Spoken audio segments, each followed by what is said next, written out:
freedom like a privilege. Lines are drawn and guns are took.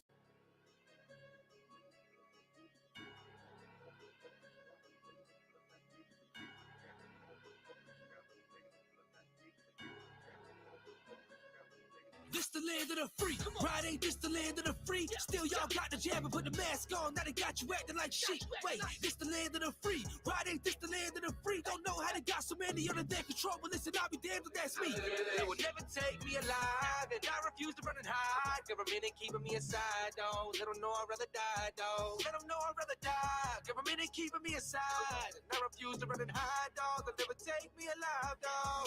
Stay inside, stay in line. Live your life, that's a crime. Locked in, holding cells from COVID spells. It's brainwashing your minds. I think it's time that we remind the government they work for us. They shut down biz, trying to break pockets, thinking they the God we trust. You must be nuts. Granddaddy rolling in his grave at the home of the brave, turn a home full of slaves. Feel like no one away, cause the woke have taking the blue pill like a lamb's trying to get laid. Better quit trying me. Ain't about a virus, it's about tyranny. Open up your eyelids, thinking that we blame. You gon' see what a riot is. Try to crash a plane. I'm a bomber, a pilot.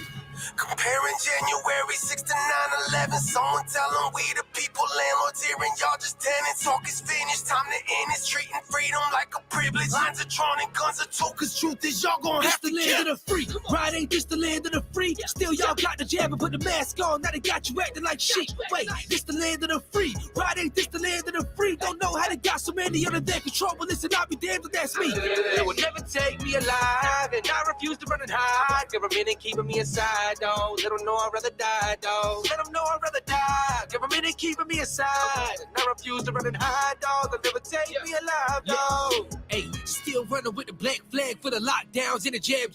Citizens been past, man, take it to the streets, no hashtag. If I fight for freedom's my last task, I'ma blast until I get flashbacks. I'll be strapped up in all black with a bulletproof vest and a military gas mask. Yeah, Kyle Rittenhouse, good Samaritan. Him and the criminal, no comparison. Kid Major, proud to be an American. This is America, everyone carrying. Take the whole administration and bury them, never let them take your rights away. I done ban us all over social media. There's so many things that I'd like to say. And it's just the beginning, hell of a year, I'll never forget it. Constitution, they been trying to condemn it. You better fight to defend it. Someone get Biden and chin it. Him and China been in business. And it's on record like it was in Guinness. Falling asleep, you can't finish your sentence. Your followers orders, man, it's ridiculous. Right, ain't this the land of the free? Still y'all got the jab and put the mask on, now they got you acting like sheep. Wait, this the land of the free? Right, ain't this the land of the free? Don't know how they got so many under their control, but listen, I'll be damned if that's me. They will never take me alive, and I refuse to run and hide. Government ain't keeping me aside, though. Let them know I'd rather die, though. Let them know I'd rather die. Government ain't keeping me aside, and I refuse to run and hide, though. They'll never take me alive, though.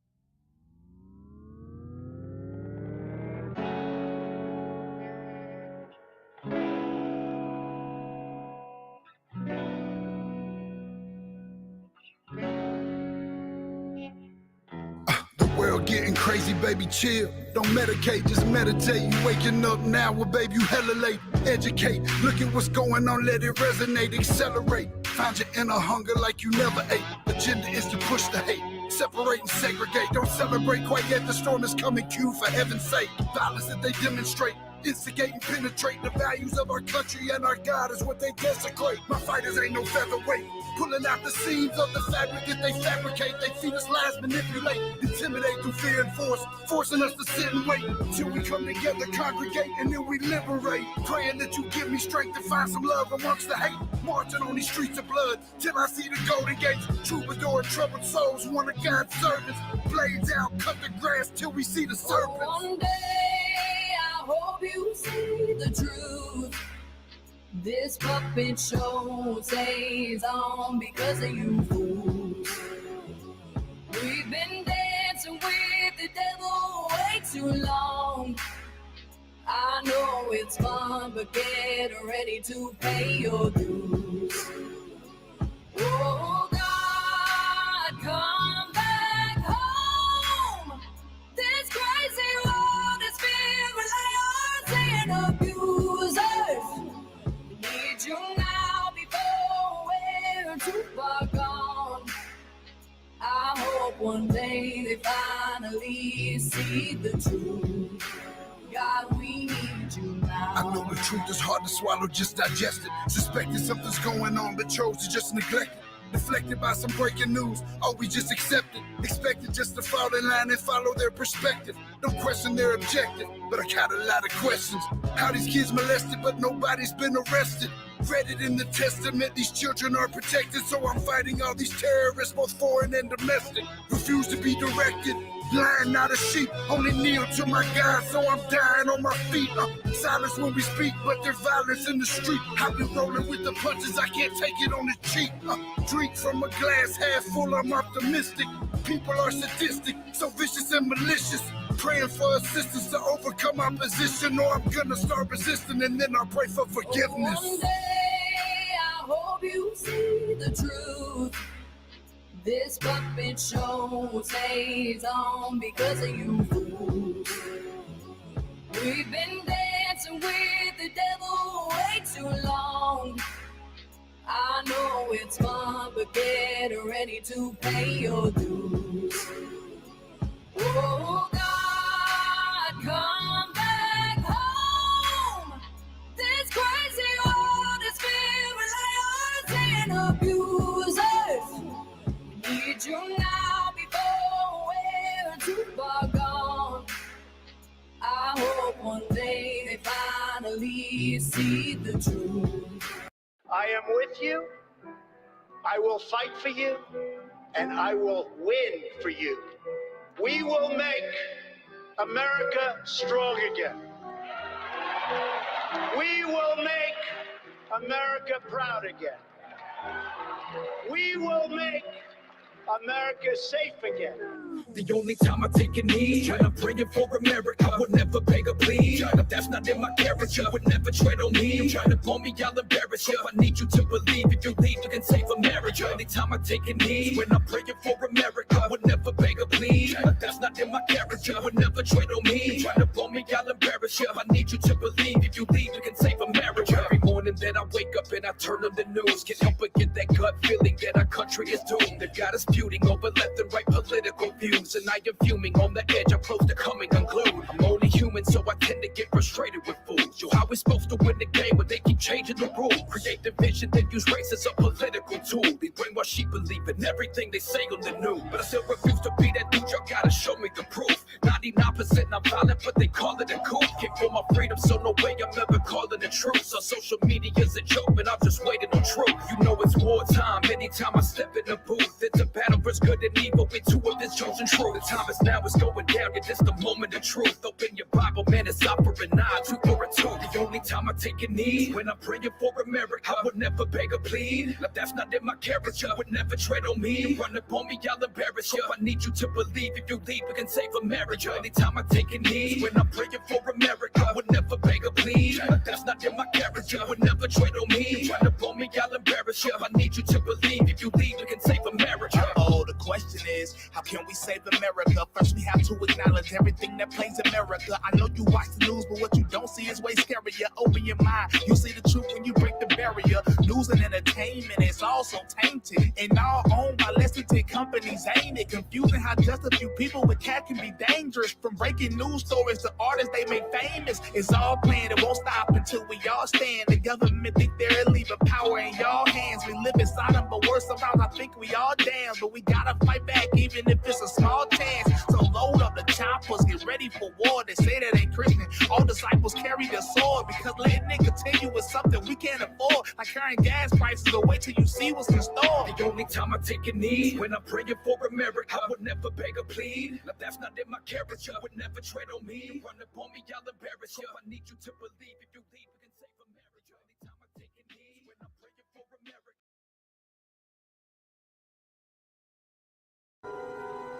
This is Sparta! Upset the established order, and everything becomes chaos. I'm an agent of chaos. Oh, and you know the thing about chaos? Beat for me. It's fair. Make sure that they hear me loud and clear if they ever want to beef with me. Not a racist, I hate equally. Get in my face in black or white, it doesn't matter, I'ma break your teeth. It's like Joyner broke the internet, we're not a racist, and the song was great, but truthfully, what I'm amazed with is the racist in response to it. Black people saying a white dude snapped, but a black dude didn't in response to it. Listen, I'ma make this black and white, get it black and white, skip it, let me get back to writing, and back to writing. I don't mean writing songs, I mean writing wrongs. That's the type of shit I'm on till my life is gone. I'm a rapper and an activist, fuck it, I'm a raptivist, trying to change the world, not just getting y'all to clap the shit. I give a fuck how they react to this, cause that's been a deciding factor. If I did half of this shit, I haven't. Cause the truth is, I've been here for years, you just now see me. Proof big, you can all thank Nick, cause he now a genie. Cause I wish the motherfucker would and you did. I don't start shit, all I start is movement. Like, hey, guess I gotta make this shit in black and white. I don't give a shit about who black or white. Racists trying to make it so we can unite. Keep talking fuck shit, motherfucker. Nobody panics when things go according to plan. If tomorrow I tell the press that, like, a gangbanger will get shot, nobody panics. Because it's all part of the plan. But when I say that one little old mare will die, well, then everyone loses their minds. Ladies and gentlemen, he sounds sexier than he looks. The only reason any of us ever got laid is because he didn't get there first. For your auditory pleasure, don't look at him because you'll lose your erection. Put your hands together for Chuck Not So Black.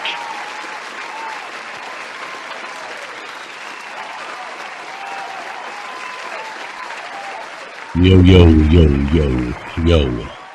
What's up, everybody? How's everybody doing out there? How's my audio coming through? Sound all right? Everything sound good? You guys hear me loud and clear out there in the YouTube ether? Hopefully you all hear me all right. Throw a 1 out there if everything's good. But So True Hype sent me this clip the other day, emailed this to me. It's a video of old Judge Joe Brown going in on some on a transformer, you know, specifically one that came into one of his he was doing a Twitter space, and I guess this Decepticon came in and decided to try and derail the conversation and, you know, take it somewhere where it wasn't to begin with. And old Judge Joe Brown, he didn't let us down. You know what I'm saying? And I'll be quite honest with you. You know,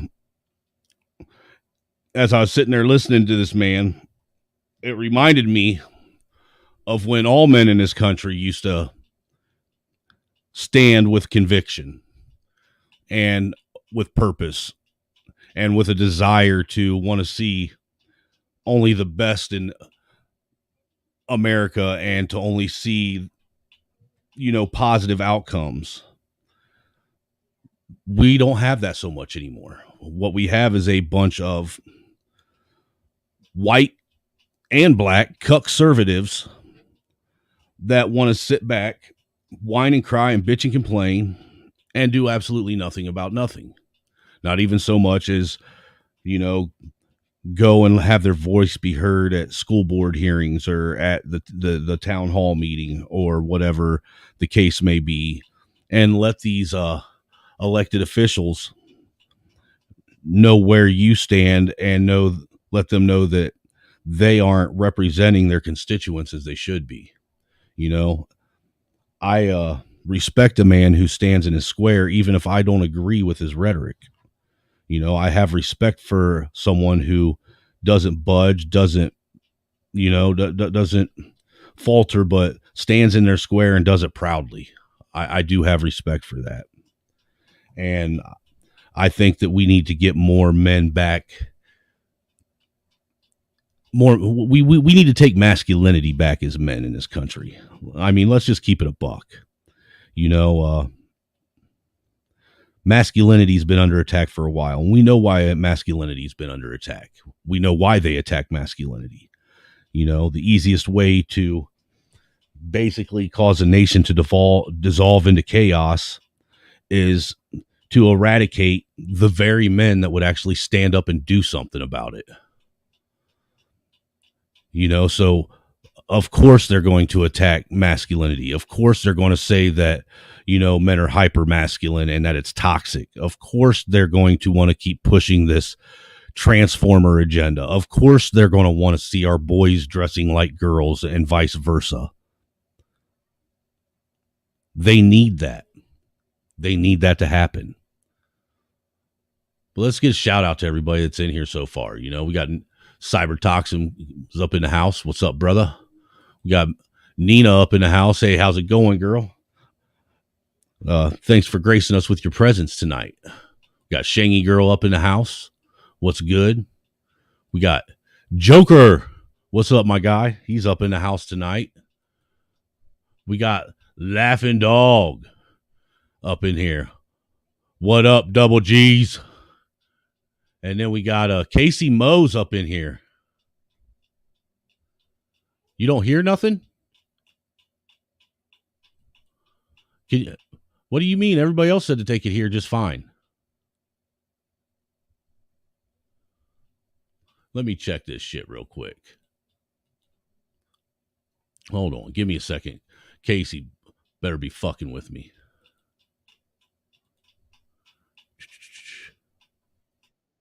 Yeah, I can hear myself just fine. You're crazy, Casey. You are crazy. But yeah, you know, I wanted to go ahead and, like I said, I wanted to share this tonight, you know, drop the link. I'm going to drop the link that, you know, that way, this is only like a little 13, 14 minute clip, but there's so much being said that can be dissected, you know, and to be quite honest with you, it was one of the most heartfelt, wonderful, and uplifting speeches that I've ever heard, that I've heard a man give in a while. You know, and we all know Judge Joe Brown, he keeps the shit real anyhow. You know, he stands in his square. You know, he's currently trying to run for mayor of, I forget where in Mississippi, but and somewhere in Mississippi, he's trying to run for mayor right now. And I think he's going to win, quite personally. I do. Me, after hearing what he has to say, and you know, you guys could, you know, chime in with your opinion after you hear what he's got to say. You know, me personally, I would like to see a man of his character and his stature actually run for president, because the things that he says and where his stance and his platform is all things that I can get down with. You know, it's all stuff I respect. So the link's out there if you want to hop up on the panel. I'm gonna go ahead and get this video started, and let's listen to old Judge Joe Brown, you know, tear into this this transformer here. Let's make sure the volume's up. I thought you dropped down, and I'm sorry I didn't see you up there. Go ahead, Francis, and then Kylie had her hand up. So Kylie love, you'll be the last one, but go ahead, Francis. Unmute, Francis. Can you hear me? Unmute. Oh, hello. Hi, Miss Dana, and thank you for letting me talk. I was actually just sitting back, and I was just like, oh my gosh, I hope Miss Dana has not forgotten me. But I just wanted to say again, thank you for letting me talk, and hi to everybody. And also something that just my observation. Like, I'm just going to respectfully say it's because you're an elder, but Mr. Judge Joe Brown, like, sometimes I sit back and I listen to you sometimes talk, and I'm just like, he comes off very misogynistic. You notice how whatever you want to call this thing already comes up with the victimhood narrative already coming up, you know, claiming some kind of marginalization or some kind of oppression. So when you start it when you start your diatribe with victimization, you're already starting with just your common, left-wing dog whistles that mean absolutely nothing, trying to garner sympathy from your audience that's listening, hoping that they'll side with you rather than siding with reality. Me personally, I'm getting tired of this whole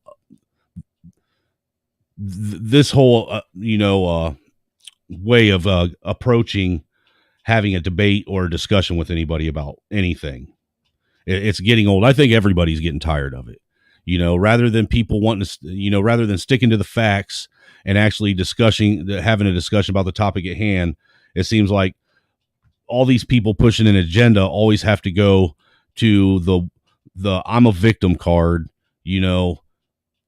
therefore I should get special treatment. And I think we're all about done. Very transphobic as well, and you don't seem very progressive in your thinking at times. And I'm just like, which was that? Oh, thingy. I just like it just kind of bothers me. And like when you say stuff like, oh, those like women, you talk about women or black women, and you say stuff like, oh, they should they should force guys to be straight. And I feel like those are the types of pressures which cause issues. Well, if you want society to continue to propagate, you kind of need your men to be straight and your women to be straight, because straight people are the only ones that actually reproduce. I mean, really, in all honesty, instead of sitting up here whining and crying like a little fucking girl that you pretend to be, you should be actually thanking your breeder parents for actually being straight instead of confused. That way you're actually here. Within especially black and other melanated communities where men and guys are I'm often... sorry, but you're off the subject, and please stop attacking our elder. All right, let her finish. Let her. It was a couple other people that was off topic. I'm gonna let her finish, and then I'm gonna let you judge. I'll let Francis Beautiful finish. Okay. Yes, ma'am. But again, I don't know where that came from, but I was just saying that. Where did that? You don't know where that came from? What I just said before you even got started. People are tired of this style of discussion. People are tired of the whole victimhood narrative. People are tired, basically, of people like you bitching and complaining about everything, saying that people want to genocide you and that you guys are, this huge victim class, and you really only make up 0.5% or 0.5 of a, so basically 50 or a half of a percent of the actual population. I don't understand why you think that we would even listen to you. Quite frankly, I hope more people wake up and start shutting this shit down, because there used to be a day and age when people like you were considered mentally fucking ill.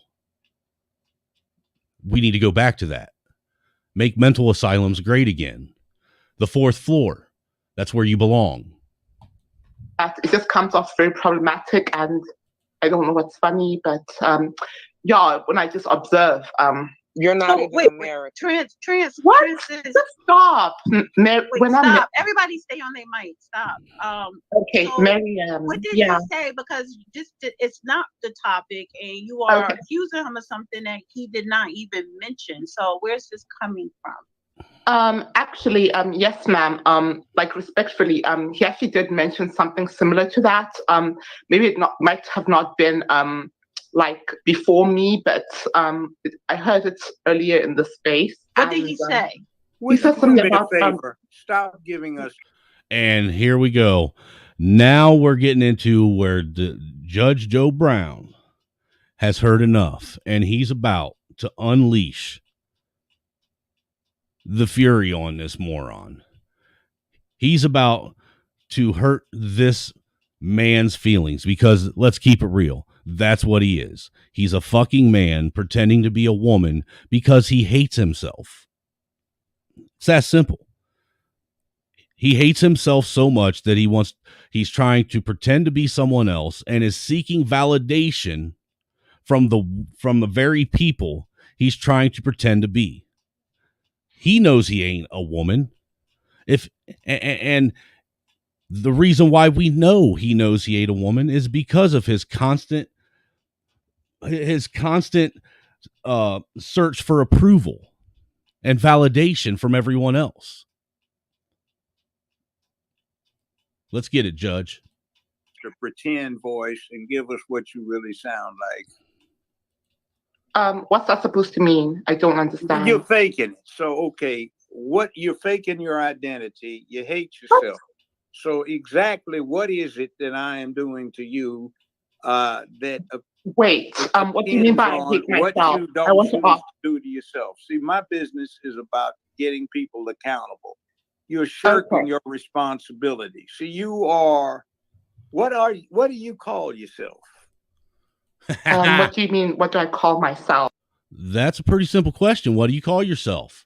Do you call yourself man? Do you call yourself a woman? Do you call yourself a thing? Do you call yourself non-binary, or do a furry, or a remote control attack helicopter? Are you a tactical assault spork? Are you a fucking non-binary gallon of milk? I mean, what are you? That's what we want to know, because most people like you, your delusion changes with your mood and more frequently than you probably change your underwear. Yeah, what do you call yourself? Obviously, if you're so supportive of trans, it's not what you got presented with the first time you became self-aware and you saw what kind of equipment you had between your thighs. What does your DNA show? DNA tells no lies. The transphobia. You see the transphobia, the attacks. You see exactly what I'm talking. Oh, you see the transphobia, the attacks. He's attacking me because he's actually speaking facts and telling the truth. He actually has the balls to tell me the things that no one else has the balls to tell me. So he got to be transphobic. It's hate speech. Shut him down. What does your DNA declare you to be? I try to be very nice and respectful. No, I'm not talking about that. We know what is. What is your DNA? That's funny. He asks asks him what his DNA says he is, and he says, I try to be nice. I mean, this is something that happens all over in these spaces with these, alt-left, progressive, liberal types, where you ask them a very simple question and they deflect and they move the goalpost so fucking far from where it was that it's literally in another county that far away from where we even started. I mean, this happened the other day to me on CT. I asked some racist moron how he felt about Kyle Rittenhouse, and it took 30 minutes for him not to tell us how he felt about Kyle Rittenhouse. It's always this deflection. It's always this, I like to call it the Hotep two-step or the Hotep tap dance, where they'll sit and talk about everything except for the question that was posed to them and give you this great big long monologue, which is nothing but word salad that means absolutely nothing. They say you are. And his DNA tells no lies about what's supposed to be between the thighs. Now, what is yours? Do you know all my exact chromosomes? You've never done that to me. And the devil are you supposed to be? What does your birth certificate show? Let me tell you something, and that's exactly why I hope you don't win. You better not become mayor. What does it say?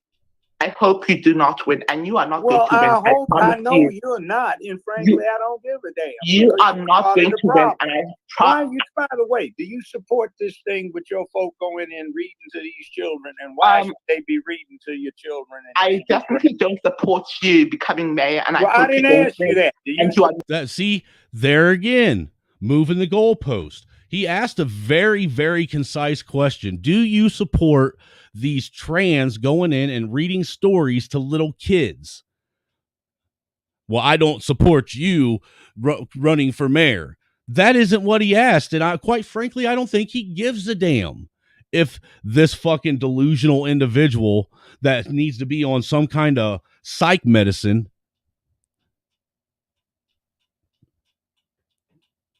agrees with him. Or even these people are fucking insane.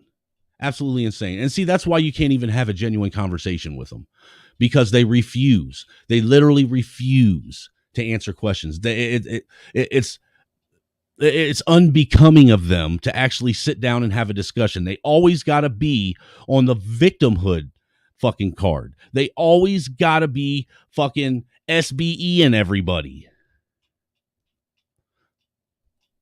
Not going to win. No, you're not going to win. Your fellow So runners going in and recruiting kids. Why do they need to recruit them? You are very problematic, and Excuse me, problematic. I am a man. I've stood up to the plate. I've had them throw pitches at me, not your kind, but life, and I've made some home runs. Excuse me, what that's supposed to mean by your kind? Is that you are a person who are just what he said, your kind. You sick motherfucking people that want to sit and try and groom kids. That way you can recruit them into being into your little club and convince them to fucking cut off their genitals or chemically castrate themselves,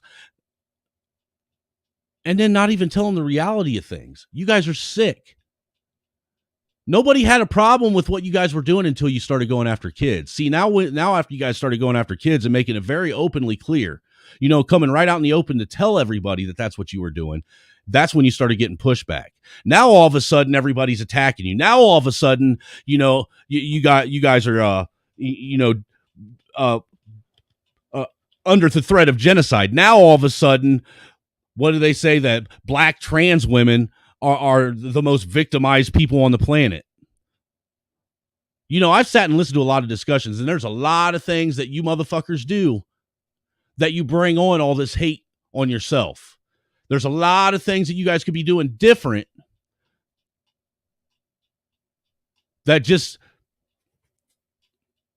are based with a little bit of fucking morality and what's the word I'm looking for? Integrity. But see, the thing is I think all of you crazy fucks lack morality. You don't have a moral compass. I think you all lack integrity. Elected to do something. You're not standing up and doing what. And I've made some home runs. Excuse me, what's that supposed to mean by your kind? Is that you are a person who are elected to do something. You're not standing up and doing what your responsibilities account for you. You see, in other words, you are shirking your responsibility. You're taking. Are you paying my bill? Out. So, in other words, are you paying my bills? What the fuck does your bills have to do with what he's talking about? See, there you go. You're fucking deflecting. You're trying to redirect the entire discussion to where you want it to be, rather than actually sitting and fucking being an adult and owning what it is that you're fucking doing. You don't even want to see that's how we know that what you're doing is fucking disingenuous, and how we know what you're doing is in bad faith, because you can't even sit and have a discussion about it. You can't have an honest discussion about it. You can't even be honest with yourself about the shit. This man is literally trying to address you with some serious issues, and you keep deflecting and trying to turn it and steer the entire fucking mode, or the entire narrative, to something that has nothing to do with nothing. Kind of like what you did when you came on the panel. Started talking about shit that had nothing to do with the topic at hand, trying to derail the conversation and turn this program into what you want it to be. Kind of like what you're doing with reality and the social fabric of life. You're trying to force people into believing your delusion. See, now the thing is you're entitled to be delusional and live in this fucking fantasy world that you live in. Nobody's telling you you can't. What we're telling you is, in what world do you think that you have the right to tell everyone else that they have to live in the same fucking delusion and fantasy right along with you? That we have no choice but to. Let me ask you this. Would you get up off of the lifeboat seat and give it to a woman and a child and drown with the ship, or are you going to put a dress on and sneak your way up in there? What does that have to do with anything? You see, that has a lot to do with it. Let's listen to that again. Oh, shit. Boat seat and give it to a... That was a great... Pay my bill. So in other I words, pay my bills. Let me ask you this. Would you get up off of the lifeboat seat and give it to a woman and a child and drown with the ship, or are you going to put a dress on and sneak your way up in there? What does that have to do with anything? You see that? It has a... The fact that this fucking clown doesn't understand the relevance of that very question says all that we need to know. And it really solidifies everything that I've been sitting here saying while I'm, reviewing this interaction that Judge Joe Brown is having with this moron. That's a very, very simple question itself. If you're on a boat and it's going down, are you going to give up your seat on the life raft to the women and children, or are you going to put a fucking dress on and pretend to be a woman so you ain't got to go down with the rest of the men? I think it's pretty clear what this moron would do. I don't think they would have to go put a dress on because they would already have one on. Living in this constant state of perpetual fucking victimhood. It's fucking disgusting. There is a such thing as making yourself a victim and doing things that make your own life hard. Why? I don't get it. A lot to do with it. It has a lot to do with it. The same reason why what you brought to the table has nothing to do with what we were talking about. See, that's what they do. They come in and they crowbar that agenda into conversations that had nothing to do with it. That had nothing to do with anything that we were talking about, and you just crowbarred that in and completely derailed the conversation. He talked about it. He mentioned it earlier, actually. What's up, Deacon Dave? Telling people to man up is not anti-trans. Look, in the Memphis community, you aren't even 1/8% of the population. In the United States, you don't even amount to 0.5% of the population. What the hell did you get to interject yourself in here because you make a choice? Well, regardless of the percentage, the Memphis people are not going to vote you in. So, hell with you. I don't think he gives a fuck what you think or what the people in your community are going to do. The truth of the matter is there ain't enough you motherfuckers out there to actually affect whether or not he gets elected in Memphis or not. That's something that you morons need to sit back and realize. There is not enough of you collectively to actually make a difference on shit. And that's why you're so fucking pissed off, because people are waking up to this sick, twisted fucking narrative that you're trying to spin. This fucking tangled fucking web that you're fucking weaving that you guys can't even fucking get straight. And now you're all fucking mad because you're getting pushback. Well, guess what? Maybe you should have left our fucking kids alone. It was really that simple. Maybe you should have left your fucking sick, perverted fucking fetish that you have in your bedroom where it belongs, instead of putting it on full display for everybody and their fucking minor children to see. I'm the only person in 164 years to win every ward and precinct in a contested election in the county. Damn. Wow. I have made no secret of the fact that I call. Did you hear that? Stand up in precinct. Hell with you. I'm the only person in 164 years to win every ward and precinct in a contested election in the only person in 164 years to win every ward and precinct in the contested in every election of the contested county. That is fucking insane.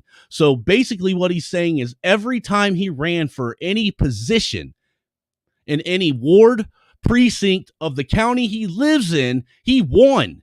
Every fucking time. And this fucking delusional piece of shit that wants to pretend to be a woman dressing in a fucking muumuu thinks that their opinion's going to matter or make a fucking difference. This man is revered. Why is he revered? Because he stands on principle. Because he has integrity, honor, morality. He wants to do something different and actually bring people together. He wants to see the communities be built up instead of tore down. And he wants to protect the children, something that everybody should be able to get behind. But for some reason, that seems to be a touchy subject with people like you. Count.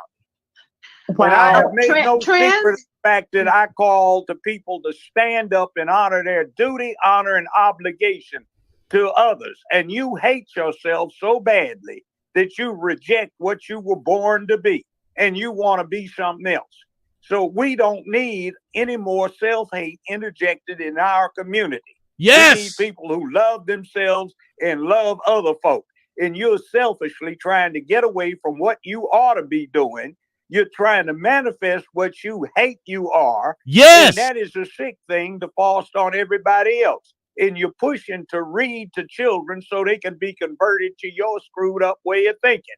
You're trying to go out here because you can't succeed in boys' sports, put on bras, claim to be girls, and beat up on the women in women's sports. No, that's not right. And it doesn't have anything to do with you being a homosexual if you are. Damn, Judge, those are bars. Those are mad bars. And you see, he's even being respectful about it. He didn't assume that you were a homosexual. He said, even if you are one, which we all know that you probably are, unless you're like Dylan Mulvaney and you're trying to convince everybody that you're a trans woman who's a lesbian. So there's that.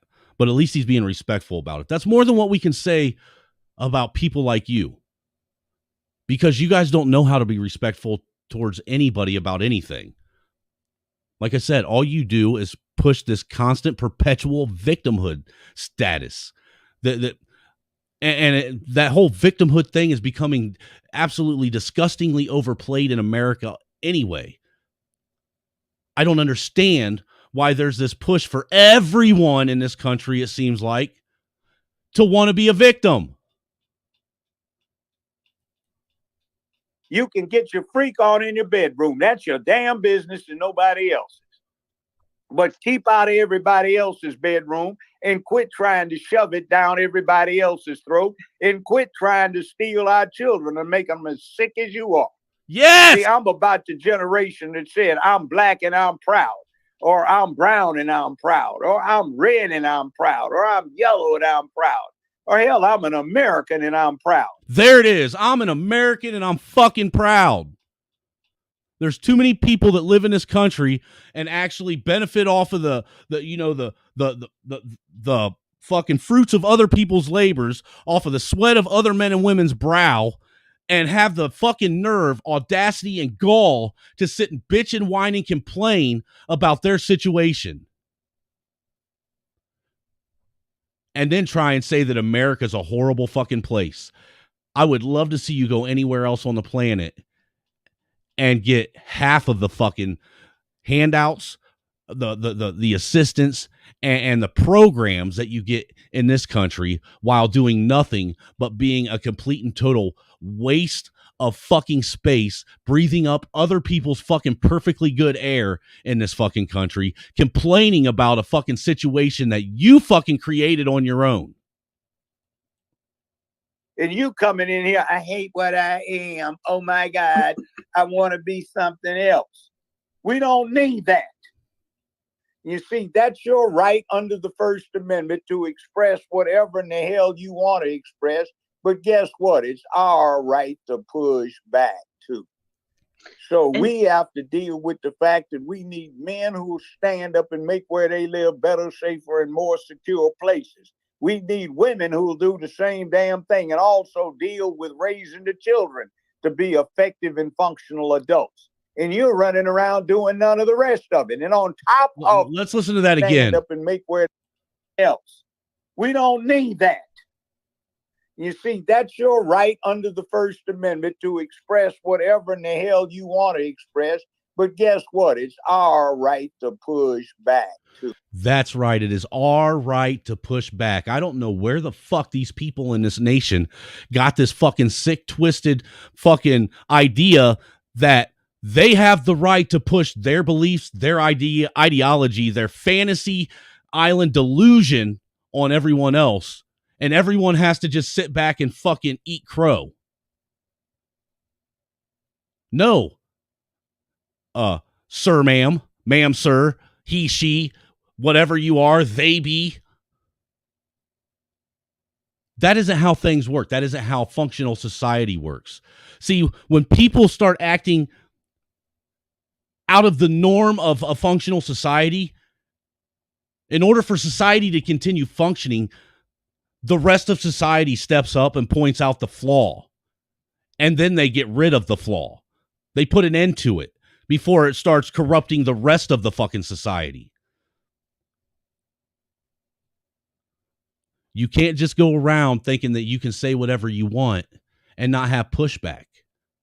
Even I understand it with what I'm saying. And I have more people that support what I'm saying than you do, that I am still subject to pushback. I'm still subject to people giving their opinion and saying that I'm wrong. Even though they're wrong, I'm still subject to it and I accept it. So I don't understand why you motherfuckers think that you should get to stand up on your fucking soapbox, scream at the top of your lungs for as long as you fucking want, point your fucking fingers and throw fucking stones through your own glass house and have nobody fucking say anything about it and push back and tell you where you're wrong.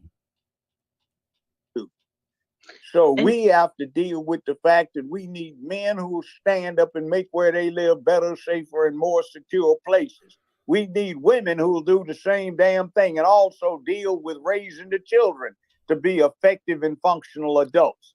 And you're running around doing none of the rest of it. And on top of it, you're screwing up something Mother Nature took 4.5 billion years to make. Shit! Now he brought in Mother Nature. 4.5 billion years it took her to get this shit right. And now you're saying that Mother Nature's wrong and your feelings and your opinion makes more sense than DNA, biology, and 4.5 million years of fucking evolution. I think the science is in on this one, and it looks like everyone else is right and you're fucking delusionally wrong.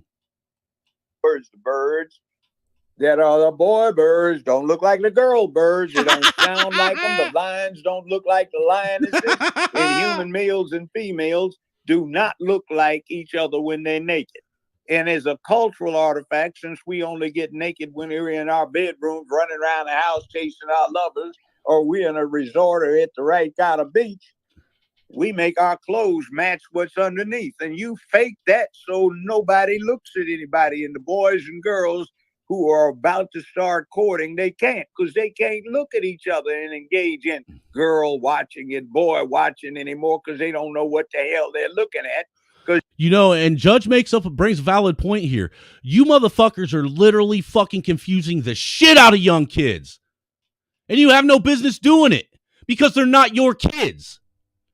I don't know where you got this fucking idea or where you came across this fucking opinion that you had the right to fucking sit and fucking basically push this fucking unholy fucking narrative on other people's children, to confuse them into not understanding what's natural, not even understanding themselves. You got these you got these kids fucking so confused that we right now have such an uptick in gay, lesbian, and gender nonconforming kids in high school.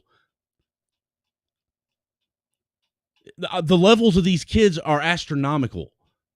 And we've never seen this before in human history at this level. And why is it?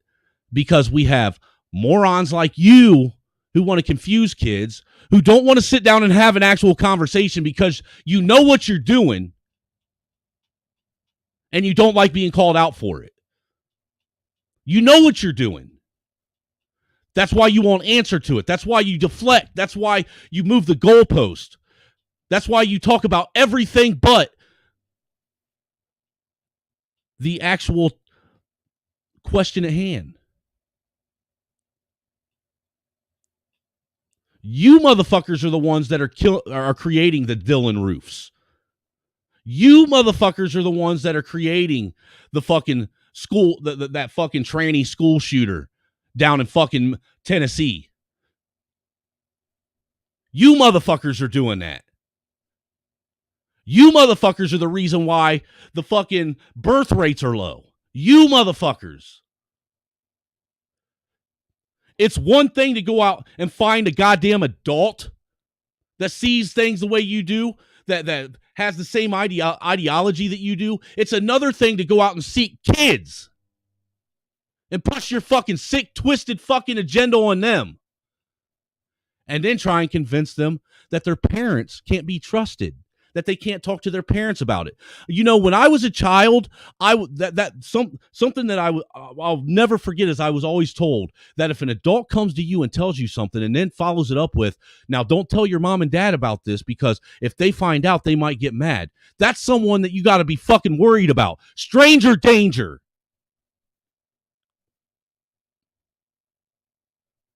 Parents, wake the fuck up. Because you're kind of faking it. Turn around. Oh man, it's fine. Damn, that's the dude. And I just want to say this. You're ruining it because you're selfish. You're ruining it for everybody. So no, people don't have to like you. And you have a right to do what you want to do, an absolute right. But it doesn't make it the correct thing to do just because you have a right. And do what you ought to do. Accept your responsibilities instead of trying to run and hide from it and sound like you. That's why I said, talk like you really talk instead of trying to fake it, like nobody know what you're doing. Right. That's all we're asking. Why are you sitting here trying to pretend to have treble in your voice when we all hear the bass, Barry White? We all hear it. You're doing a very poor job of pretending to be a woman. We see right through that Adam's apple. We see right through them big ass fucking minute bowl fucking hands you have. You can literally palm my face. And you think that I'm going to be convinced you're a woman? You're 6'9". Wearing a size 14 fucking Jordan, man. And then to top it off, when you guys go and read storybooks to these kids, you guys dress in the most extremely outrageous, ridiculous shit you would ever seen. You literally look like you came right out of the pages of fucking horror comic. I mean, you look like you came right out of a fucking Spawn comic. Straight up. Or a fucking Hellraiser fucking movie. I don't know in what world that's considered fucking feminine or fucking cute or pretty or anything. It's fucking scary and disgusting. You scare the paint right off the fucking wall. That's put on. And I want to like say we can't tell. I want to say. So I mean, it's your business. Can you hear me? But I mean, the rest of us don't have to go for it. I'm sorry, Judge. And we have our children. And this is the part I love. This man. They're literally trying to stop him, and he just doesn't give a shit. And salute to you, Judge, for ignoring these fucking morons that want to stop you from saying what needs to be said. Because that's what they're all trying to do at this point. They're trying to stop you from saying what needs to be said. Salute to you for holding it down, for standing in your square, and for not wavering and not allowing them to push you out of your platform and forcing them to hear what needs to be heard. Salute to you. I do an absolute right, but it doesn't make it the correct thing to do just because you have a right. And do what you ought to do. Accept your responsibilities instead of trying to run and hide from it and sound like you. That's why I said, talk like you really talk instead of trying to fake it, like nobody know what you're doing. That's put we all know you got a stick, pussy. Like we can't tell. I want to say. So I mean, it's your business. Can you hear but me? I mean, the rest of us don't have to go for it. I'm sorry, Judge. And we have our children to think about. And we want them to know boys and girls 101 A and B so they can get along with each other. Because, by the way, the hardest thing you'll ever deal with is I can hear you. the hardest thing you'll have to deal with as a normal human being as an adult is learning to deal with the opposite sex. So you've decided to just fake it and try to help everybody else not fake it, but get confused. Okay, go get some treatment. I'm gonna Judge, can you hear me? We've had enough of you. Out of here. You're out off topic. We've had enough of you. Get out of here. I love it. We've had enough of you people. Get the fuck out of here. I agree with him. Get the fuck out of here. Can you hear me? Judge, can you hear me? Now, you're not wanted. Can somebody tell You're me, not Judge, wanted. that I'm trying to talk to But you have a right to be. She's talking. Miss Dana's talking. We can hear you. We Just hear you. go down. Miss Dana's trying to talk. Please. Oh, you've got to talk. Come on, quit faking. Can somebody tell the judge What are you supposed to that sound he like? can't hear me? You don't sound like you came from some place that's part of the British Commonwealth. Judge, You certainly don't do that. Dana You is certainly trying don't to, sound like a woman. communicate What the hell with are you you. supposed to sound like? What? Yes. Judge, Dana Dig is trying in. to communicate with you. She's been calling Dude, you. he is Said, leaning. "Here." He is leaning all the way into it. Oh, you've got to talk. Come on, quit faking it. Can somebody tell the judge What are you that supposed to he sound can't like? hear me? You don't sound like you came from some place that's part of the British Commonwealth. Judge, You certainly don't do that. Dana You is certainly trying don't to, sound like a woman. communicate What the hell are with you you. supposed to sound You don't like? sound like a woman. Judge, Dana is trying to communicate with you. She's been calling you. She said, No, ma'am. "Here." Okay, he can't hear me. Well, I couldn't hear. I don't. Let me check the text. Get off. No, I didn't text him. Enough of you is enough. Yeah. She All right, said she didn't text you that. All So right, just hold let on. him know. Tell him to close out the show right now. We're going to end it now. So close. See, now look, now they want to close out the show because, see, now the truth is coming out. Now he's telling this fucking individual what, and everyone else for that matter, what needs to, he's telling you what you need to hear. He's saying what needs to be said. He's saying and putting out there what everyone else is afraid to fucking do. And you want to silence him. You want to silence him. The beginning of the stream, this is one of your elders, and now you're wanting to silence probably one of the wisest guys you guys got down there in Mississippi.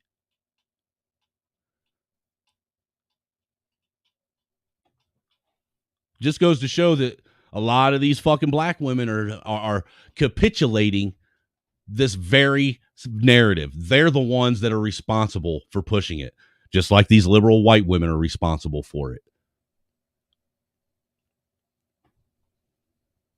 She said, "Close out the show right now. Love you all. Close out the show. Thank you." Okay, I'll close it out. Thank you. I like how a bunch of fucking women think that they can tell a grown-ass fucking man that's in his fucking 70s what to do. How about you have a little bit of fucking respect and some self-dignity to keep your fucking mouth shut and let a man be a fucking man? Just because you think what he's saying is toxic doesn't mean the rest of us do. And maybe that's what we need is a little bit of fucking toxic masculinity anyhow. Maybe that's what this country needs to fucking get it back on its fucking feet again, is for men to start being fucking toxically masculine and pushing back instead of fucking kowtowing and turning into little fucking cucks to all you morons that want to push this fucking gender nonsense.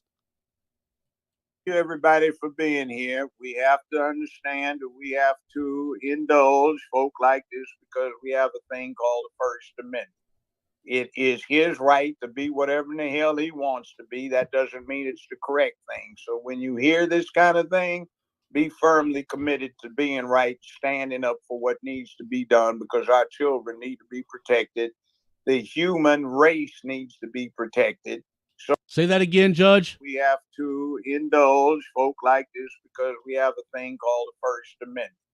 It is his right to be whatever in the hell he wants to be. That doesn't mean it's the correct thing. So when you hear this kind of thing, be firmly committed to being right, standing up for what needs to be done because our children need to be protected.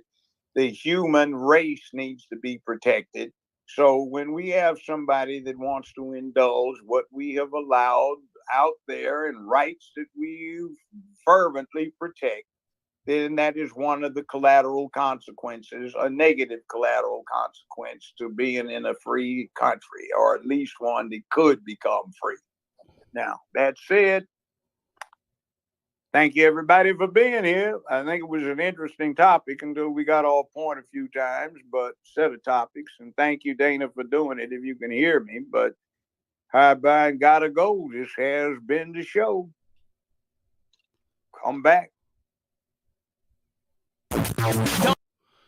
Sad. It's sad that he got shut, that they shut him down because he was actually speaking on real facts, telling people things that they really needed to hear, and pointing out what needed to be pointed out, because what he said is is 100% fact.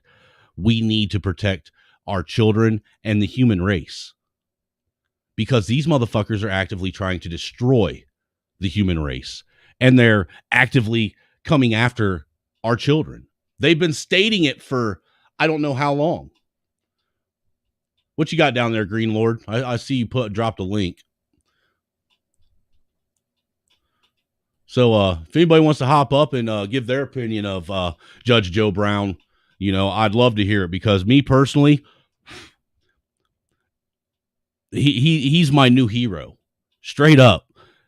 If I can even be half of the fucking man that he is and lean into it half as hard as he leans into it, then I know that I'm doing what needs to be done. More men need to lean into this shit. They're scared to lean and they get caught up. There's too many people scared to be off code or out of pocket and, be called out for doing what's right.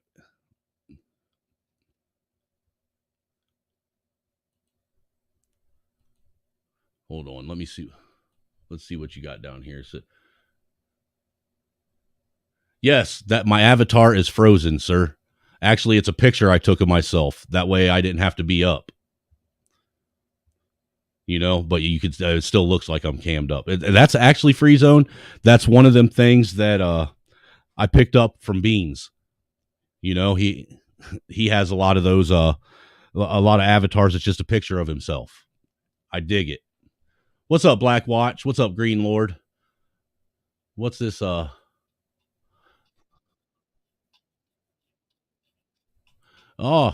that's what that, what that fits right into what we're talking, what I'm talking about right now. So I'll stop this and I'll play that.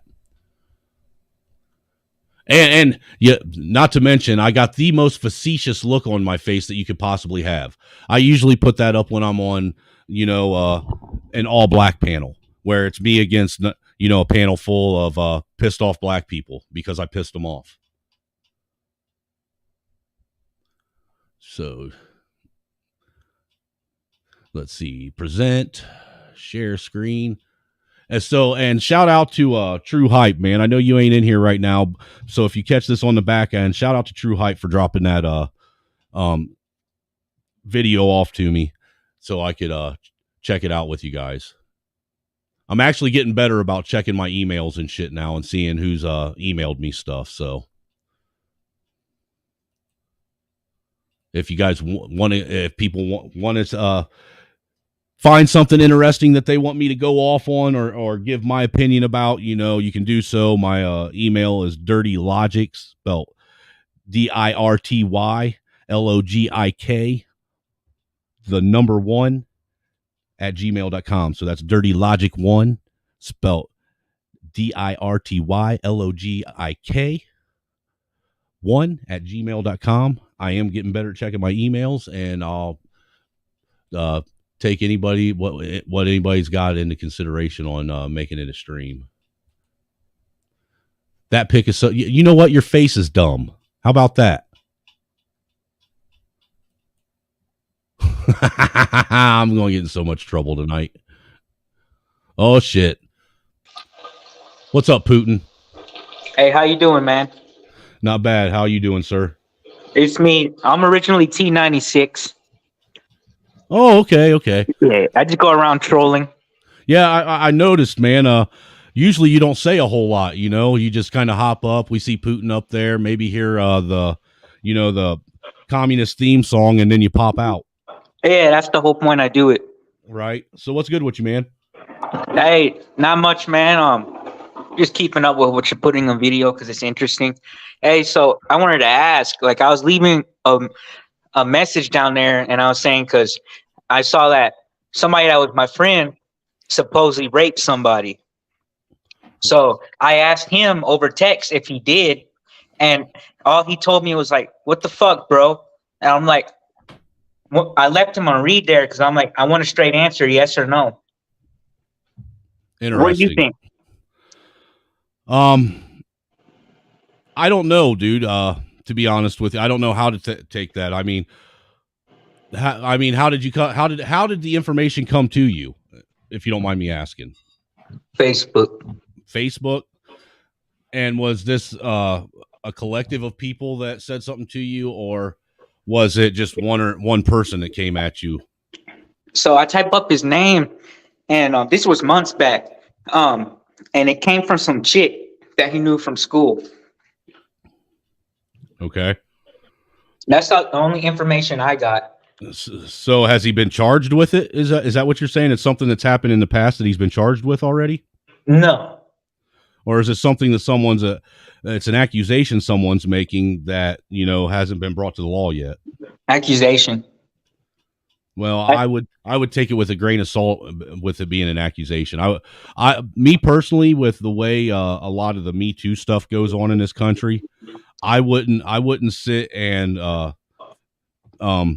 sit and sell someone out as, you know, that type of person until there are actually facts or a trial that has actually deemed him such, found him guilty of it. You know what I'm saying?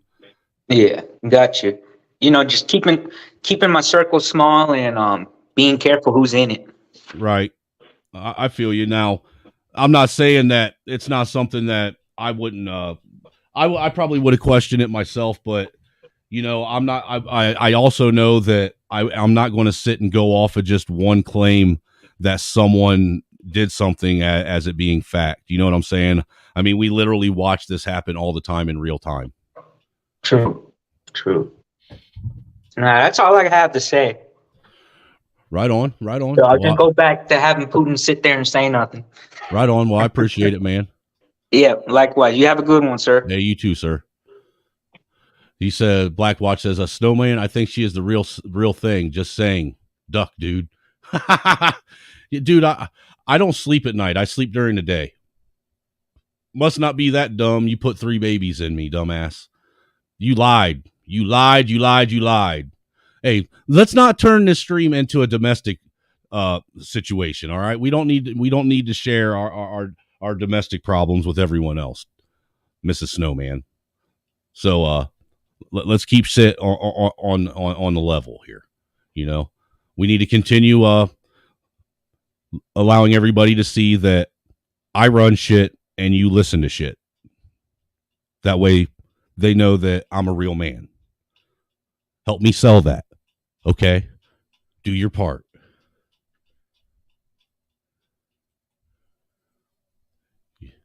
Oh, thank you, Miss Brown. I appreciate that. Then don't say stupid shit after I just got done saying stupid shit, right? Well, let's watch this clip that Green Lord put in.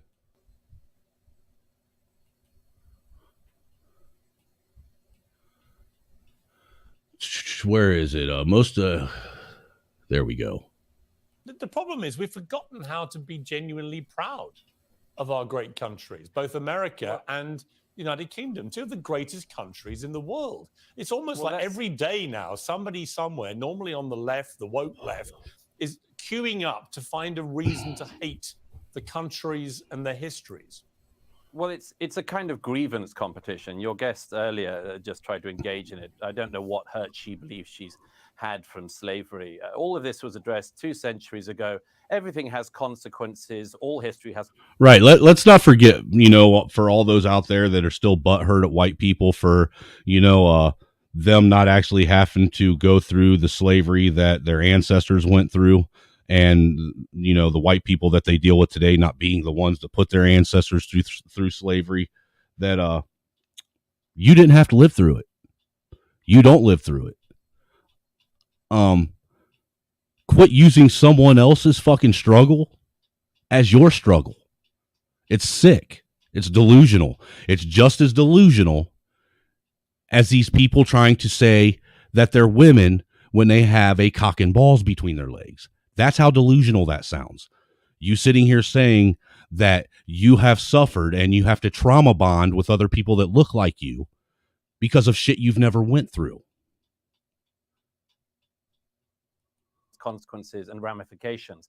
But, if we were to play this fairly, we would at least look at all of the countries around the world that engaged in the slave trade who are simply not interested in any form of reparations. The Ottoman Empire, all the Arab countries who not just traded far more slaves than across the Atlantic, but castrated all the men so that there wouldn't be any more African slaves after them. They worked them to the bone. I see no interest across Africa in paying reparations for selling their brother and sister Africans into slavery or for working them to the bone to the present day. There is slavery across Africa today. In fact, there are more slaves in the world today than there were at the height of the transatlantic slave trade. Holy shit, imagine that. Did you hear what that man just said? There are more slaves in the slave trade today than were in the entirety of the transatlantic slave myth. Well, I ad-libbed the slave myth part on. But yeah, isn't that something? So we got a bunch of self-entitled fucking people in this country that are pushing also pushing a victimhood platform of something they've never been victimized about. Not something they've never had to live, while there's people that look just like them currently going through it today. And it's funny that they don't speak up about it. It's never brought up. It's funny that you want to fall back in history about shit you never lived through, but you don't want to be knowledgeable about what you do live through. So some of us are simply a bit bored of hearing people ripping at closed wounds and then crying about their hurt or their presumed hurt, because everybody could do this. 1 million Europeans were stolen by North Africans over the course of decades of the North African Barbary pirate slave trade. Where would you end if you did that? The answer is you couldn't end, because nobody is alive who has actually suffered the hurt, and nobody is alive who did the wrong. And I'd make one other point, if I may. It's always the countries that people want to come to who are put through this struggle session. Britain, like America and France, are the most desired destinations for migrants worldwide. And remember, it was the white man that liberated your ancestors. The black man over in Africa is still enslaving your relatives to this very day. It was the white man that liberated your ancestors. Nobody else did it but the white man. There were people that looked like you that helped with the cause, but it would have never happened if the white man wouldn't have decided that it was a disgusting, egregious, atrocious practice and that it needed to be ended. So really, you should be going out and thanking a white person for the fact that you're able to sit and bitch and complain about something you've never had to live through. And have been for centuries. Why is that? It's not because we're racist, it's because we're better. It's because we're good. It's because when we see racism, we actually call it out and recognize it as a sin.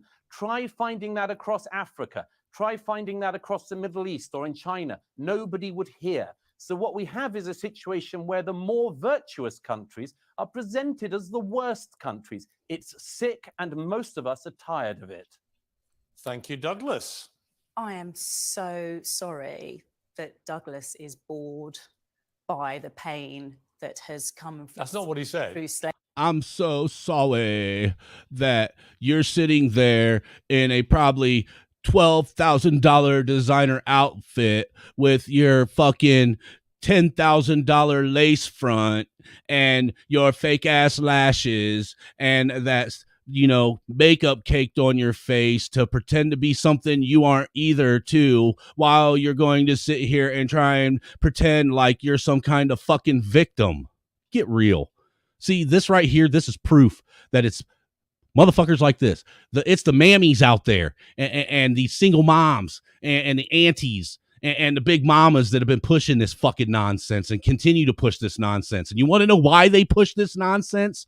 Because they don't want to see the white man and the black man come together as a singular unit and put an end to this fucking matriarchal nightmare that they have bestowed upon Western civilization. They know once the white man and the black man pull their head out of their ass and realize that it's the woman competulating all this fucking bullshit, that they're fucking everything that they've worked for to destroy Western civilization and America in particular is going to be fucking tore down.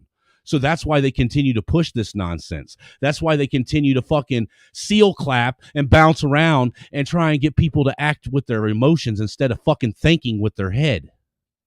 Slavery. He didn't say. He didn't say. But what you're doing there, what you're doing, yeah. But hang on, Paula. Paula, you're being very disingenuous. That's not what he said. I am. And viewers aren't stupid. They know exactly what he said. He's not saying he's bored by the pain. He's saying, and I think it's a perfectly valid point, the pain that people who are alive today are claiming they're suffering for what happened 200 or 300 years, it's not a real pain.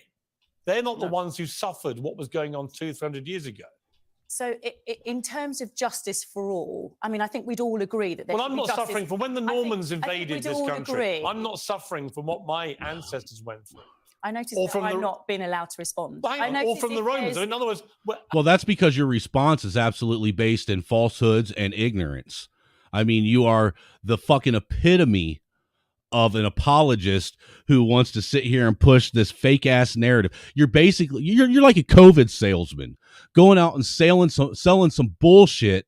That way you can push people to do something that's out of character for them to do and bring down civilization as we know it. No, nobody wants to hear what you have to say. That's why there's even a lot of women today that want to repeal the 19th, because even they realize that it's morons like you that are going out and making good women look bad.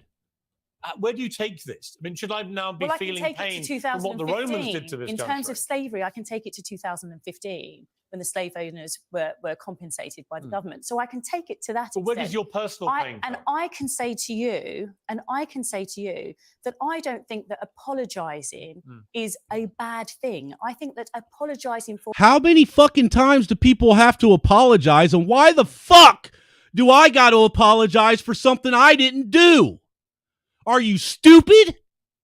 A wrong is a good thing. I think that the Dutch royal family have done a fantastic thing in acknowledging what has gone wrong. Okay, I hear you, but I honestly think it'll make no difference at all.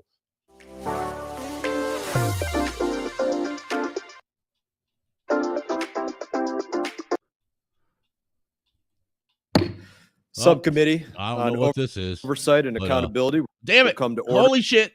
My computer, my clicker finger started getting out of control there for a minute. Holy shit. Apologize for slavery, Kelly. Apparently we need to apologize for fucking slavery.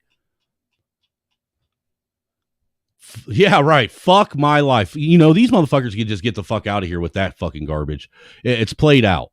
You ain't getting reparations.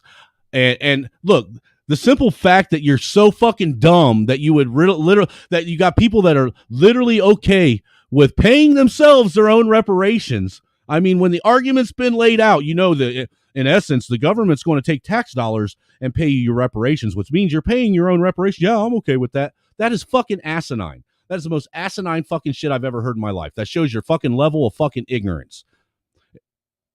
It's so fucking stupid. I don't even understand how you can even have a dog in the fight or why you're even arguing then. Why don't you just continue doing what you're doing if you're okay with paying yourself your own fucking reparations, you fucking moron? How about you go after the fucking people that sold you into slavery, for one? I mean, how about that?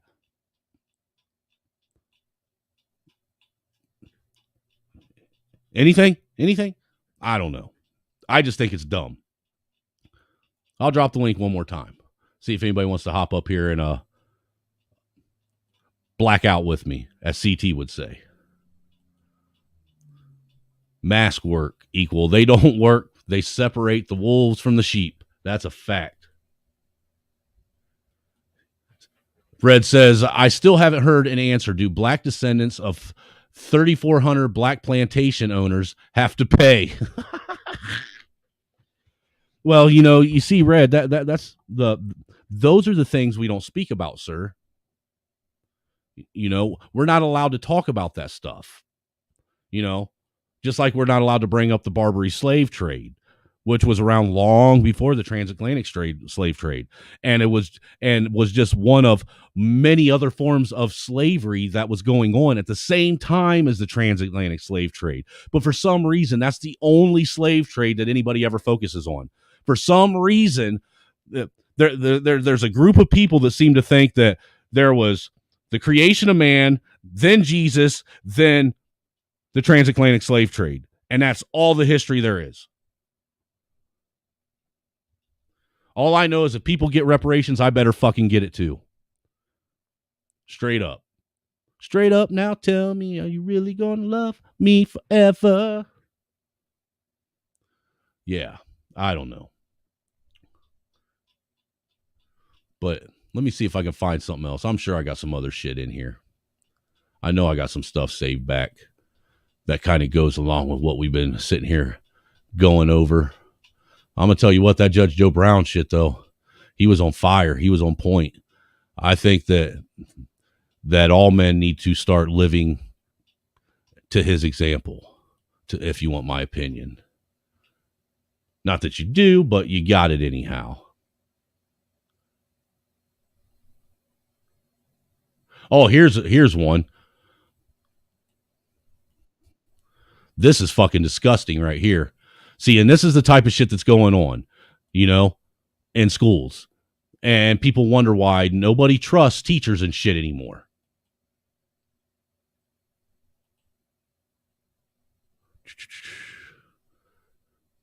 Wait till you see what this teacher here did.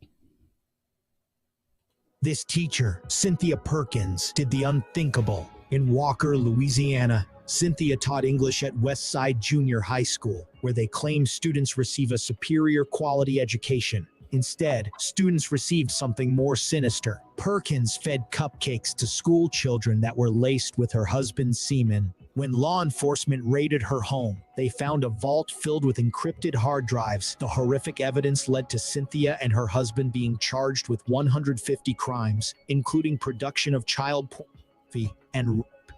Cynthia Perkins was sentenced to 41 years without parole. Her husband, police officer Dennis Perkins, was sentenced to 100 years. Cynthia claims that he was the real monster, but her victims strongly disagree. Yeah, let's listen to that again, what these sick motherfucking twisted fucks did. Fed cupcakes to school children that were laced with her husband's semen.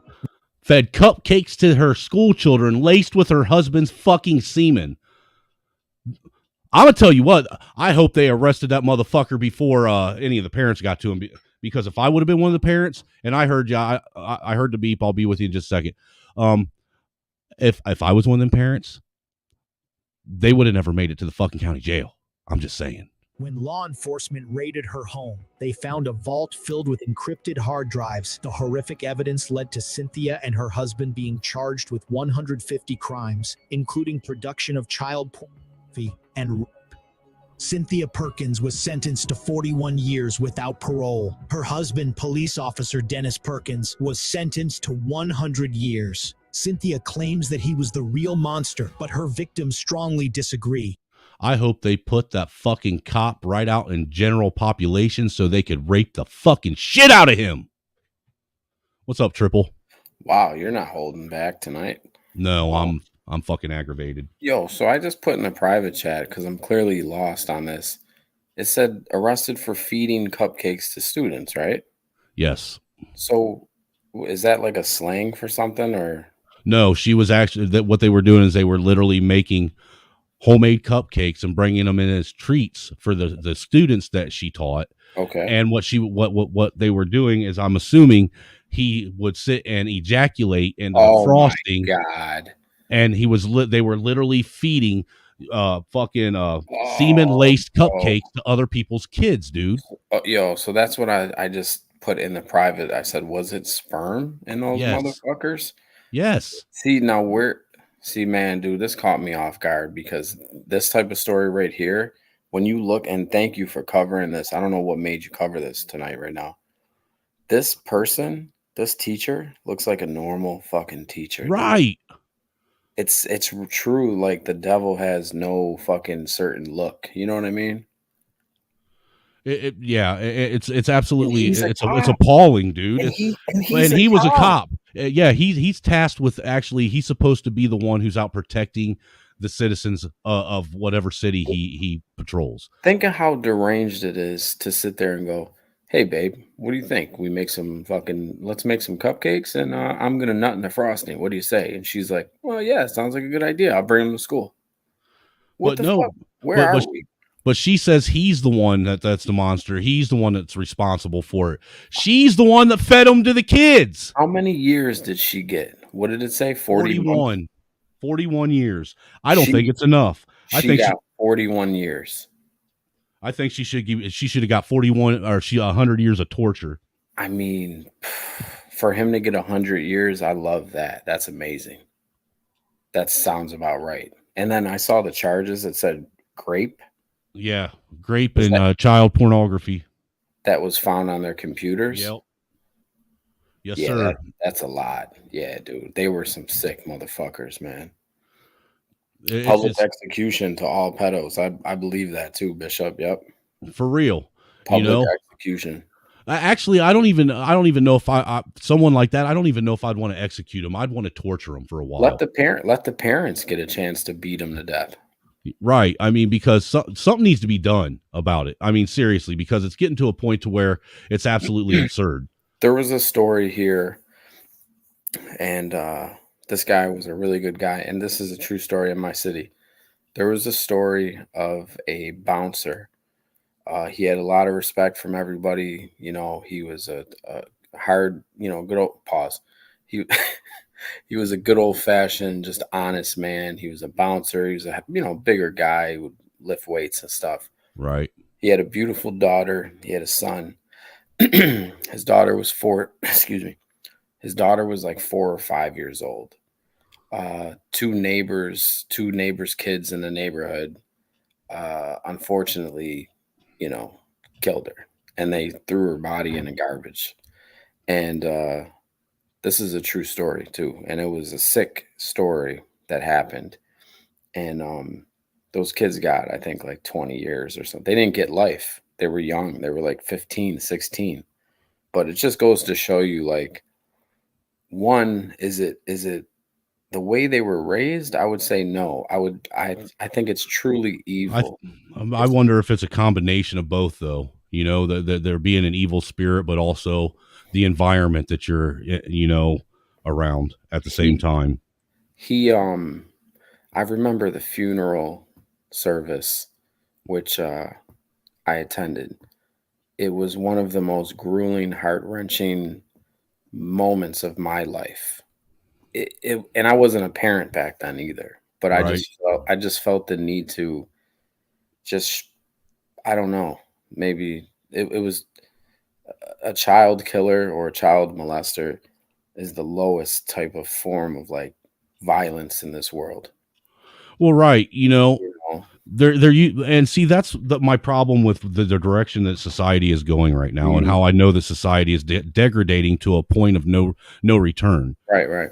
Because we used to be able to collectively come together and understand that children were the most vulnerable, and the most innocent of our society. And we used to be able to collectively agree that we don't go after our children, that we do what we can to protect them from evil and violence and all these other things. Even killers protect children. And now we're having to sit and have real life discussions on how we protect our own kids and what's deemed safe and appropriate and what's deemed not appropriate. And this is something that I never thought that I would see in my lifetime.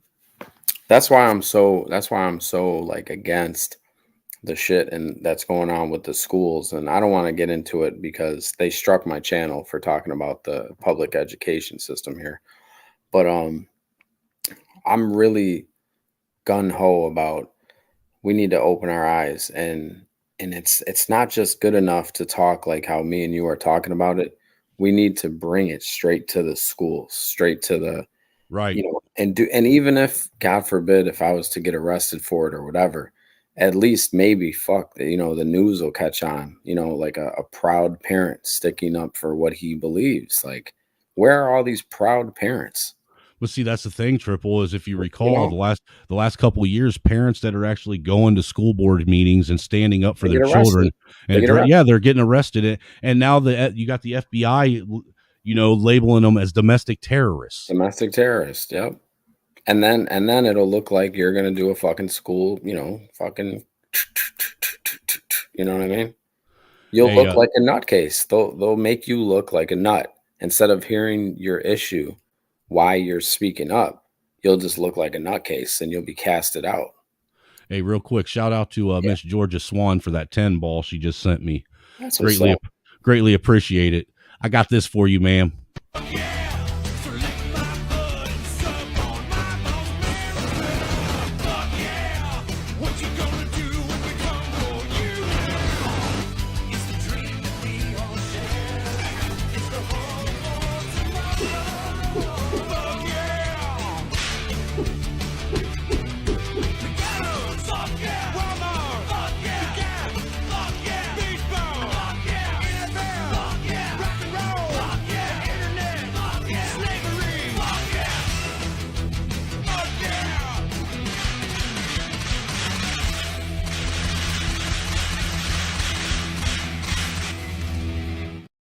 Bro, I love them double whips. Holy shit. I mean, wow, that was a lot, dude. Holy shit. I lean into it, bro. He said slavery. And then brought out 2 bull whips. Oh, not just one, 2 of them. So yeah, that was a lot. That was one of the best videos I've seen ever in my life, probably. Thank you. Shout out. Yeah, how's the baby doing? Oh man, she's doing great. She's driving me and her mom. She's driving me and her mom nuts. Yeah. Well, more so her mom right now, because since mom's on maternity leave for the next month, mom's taking care of her. Yeah. But she's sleeping a little bit through the night. She's eating well. She's active. She's starting to be aware of her surroundings and stuff. I think she'll fit in just fine. I always tell people this, they think I'm nuts. Chinese relaxing music on YouTube. That's what it's called. Oh yeah? I swear to God, works like a fucking charm. YouTube it. Chinese relaxing music. It's a whole lot of slow whistling. Yeah, I might have to look into that. It's kind of like listening to white noise. No, because it's music. It's like a humming silent. But it's the same effect as what I'm getting at. Yeah, it's like you're in China and you're in fucking maybe Tibet or something, and they're whistling and blowing on their whistles or whatever they play music with. You know what I mean? Right. It's fucking great. So I got another video for you here, man. What do we got? This is a video of a school board. Basically, a dad goes to a school board meeting to read aloud from a book that he found in the school library, and the school board president tries to actually shut down the meeting. Yeah, let's do it. I like shit like this. Next up, Jay McDonald in person. In person too.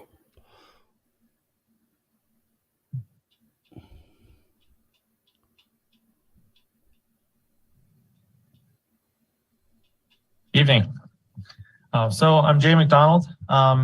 I'm here to talk about diversity, inclusion, and equity. So we hear so much about diversity, inclusion, and equity, and how it's one of the main thrusts, main objectives of the school board and the school district.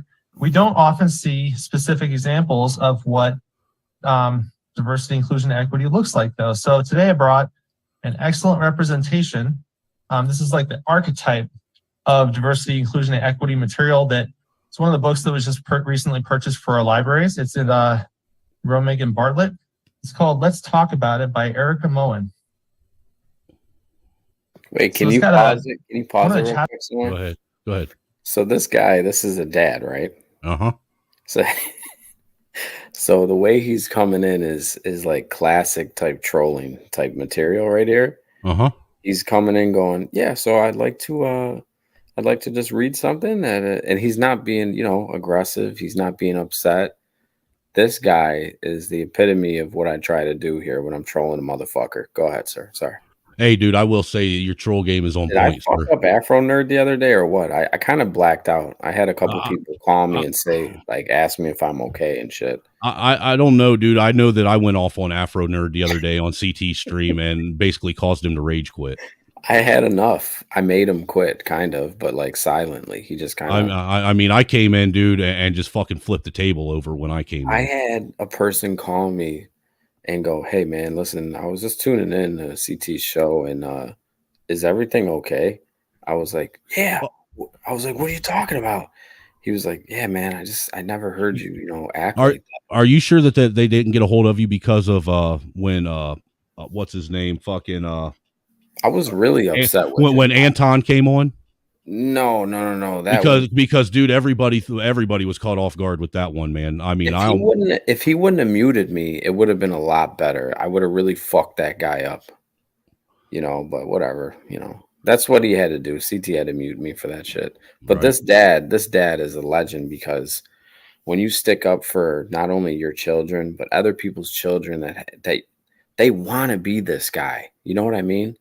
There's a lot of people that really do want to have they want to have the courage and the wherewithal, the tenacity, the integrity, the honor, to be able to be brave enough. Yeah. And I hate saying be brave. Yeah, that guy is fucking cocksucker, yeah. But be brave enough to actually stand against, what people are trying to say is the new way of life. He should have, if he would have, and sorry to interrupt this quick clip, but what he should have did was fucking pull out a lighter and set it on fire right there too after. Fuck it. You know what I mean? He probably would have ended up in jail though. And then what see, that's the thing, man. And even I've had to think about that. That's something I've had to think about, is because trust me, I've had some things happen to where I wanted to sit and do serious bodily harm to people. Yeah. And it was over my kids, Yeah. and then I had to sit back and think, well, what good am I going to be to my kids I if I know. do bodily harm to this person and then I get arrested and I ain't around to protect them afterwards? I think about killing people on a daily basis. And I just realized, like, well, if I do, it's going to have to be for a real holy reason to where, hey, sorry, son, but, talk to me through the glass. See you in, 2055. Just know that what I did was done for a righteous reason. Yeah, I'll get out eventually, but whatever. Let's see person this. here is about sexting. And I'll just read some of the text here. So before you start sending your naughty masterpieces around the world, take some time to get friendly with photo editing software and apps. Digital photos are permanent and impossible to retract once they're out there. So keep your recognizable features out of them before you share them. This is a book for kids. Don't forget to crop out your face, hide your birthmarks and scars, and edit out your piercings and tattoos. And don't forget to tell your sweetie how hot they look. Let them know you appreciate the little gift they've sent you. Mr. McDonald? Yes. Yeah, I'm going to interrupt you at this point. It sounds like you have a concern about a book. I'd be glad to connect you to the superintendent and their team to go through the appropriate process. I'd appreciate if you don't interrupt my time. Mr. McDonald, I've asked you to defer to the superintendent and their team if you have a concern about a book. We have a procedure and a process and a team ready to assist you if you'd like. Mr. President? That dude looks like a cuck. Wait. Is the guy at the bottom saying that? No, the guy at the top. That's him saying this? Yeah. About the superintendent? Yeah. Oh, he's a fat fucking pervert. That's why. Yeah, I mean, dude, he looks like a kid diddler. Yeah, he's a fucking pervert. He looks like the guy from that Adam Sandler movie where he sends him the little note. I can't remember what movie that was. The big fat fucking pervert. Go ahead. He looks like, dude, you remember the kid from Beavis and Butthead who wore the winger shirt all the time? He looks like that kid's dad. Go ahead. Let's see how this guy violated any rules. I mean, he hasn't used pornography. I mean, he hasn't shown any pornography. He hasn't shown any bad words, offensive words. Mr. Donnelly, you can overrule the ruling of the chair if you'd like. It's my determination that we should ask Mr. McDonald to go through the appropriate process. That's because you're too big of a fucking pussy to actually hear it out. Right. If it's okay for kids to read it, then you should be okay with hearing it. Yeah, let's hear it. Does he get a chance to keep reading it? Well, I don't know. Suggesting that to him, I think that's fine, but I don't think he's said anything that would cause us to cut off his testimony at this point. Billy Madison. I think we have a past precedent in this boardroom which would support my ruling. You're welcome, and I support your right to appeal the ruling of the chair, sir. He's a fag. Well, yeah, I would appeal the ruling of the chair based on that. I haven't heard anything that That guy goes home and cuddles up next to a dude with tits. This guy is a legend, though. This dude's saying, "Hey, I didn't hear anything that should." I think that's the actual superintendent right there. He's the superintendent. Yeah, I think he's the one that's actually pushing back and trying to allow that dad to speak when you got that fucking cuck over there, that sick pervert that wants to give kids child porn. So it's 6 minutes. He definitely says it. He definitely gets a chance to say something said. Specifically violated our current rules for public testimony. Understood. Okay. Is there a second? Of course there is. I'll second. Okay. I don't believe there's a debate, so we would go straight to a vote whether we're going to uphold the ruling of the chair. Ms. Foster, can we have a vote? A yes vote would be to uphold the ruling of the chair. A no vote would be to sustain or overrule, I suppose. Member Higgins? Yes. Member Donnelly? No. President Bellamy?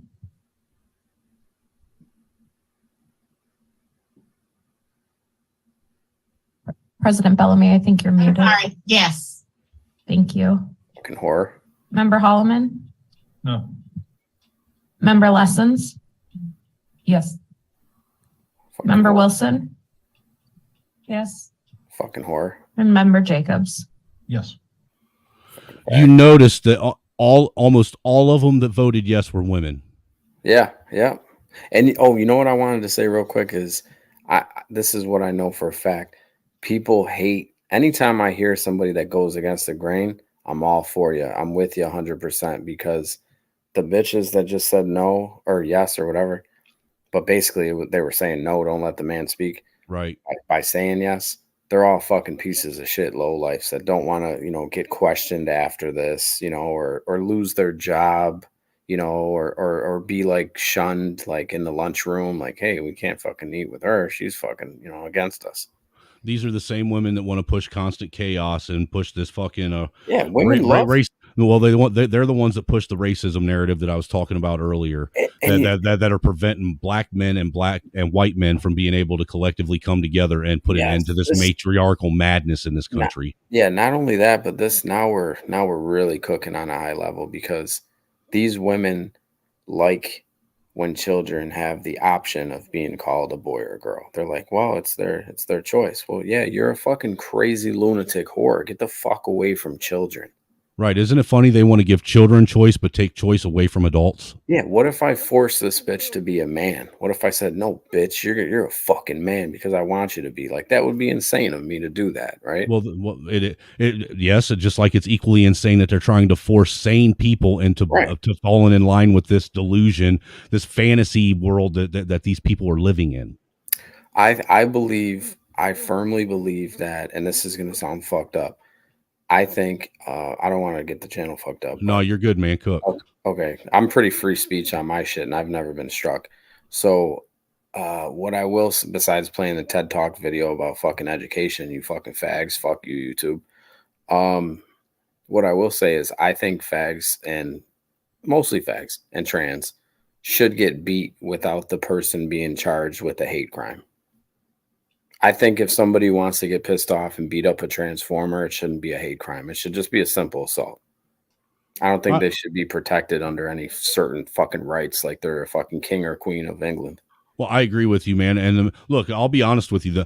I think the main reason why trans women in particular get attacked is because of this belief they have that they don't have to they don't have to make the person that they're trying to engage with aware of the fact that they have a dick between their legs. Not just that, but trans women, which is also a weird thing to even say, because I don't know if it's a man, a woman, a fucking it. But trans, so a trans really is considered, they think that they're part of whatever they're trying to turn into. Like if a man is turning into a woman, he thinks he can say and do whatever he wants to a man and a woman. Like, no, sir, you're a man. I'll beat the piss out of you right now. I don't care if you have a wig on. You look maybe like a woman, but I'll beat you like the man that you are. Most of them don't even look like women, though. And I'm not a hateful person when it comes. No, to look, dude. I don't hate them either. The thing is my position on it was, and that's what. And look, this is the real reality of it. The vast majority of people had no problem with their alternative lifestyle until they started directing that lifestyle towards children. Yeah. To kids. That's fucking sick. Like fag. How are you going to tell me that I can't properly rear my children, but it's okay for you to indoctrinate and groom my children? Yeah. Or like these fag festivals that now all of a sudden people are bringing children to. It's like, it like where I come from, it was you didn't talk about any type of gay shit around kids because you automatically look like a pervert if you bring up anything sexual around kids. You never talked about any type of weird gay shit, even dykes. You just didn't. So kids never heard of that stuff. So they were never like, hey, mommy, what's a fag? You know what I mean? Right. Well, there was a certain societal standard that we lived by. There was a respect back then. And for some reason, these people that can't figure out what it is they want to be and are fucking basically hate themselves so much that they want to fucking mutilate their body. Yeah. Think that they got to go out and put it right out on full display for young children. Yeah. I mean, this is what really piqued me on this and got me to where I started talking about it more, is the simple fact that you have teachers that are now, it's coming out and they're getting busted for teachers talking about their sexuality, talking about their kinks and what they like with children, not sitting and children coming up and asking questions about that child's own feelings or anything, and a teacher trying to explain it to the best of their ability, but a teacher literally talking about their personal sexuality, likes and dislikes with young kids that don't even have a fucking clue what it is they're speaking on. Right. Let's continue on with this. We've only got a couple minutes left. All right. By a vote of 5-2, the ruling is upheld. So Mr. McDonald, if you have any other items to testify on, you're welcome to do so. Well, yeah, sure. I mean, I keep getting cut off when I just read these books that are there's still purchase orders out for these books. Like they're not old things that were just put on the shelves to rot. Like they're things that you're actively procuring, putting in class. The first book that I read, I'm going to bring some of the FOIA documents that I have next time I'm in here. But there's teachers that are actually using it on their reading list in their classroom as part of their class material. So I don't want to hear that we're not giving this to kids. I was at the police department today and I was talking to them about this. And what it comes down to is there's a gray area where they say that, because you got to understand that distribution of indecent and pornographic materials to minors is a Class C felony. I hope that people understand that. So if there's the argument that, well, it's loosely covered by the First Amendment, and that's what you're doing, that's what you're hiding behind to get this to students in school, then how can you say I don't have First Amendment rights to just read this to adults at a school board meeting? Is it or is it not a First Amendment issue? Holy shit. I don't understand how it's appropriate for kids and it's not appropriate for the school board. I didn't even say a bad word. It feels a lot like you don't want parents to be seeing what's given to the kids. You're happy to give this to children. I've seen you. I mean, you even host reading times on the weekends. What books? What's your reading list when you host reading time on the weekends with Felix? Right. You're happy to give these books to kids. It seems like you're terrified to give them to parents. And I think it's an absolute travesty that you cut off my time and don't even let me have my 3 minutes. I think you're breaking your own rules. Thank you. That's that was a nuclear bomb he just dropped right there. Killed him right there. That was, yeah. I mean, because he made a very valid point. How can you sit and say that this is a First Amendment protected right for children to read this, but my First Amendment isn't protected for me to read it to adults? If this makes you as an adult feel uneasy and uncomfortable, why the fuck are you letting kids read it? You know what? I'm not gonna lie. Like, I personally, I fuck up like lawyers. I fuck up teachers, and I don't mean that like physically. I don't want to sound like a nutbag, but when I get into a debate, we're all adults. Sometimes I know that I'm winning, and once I know that I'm winning, it's like a lion just ripping apart a fucking hyena's flesh. So. Yeah. Absolutely. Even if you have a degree, like just because you got a diploma and you're a lawyer or you're a teacher, you're a doctor, sometimes you forget at the end of the day, we're both humans. And what I believe ethically, just because you don't believe it, that doesn't mean that you're right because you got a diploma. Even if you're in your field, even if we're talking about something that, okay, well, I got a diploma in it and you don't. I don't care about your diploma. Right. I mean, this is somebody said, what power does a man with a badge have compared to a man on the edge? You know, there is no power there. There is just a badge. It's just a physical piece of fucking metal on your chest, you know? Not saying I'm a fucking cop killer or anything like that. I'm just saying, you know, you can't feel like you have the right to say, to oversay somebody because this guy's in a school board director chair. This is a proud father protecting his children, his child. That's more powerful than any type of fucking school board fucking meeting. You know what I mean? I agree. I'll fucking kill a fucking school teacher. You know what I mean? Like, I'll fucking go ape shit. You know, if you walk in, you see your kid getting touched by a teacher, I'll blow that teacher's brains out of his head. Oh, what do we got here? CT. Yeah, I'm gonna let you see what happened when I hopped up on the panel, because right now what happened as I'm up here is Afro Nerd actually got put in timeout. I seen some of this. I seen it. I played it back a little bit. And I was ashamed of myself, like going crazy like that. I fucking lost my mind for a minute. Well, don't be ashamed of yourself, because I lost my noodle on him too. And then toughness that everybody needs, but it just can't be both. Eric, that's the point. I was never called a name. Sometimes when that word is, I'm just glad she's okay, to be honest with you. The man is asking your guys' opinion, man. That's right. CT got mad. What goes around will come around. Why did he say 250 to keep him on? I have to agree with my fellow HBCU grad there. Some of what he said I thought was right on point. And just for the record, I just want to say something real quick, CT, because I was cut off last time. I'll be very quick. I was not a supporter of Rodney King, by the way. I thought that was crazy. I don't believe that. Well, I don't care what you believe. I wasn't a supporter. I thought that he did wrong. I don't agree he should have got to the extent. I'm Afro nerd, respectfully. And you know I rock with you. Let's get Angry Snowman in real quick. Angry Snowman, where were you at on Thursday at 9:00? Your mic is real low, bro. I am not at liberty to disclose that information to you, sir, and it's none of your business, quite frankly. Sounds to me like he was on I-495 and I can neither confirm nor deny, but again, it's also none of your business, quite frankly. Bible Super Chat says the power of government needs to have neutral arbiters. A person indicating possible racial discrimination needs to be removed. Your argument is correct, Eric, in discussions, not application of power. Angry Snowman, what do you think about that young lady? Do you think that was a hoax, or did somebody actually try to kidnap her on that highway? I don't really care.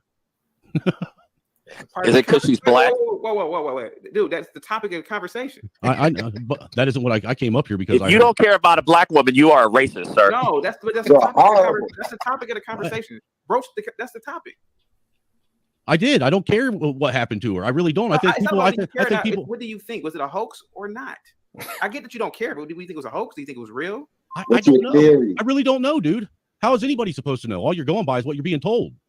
Anyhow, pretty much.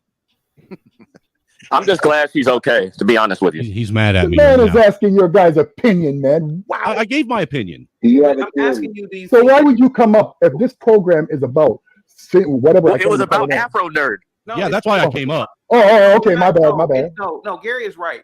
It's about No, because Gary even saw. Okay, you came up here over Afro Nerd. I got you. Never mind. Go ahead and cook, Whitey. I fuck up Gary sometimes, once in a while. Yeah. the main topic is this story a hoax? Do you even know what we're talking about, Angry Snowman? No, I don't. He just came up for the Afro Nerd combo. Fuck out of here. I can't come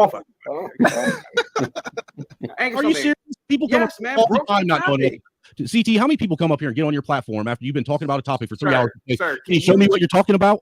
Because they don't know. Angry Snowman. Generally, I have some kind of awareness of the topic. I get up one time and want to go at some moron who wants to sit up here and say that he doesn't play the race card and this, that, and the other, and talk about racism when that's all he fucking does is get up here and turn every discussion into a race topic. Okay, broach Afro Nerd, then, man. Since you want to take over, go ahead, man. Go ahead. This should be Afro fun. Nerd, Angry Snowman. No, that's all I wanted to say. I think it's absolutely laughable that this dude is sitting up here trying to convince himself, not anybody else, but himself, that he doesn't get up here and everything isn't about the racist trope and trying to turn everything into a racist argument. He isn't all about race when that's all he ever talks about. We can be up here having a discussion, a civil discussion about anything in general, about basketball, football, hell, about going out and catching butterflies. And this dude will turn it into somehow a victimhood, oppressive racial argument every single time. That's what you hear. No, that's because that's what you say. Well, you can yell. Yelling doesn't necessarily mean that makes it more right. You can yell and do that. But anyway, I find you gentlemen just funny and fascinating. What I was saying was when CT brought up Black Wall Street, I just corrected him about that. That's all. How are you going to correct him about? How are you going to correct him about something you don't even have all the facts on, sir? You don't even know what you're talking about. All you're doing is going by the normal, typical stereotypes that you've been told your whole life. That's all you're going by. You know a lot about me. I don't know a lot about you. It's a lot of filler that I see from you. You just fill in the blanks, and therefore it's true. Aren't you doing the same thing? No, not at all. If someone talks about Black Wall Street, I'm going to tell you what I have read about it. Period. Full stop. And okay, hold on. Let me ask you a quick question. The people that wrote about Black Wall Street, was any of them there? You have people who are still living. Stutter. People that are in their hundreds, and most of them were illiterate. So how could they tell you about what was going on? Not to mention, if you want to get on Black Wall Street, you always talk about how it was torn down, but how come you never bring up how it was rebuilt? I mean, if you're going to have an honest discussion about it, why don't you tell the truth about how it was actually rebuilt and they brought it back? But no, we just want to sit and focus on the fact that some white people, white people came in, they tore down shit that black people built, Oh, white people are racist and they want to stop black people from doing anything. I'm a victim. I didn't say any of that. I just mentioned the history. You fill in all those blanks. I just responded to CT talking about like will for the cash app. He says things like Emmett Till. I don't know if that really happened. I don't know if Black Wall. Certainly, I don't believe black people could have created a black metropolis. I'm going to check you on that. That's all. Now hold on. What's the name of the metropolis? Hold on. The metropolis, consists of 3 buildings. Afro Nerd, can I ask you a question? Like Somalia. I won't answer it, but I want to just be clear. I know. Because people are filling in blanks with me. The blank filling is enough. Hold on. For the record, I was a supporter of Bernard Goetz. Just wait. What a weird dude, man. Here in a minute, it's going to get good. Dude, man. But it's like lead attorney Kevin Samuels. So many people could be talking. Nobody. Afro Nerd, I'm the host. When I'm talking, shut up. All right, Afro Nerd, I'm going to ask you a question. I want you to be serious. Snow, you got to play me yelling at him after I will. that. If you want me to chill, Ginger, you can pay to get me off the panel. Afro Nerd. Dude, I'm starting to sound like you now, man, when I get up here. Yeah. Homicide in 1997. Did you cry? No. Okay. Go ahead, guys. But it's funny that you asked that question, because when we growing up, and anybody that grew up in a black household, you usually are inundated with, bombarded with all of these slavery movies. And it really, when it's crazy. You just don't understand the time. Not to say that it was right, but you don't patriarchy on 1.5 times speed and he still talks slow. Understand the times that people were living in, right? So with the Amistad, I think that they won that case, right? And weren't they able to go back to Africa? Yes, they went to Liberia, if I'm not mistaken. Well, we all know what happened with that, right? We all know what happened with Liberia. But I just think that there's a lot of times people pigeonhole a certain part. It just like, why is everyone so educated on the transatlantic slave trade? Like, why are you more educated on that? God dang. And not carpentry. And not no. But like you're more. Hold on a second. But you're more. But there's 50 million slave trades going on at the exact same time. Why are you more educated on that than you are versus anything else? Like, you have to put things in perspective. Not to say that what happened was right, because it wasn't, and we know that now because we can go back and say, well, it wasn't right then, but it was just the way of the world. Just like 100 years from now, people say us using cars isn't right now. Yeah. So I mean, okay. So I'm just saying that when you put things in perspective, when I look at the world and I look at things that may have happened or that are happening, I understand. You have people like CT. You have his ancestors that decided to put the rest of us on a boat and sell us. That was common. It's not like that was rare at the time. It was something that was fairly common up until 1860s, 1870s, or whatever. Until the white man liberated you. This is true. But hold on a second. But Afro Nerd, is that last statement he made? Is that an incorrect statement? Is that an incorrect statement? What, that we were liberated by whites? Who said it was wrong collectively? White people. He can't bring himself to say it. No, I'm trying to understand what he's trying to say. So you're trying to say because there were whites that the white man freed your black ass. I'm telling you that a certain people had a sense of morality, right? That was not widespread. There were groups of people, for example, let's say abortion or gun rights. There's one group of people that have a sense of morality, and there's other people that look at them like they're crazy. For example, if I go to Western Africa in the early 1800s and say, I believe that slavery is wrong, the native Africans are going to look at me like I'm clinically insane. Yeah, they want to kill you, probably. And they did, and people were killed. There were several people. Eric, my brother, you don't have to go back to the 1800s. You can go there today. They still have slavery in Africa. All right, sorry, my brother. Again, when I go into this stuff, I'm not disagreeing with a lot of what you're saying. I'm not into the facts. When I recite the facts, all of a sudden, I'm this liberal. The liberal who supported Bernard Getz when many black folks did not support Bernard Getz. We don't care about Bernard Getz, man. You're not fighting. They just supported a white guy to kill a black guy. No, what I'm saying is you're trying to box me into some kind of position that I'm not. You get it wrong. A lot of what you're saying is getting it wrong. So I'm going to correct you. If you're going to call me, well, you mentioned that. Did you support Kyle Rittenhouse? Answer the question.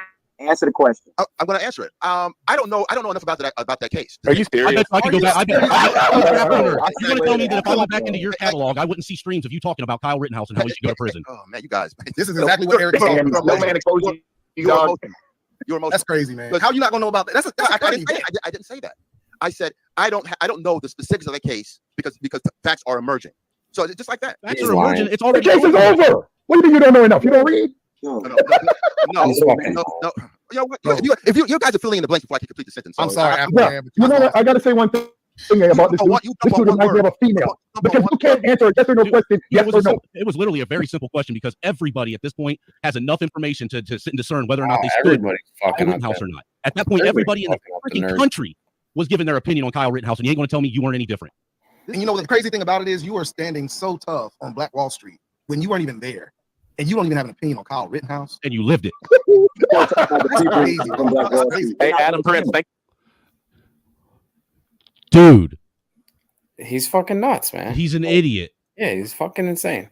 He's completely and totally brain dead. We're about there. You are. Oh man, I'm so ashamed of myself right there. No, I wouldn't be because look, I'm gonna tell you what. No, I blacked out though. I didn't see you, True Hype. My bad. What's up, True Hype? I didn't even hear you beep. What's up, brother? He was in a private chat. Hey, what's going on, man? Hey, what's going on, dude? You missed the beginning. I played that Judge Joe Brown clip. Dude, like I saw you in here, and I was trying to finish up at work because I'm about to get off, and I was like, damn, man, I missed that part. And then you went into this, and I was like, this is some fire right here, dude. Judge Joe Brown was cooking though, man. Look. Oh yeah. Oh, he ain't playing. He said what needed to be said, and you could tell he pissed off people on his own panel. Hey, forget him. Look, man. This is one of the elders, man, and we're supposed to make these exceptions for like this 1% of people. And look, right. I'm a very, very likable guy. I'm very accommodating or whatever. But I'm like, you will not tell me how to speak. Right. Look, tell me what your name is. I'm not changing the way like the English language is supposed to be spoken. And I'm not changing my thoughts to tiptoe around like, these individuals that don't even know who they are. You know what I'm saying? that hate themselves. Look, I hate it for anybody to go through any of that stuff, man. But look, man, some people I'm not here to save. I'm not here to really save anybody. You know, I can guide a few on my way, but I'm not here to save nobody. Right. So Valerie in the chat said I need to take my meds, having a manic episode. I really fucking lost my shit. Like I usually, go fucking crazy on people, but this guy really sets me off. Like he really creates like this negative energy. He's a fucking idiot, dude. Every show he wants to really, and then it's the way he says he's like a little nerd that I don't bother. He's literally Afro nerd. Like he's a nerd that I don't even bother, but he keeps saying little shit, and he makes me want to fucking kill him. Like no, see, the thing is he's trying to use the whole. He got under my skin. No, it's not that. See, 777. What he's trying to do is he's trying to use that blurred, that black nerd label to get you to not see that he is a typical leftist progressive lunatic trying to push the same fucking racial divide that his mommy pushed on him. He made fun. You know what got me really pissed off with him is the way that he was making fun of the submarine thing, the way that he laughed and he said something, and it's really not. He could be the whitest person in the world, and I'm gonna fucking destroy that motherfucker. Right. But so it's really not about race at all. But it ain't about race. But the fucking on my end, it's not about race. The arrogance of a person to be able to sit and want to whine and cry about things he never lived through while laughing about shit he watched. Right. Yo, you know what's wild about that? Well, you know what's wild about that submarine stuff? My bad, 777. No. Like, it's like certain people had like a vitriol. It wasn't just like internet, like normal, like just making fun of like all the situations. Oh, they loved it. It was like this vitriol, like sharks with blood in the water, man. It was weird. It was sick. Yeah, I'm like, yo, man. Okay, all right, now that person having money may not affect you. Meanwhile, they don't care about the Federal Reserve or any of this other stuff, whatever that affects them even more. Where these people are trying to digitally enslave you. That's cool, but this person who whatever reason lost their lives, which is always unfortunate. They got kids and families and everything else. Apparently, they're not human because they made some money off of somebody. Right. Snowman, who's Nunya in the chat? She's actually a pretty decent individual, man. I was actually catching some of what's going on out there. Apparently, it looks like her and Red are getting into it, and I'm gonna let them handle it. That's not my shit. Nunya's not a bad person at all, man. She likes to come over and assert her authority and act like she runs shit, but we know who runs shit over here, and she'll just learn to have to deal with it. Well, what I always tell bitches is Dick runs this car, or Dick drives this car. I say Dick drives this car, it really sets him the fuck off. Yeah, man. No. Nunya, like I said, Nunya's a good person. She just needs to spend more time in the kitchen cooking for her husband. Shit. Damn. That's none of my business. Nunya. She needs to cook and clean. Don't forget to clean after you're done cooking in there. Yeah, just go ahead. I mean, was I wrong? She probably is my Fed handler. Oh shit! I mean, I wouldn't be. It would not surprise me if she isn't the FBI agent that's tasked to fucking watch all my live streams. Hearing I'm a Fed, but then bruh at the end makes me feel okay. Right, especially the way she spelled it, bruh. Yeah. Okay, so let's watch a little bit of this. Just a little. 777 and Afro Nerd interaction. Yeah, I'm ashamed of myself. So you can just go to YouTube. But this footage there's Now, first off, I do want to say don't be ashamed, because you know what? More people, specifically more of us lesser melanated, need to actually start leaning into it and pushing back on these fucking morons that want to sit and say it's okay to be racist to people while saying they're not racist. I just can't stand the constant, black versus white thing. Right, I get it. Just right before I hit your link, I was talking to probably my best friend. He's black. I just can't stand the whole, whites are the problem. Whites have always kept a black man down. It's just you gotta. He's 65 years old. So he's that's like, what's sad. He really needs to grow up. Like some of the best coworkers I've ever had and best friends I've ever had, people I consider family are black too. Right. So like this is, and I'm Italian, so you know people always paint Italians as like, oh, they're fucking racist. Dude, I'm Irish, dude. Oh yeah, Irish aren't supposed to like black people. Every day you're talking to somebody black on the internet. Well, I've spent most of my life, hanging out with black people and raised along each other. Like this guy, my best friend in high school. My best friend in high school was the only black dude in the school. Yeah, this guy would cut your skin off and wear it as a jacket if he had the chance. For the foot, no, please, sir. Stick to the topic here. No. I want to hear him out. Go ahead. You know, when you're talking about hoaxes, sure, the Jesse Smollett hoax was severe, but you can't take a few ancillary hoaxes and then all of a sudden everything's a hoax. That sounds crazy. You know, there are major hoaxes that have been proven, and yet no one seems to have that same anger. When I mentioned Elizabeth Holmes, who pretty much lied about this technology, disease curing technology, almost like a tricorder. You know, the Star Trek tricorder thing. I'm very familiar with that. And her father was a VP at Enron. You're talking about a family of liars. We can talk about Robert McNamara. She's in prison, though, sir. She's in prison. Doesn't stop her from being a liar, 777. Well, she's still in prison, though. She got what was coming to her. No, let me hear what Afro has to say. What I'm saying is, I'm not against calling out liars, but let's be specific about each individual lie, and also talk about the magnitude of certain lies. When Robert McNamara, who was the Secretary of Defense during the Vietnam War under Lyndon Baines Johnson, where is all this information? Why is this attack, which is pretty much was the setup? Drives me insane, right? But that's major lies. If you're talking about, well, dude, it's him monologuing. That way, he doesn't actually have to answer a direct question. Right. You know, we want direct answers, and he wants to monologue, and he wants to tap dance around it. Yeah. Where does it come from? And in 1962, in the case of State versus fucking, like, what the fuck is he talking about? Fucking Jagger. I sound nuts on fast forward. Trying to be kind. Little N. You said fast forward a little bit. Oh yeah, a little bit. Yeah. Once you see like side by side, I fucking lose my shit. It's probably here. Yeah, somewhere. It's more when Blacks was up there. That's when I really can't take it anymore. Hold on. Bob with the super chat says, CT, you're stepping into solipsism. What? Solipsism. Oh, God. I don't even know. Solipsism, whatever. Afro Nerd, you know I rock with you. Listen, man. Stop it. Ain't no atrocities happen to black people. Oh. Because you know why? You know why no atrocities happen to black people? You have yet to move to an all-black nation state and totally remove yourself from these evil white people. If whites are so atrocious, so evil, move away from these people. Right. If a white woman can literally activate her whiteness at any time and say blacks who defy chaotic or somebody did something to me, then that is absolutely terrifying, sir. Move away from me. So move away from them.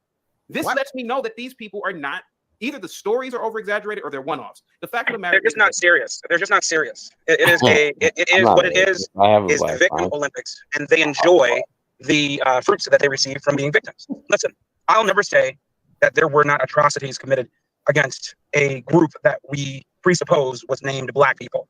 But the axiom that black people is some sort of monolithic culture, just like a white culture is a monolithic culture, I reject that premise. Because there's no such thing as black, there's no such thing as white. Everyone is, there are of course, groups. We group people in. Look at this lady driving. Where's the baby? Where? Look at this lady driving. I'm sorry, Black. Because of melanin and the pigment of the skin.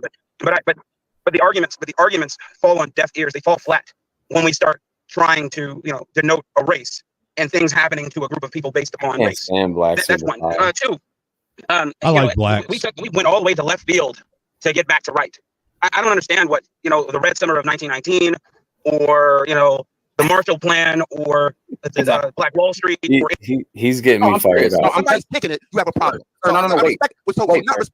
And as an American, I'm trying to get you. Let me tell you something. If you feel inadequate, that has nothing to do with your race. This is it right here. If you feel inadequate, that has nothing to do with your race. You fill the blanks, man. That's your work ethic. You're shooting blanks. That's your work ethic doesn't have a color. I'm insane on fast forward. If you feel inadequate, that's on you. That's not your race. No, I can't. You notice how you're trying to point out his own inadequacy, and he's trying to sit there and gaslight and use he's sitting there basically attacking you with personal attacks rather than I blacked out. I didn't hear anything. That's what I'm hearing. You're sitting there trying to point out that if he's a victim, it's something that he's done to himself. If he sees race, that's something that he's brought on himself while he's sitting there attacking the fact that you shoot blanks. I don't even know what he said at that point. I was going nuts, dude. And that's the shit that I can't stand is, when people want to go to that route. Look, you're wanting to sit up here and actually pose and present yourself like you're some educated, philanthropist or, some kind of. He's like a bookworm, yeah. Right. He's trying to be a bookworm. And you can't even sit and keep yourself composed long enough to actually stay focused on the topic at hand. You want to sit and make it a personal attack now rather than attacking the actual topic. Well, he just backs down. That's the best thing for a pussy to do is just to shut up and back down. He knows that. Don't try to group. Sorry, go ahead. And when he knows he's dealing with a caveman, so I'm not going to have this fucking debate of 1929 with him and all that. He knows that I'm coming for I'm a caveman. I want to club him in the head and throw him into a fucking fire pit. Yeah, but why would you have to go that far back? That has nothing to do with your race. If you feel inadequate, that has nothing to do with your race. You fill in the blanks, man. That's your work ethic. You're shooting blanks. That's a work ethic doesn't have a color. You're shooting blanks. I'm sure you You heard that. feel inadequate. That's on you. That's not your race. No, Don't try to group all your people together because you're a lazy, good for nothing human being. Go out and get something. It's not Black Wall Street's fault that they failed. It's not Emmett Till's fault. It's not the slave trade. It's your fault, sir. You're late. It's not my fault. I don't know what you're talking about up here every single day complaining about slavery. It's not the white man's fault for your flaws. You're false. You're disadvantaged. You already figured it out. That's why, sir. It's not the white man's fault. It's your fault. Take responsibility. Okay. Maybe you should have had somebody raise you the right way to learn responsibility. No house training. Your own ancestors, sir. Don't blame my ancestors. I mute my mic. My mic is digressed. That's not hard to believe. Again, the big floppy shoes, Grimace is your friend, the hamburger. That's where I see you. Because you're not letting me finish my thought, so you don't know what the hell I'm going to say. Okay. Well, actually, the thing is we do know what you're going to say because you say the same thing over and over again ad nauseum. His voice cracked. Yeah. Oh, I brought that up. Yeah, I'm nuts, dude. Sure, don't let your voice crack with me. So what I'm going to say, because I treat you as a comedian, I don't treat you seriously. As a Republican, I can have multiple thoughts at one time. When I recite the facts on certain things, I recite them as what I know to be scholarship. Okay, that's one thing. So Black Wall Street is pretty well documented, and at the same time, I will be the first to say that I don't think we're going to get reparations. Hey, no, man. I got to finish my point. CP, I got to finish my point. Can I land a plane, please? Yeah, what's up? Hey, what? Hey, notice how there was 100 to more Black Wall Streets all around the country. Why do they only bring up the Tulsa one? Well, because that's the one that they can say they have actual historic reference to, that a white person was supposedly responsible for its decline, when really, if you want to get down to the brass tacks of it, it sounds like it was two people that were involved with causing a whole entire town to go to war with each other. Kind of technically, if you really want to get down to it, white people were responsible for the decline, but it was the white man's ice is colder kind of thing. Right. I've heard that. After they rebuilt it. I heard that's where that whole phrase came from, was the whole Tulsa thing too. The white man's ice is colder, that is. Yeah. I mean, but that's what they wanted. They wanted that inclusion or whatever, and that came with the cost. There's always costs and trade-offs, right? Yeah. Let me get out of there because people don't like that. I can't. I don't need to be quoting Thomas Sowell. No, I want you to. I don't need to quote Thomas Sowell. Continue on, True Hype. Cook, man. Blackout. Yeah, go ahead. Look, if you say his name 3 times, man, a bunch of socialists fucking show up. Dude, I was in the Twitter Spaces last night, man, and it was like socialists and Marxists talking about liberation, and there was one black Republican, man, and he was like the whipping boy, and I was like, hell nah, man, I would never in my life. And they're talking about anarchy, and the one dude actually brought up a bunch of different types of anarchy, right? He was really swimming in the weeds, and apparently these ladies on stage, they weren't as learned on the different types, because everything's on a spectrum, nowadays, right? But truly, everything's on a spectrum, and there's different degrees to everything. And this guy was pointing out that fact, and they didn't like that nuance. And they shut him down. And I don't think I heard that many coons since one of SKC's live stream getting thrown around, man. It was crazy. bro, man. So a lot of people think that I'm a glutton for punishment because I like to get on panels and be the only white guy. Nah, like, hey, you're crazy, man. You're like Eminem and 8 Mile, man. Yeah, dude. Last night I got on the Fight Club and there was this fucking dumb white bitch that wanted to come up and try and come at me, dude. Man. I gotta check that out. After we watch this, I'll pull up a little bit that little section of it because that's Anton's channel, right? Right, but like I said, after we watch this, I'll pull up that little section of it because basically all I told her is to just shut the fuck up because I didn't care about her opinion. Right. You know, she wanted to come up and try and say, you know, I've been watching you. You come up on panels and you try and turn everything into a political discussion. Well, no, I don't. But if I did, what fucking matter? What difference does it make? Yeah. You know, that kills me, man. Like all these people talk about they don't mess with politics, but their whole life is politicking. You know what I'm saying? It's social dynamics between different groups and learning how where to fit in, like how you use your social cues or whatever. That's all politics is. It's like on a simpler form. But people talk about this or whatever. When you go against the grain, my thing is when you go against the grain too, like if 9 people are on a panel and everybody's saying the same shit, and then you pop up and you're like, nah, I don't believe in what all you motherfuckers are saying, then it's like, well, let's get him out of here.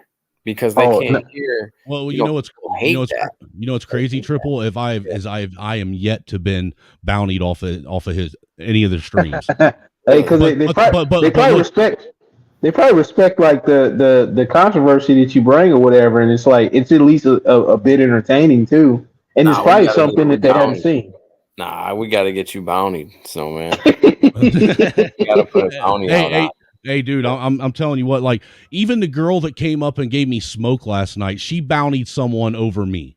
Oh, good. Which blew my mind. Like, you're up here fucking trying to come at me, but you're gonna respect truth.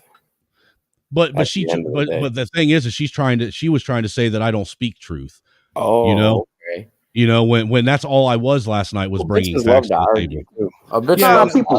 I think what it was is that. I think what it is that her fucking panties was wet, and that she realized that she's not the type of woman for me, and that I'm a married man, and that I would never fucking her wet ratchet ass anyhow. Well, I put women in their place, and they love that. Yeah, that's another thing too. That's another thing. They like not to be. Oh yeah, a lot of women like strong, very masculine men. You know, that aren't afraid to actually speak truth, not their truth, but speak truth. Right. Oh, you know, it's so funny that it happens so rarely. I remember years ago, man. I was in Nashville at this like after party thing, and I was like introducing myself, and I was using my alias, whatever. And then she's like, "Oh, that's not your name." I was like, "It's not my government." She's like, "What do you mean your government?" It's like, you know, whatever. And then we went back and forth, whatever. And it was like a film industry kind of party. Was she and then white? She's telling, was she white? No, she was black. But she was telling me she was know what government meant.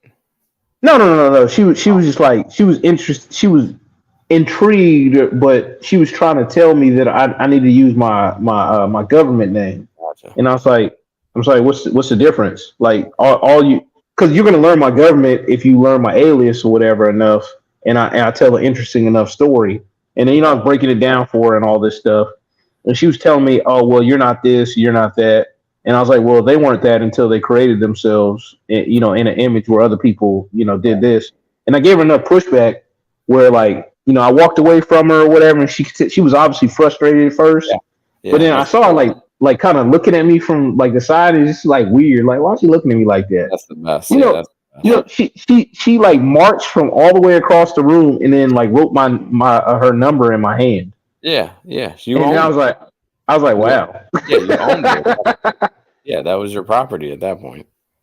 I was confused. I was like, yo, like I don't have that kind of heated. You wanted to fuck, sir. I mean, yeah, but I don't have that kind of heated debate with people I'm romantically interested in typically. Yeah, well, bitches are sick. They want to argue and fuck. Damn, I think it looks like they took last night's stream down. Oh, okay. Oh, yeah, spicy. Yeah, it got into some pretty spicy shit, to be honest with you. That sucks though, because I wanted that clip anyhow. That's usually when they take shit down. Yeah. You know, because like basically, like I said, you know, actually people were sitting there dying because they were making the normal comments, you know, white on white violence and all that shit. And, you know, basically I told her to just, I don't care. Just get off. I'm not even listening to you. I don't give a fuck what you say. Get off the panel. You're wasting my time. Was she ugly? Yeah, she was. She looked like a crackhead. Oh, wow. Oh, hey, Sound of Freedom is a good movie, man. Is it? Oh yeah, that's what Savage said. Yeah, I watched it this weekend. And you know what's crazy? I was just talking to somebody just a minute ago. I was on Twitter, like looking at stuff. One of the videos that popped up was a montage of weird stuff happening in theaters. Mm. And then, like in my theater, the first thing that happened or whatever, like when I noticed, I came in a little bit late with her, so I missed the very opening scene, which kind of pissed me off. I knew it was happening, like because somebody described it to me before I went. And then, like I get in there and I sit down and recline my seat, and I'm just like, "Yo, why is it warm in here?" It's the first time I ever been in a movie theater and it was warm. I'm talking about like it was like outside minus the humidity, man. So they had the air conditioning off in your theater too. Yeah, but this is not the only time. Like, I mean, there's a bunch of cases where there's weird smells. There's that's what I'm saying is people all over the country have been reporting that they're saying that the air conditioner isn't working. A lot of people even had their tickets refunded by AMC initially because of it, and hoping and people still showed up to watch it. They've been talking about, like you said, weird smells. There's been problems with the actual.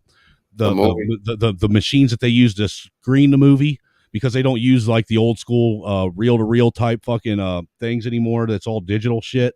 Yeah. So they're having technical digital issues with that. There's a lot of people even reporting that they're not even turning the lights off. Well, and they're bankrupt. Yeah.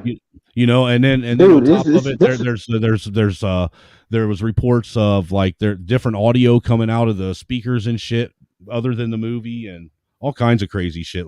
It's like there's a push for people not to see it. And the thing is a lot of people don't know is Disney was the one that actually originally put out the money to have that produced, and then they shelved it for 5 years. No, Snowman, 20th Century Fox, and then when the Disney deal happened, they shelved it. Okay, it already had a distribution deal on the table, and they axed it. Right. And it took 5 years for the guy that actually. It took 5 years for the guy that actually directed it to actually be able to buy the rights to his movie back. Well, like Donovan said, the theaters are ran by 25-year-olds. I see no flaw in what your statement there. I just like I wasn't gonna say nothing to anybody. I just thought it was weird when I sat down in the theater, and I seen like a couple things or whatever like before that, and I was like, whatever. I kind of just blew it off. But then like after I saw the thing today, I was like, I started talking to a couple people, and they just had I don't know if they had any weird experiences, but I'm gonna talk to a couple cats that I know that watched it this past weekend. Well, what I'm hearing is the biggest thing that movie's pointing out is there are a whole lot more Epstein Islands out there than what we realized. Oh shit. Yep. Let's listen to 777 cook a little bit more on dipshit nerd. Yeah, I mean he really needs to ask for his money back from that HBCU he went to, because he basasically threw his money away. Oh, yeah. He'd have been better off setting it on fire and keeping himself warm. It went to a better cause. Blacks, are you okay? Because your eyes are really. Are you all right, Blacks? Oh, I trained jujitsu, man. I burst some the subconjunctiva. I have a subconjunctiva hemorrhage from pressures associated with BJJ. Okay. All right. Hope you're all right. That's all. Go ahead. Yeah, I'm good, man. All right, we're gonna land the plane. I'm sorry, Blacks. Yeah, land your fucking plane, you fucking retard. I don't take you seriously, man. Go fuck your mother. Afro nerve. Go ahead. I want to hear your point. I've been fucking nice long enough. Yeah, thank you. Oh my God.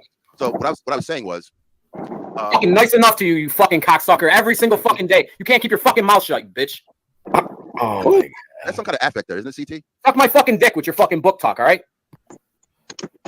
I'm just humoring this guy. Fucking cocksucker. You got everything to say about everybody on this fucking panel in this fucking world. What the fuck do you got? What do you know? Why don't you tell me something to fucking teach me? Teach me something, you fucking scholar. You fucking jerk off. Go ahead. Tell me how smart you are, you fucking joke. What do you know, motherfucker? Tell me about Black Wall Street. Where the fuck was Black Wall Street when you needed him? Why don't you tell fucking Barack Obama you need a loan? All right? Nobody cares about nobody. Remember that. You fucking failed as a man. That's your fault. Now fucking grow up. Open your fucking book and jam your face in it, you jerk off. CT, I would suggest that you get control of your show because this guy's taking it down. But he did. You probably like that, you faggot. He actually caused the I numbers have no to response to this surge. kind of stuff. I don't really do this well. Go where you fucking belong. Go to the fucking old man's channel, you fucking cocksucker. Yeah, whatever, man. I see Little Red Pill fight back Afro. I'm not gonna fight this guy. Why am I gonna do that for? Fight back, you fucking coward motherfucker. That's why we fucking took over Black Wall Street, because you cowards like you couldn't fucking stand up for yourself. Okay. Stand up for yourself, you fucking coward. I wish you understood. I don't really feel. I fucking pissed on Black Wall Street. Now how about that? Now what? Well, that's now what? Expected. You're proving my point. You're ignorant. All right, I took over Harlem too. My people did that. Okay. I don't, have at it, man. You're having a good go of it. Now what do you have now? Now what do you got? What do you got? Cowards like you lose things. Men like me take things, okay? Respect Esau, you cocksucker. Fuck you. I actually read comic books, so I'm used to this kind of clown. I got a fucking comic book for you. Fucking suck my dick. Fuck you and your comic books. This is boring. Go ahead. Yeah, it's boring, motherfucker. You think I want to hear you talk about Black Wall Street and Emmett Till every fucking time you're up here? Think I want to hear you talk about how fucking the white man destroyed blacks' fucking mentality and all this shit? Every fucking day you do this shit. Every fucking day. You can't even talk about the fucking title. You got to go back 800 years ago, 500, fucking slave trade, the slave boats and all this shit. Why don't you fucking grow up? I'm not the one screaming. Why don't you fucking grow up, seriously? I'm not screaming, man. Where's the white man whipping you with chains and shit right now? There is no fucking white man. CT, I would implore you to get control. You, sir, are the problem, not the white man. You're a failure. It's not my fault. You're a fucking failure. It's not my ancestors' fault. See, go read a comic book. You're 60 years fucking old. What are you reading a comic book for? Anyway, Crying about slavery. I find no flaw like in an your old logic. fucking bitch. You would have fucking if you were Rosa Parks, you wouldn't even have thought to stay seated. You would have got the fuck up and walked to the front of that fucking cocksucker. I meant the bad. I have no response to what you're saying, 777. I can't talk to you, so you don't. Men like really, you are the reason. Men like you are the reason so. slavery existed. Men like you are the reason slavery existed. You cowards that ran into the field and worked. You're pretending to be an adult, so I don't really have much to say to you. You make believe that you make up things. So, you mischaracterize what I'm saying. You interrupt what I'm going to say. So you don't really. I find it interesting that the guy that pretends to be an adult is sitting and claiming that someone else is pretending to be an adult. I'm just throwing that out there. No, what I think. You just make stuff up. So I find you fascinating. I guess you're somewhat entertaining, but I can't respond to you. You would still be a slave if there was slavery. You would never have the heart to get up and run and fucking fight for your freedom. The real slaves died for their freedom. You would have still been a slave, and you still are mentally enslaved today. No, you're really lost my your way. point. No, everything you said just proves my slavery point. could cease to exist, but you'll forever be a slave for the rest of your life. You remember that. In your mind, you're gonna die a slave. Even though slavery doesn't really exist, you're gonna die a slave because you can't overcome. It wasn't there a song that said we shall overcome? You never sang that fucking song because you're a coward.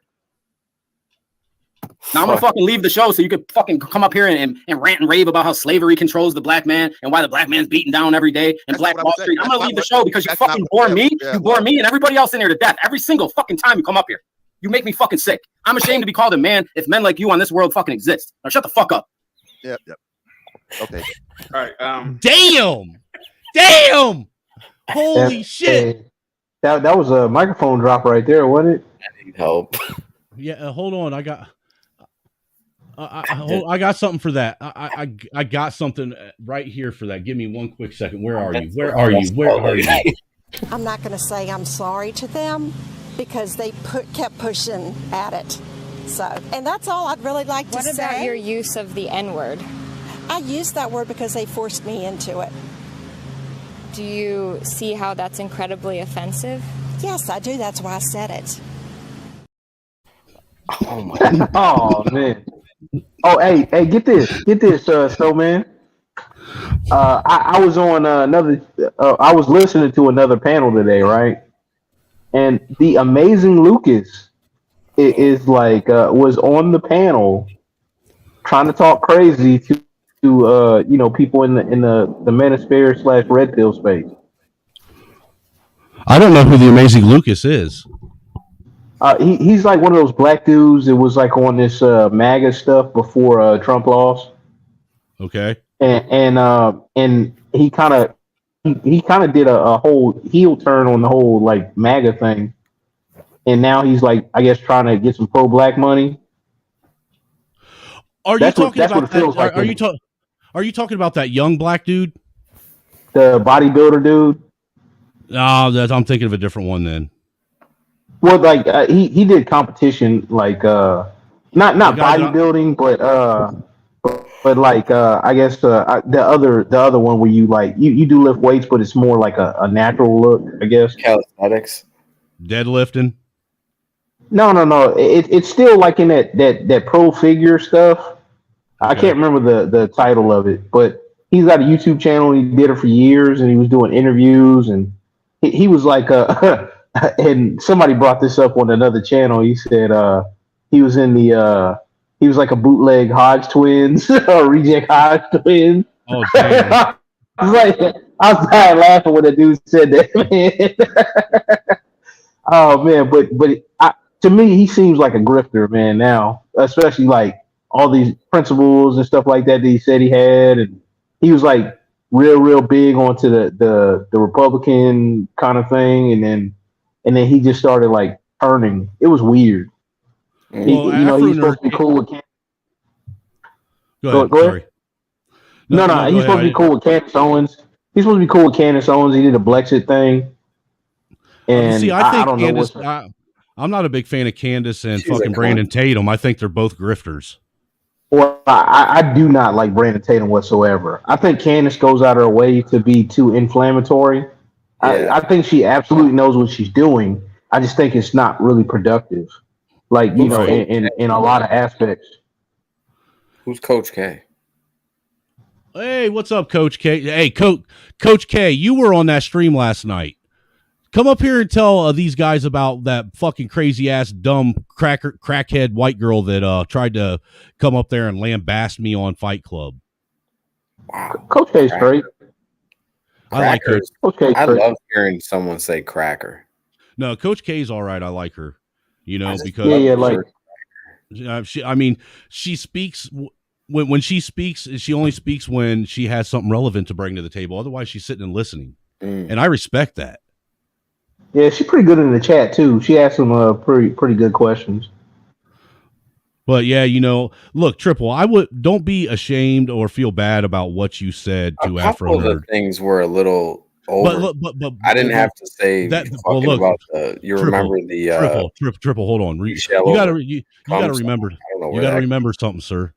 You actually have enough humanity inside of you that you understand that some of the things you said were horrible things and it made you feel horrible, right? I don't know if they were horrible. But it made you feel some type of way hearing you say it, right? Who's the guy underneath me? What's his name? True Hype? Yeah. Yes, sir. That wasn't that bad, right? You're black, right? Yeah. Was that like you're black, right? What the fuck? Yeah, so I am. That wasn't a racist attack. Was that like a white on black racist attack verbally or no? I mean, we talking 1980s, we talking 2023. Well, 1980, how bad was that? Very tame. Yeah. Well, in my opinion, it's very... Oh, my bad, Snowman. 2023 though, like there was a lot of dog whistles. well, the point that I was trying to make, Triple, is you got to remember while you sit and think that you sounded horrible, I want you to understand that you've probably sat and dealt with the same shit I've dealt with people saying worse shit to you and not giving a fuck about it. Yeah, I really don't. Yeah, I don't. You know what I'm saying?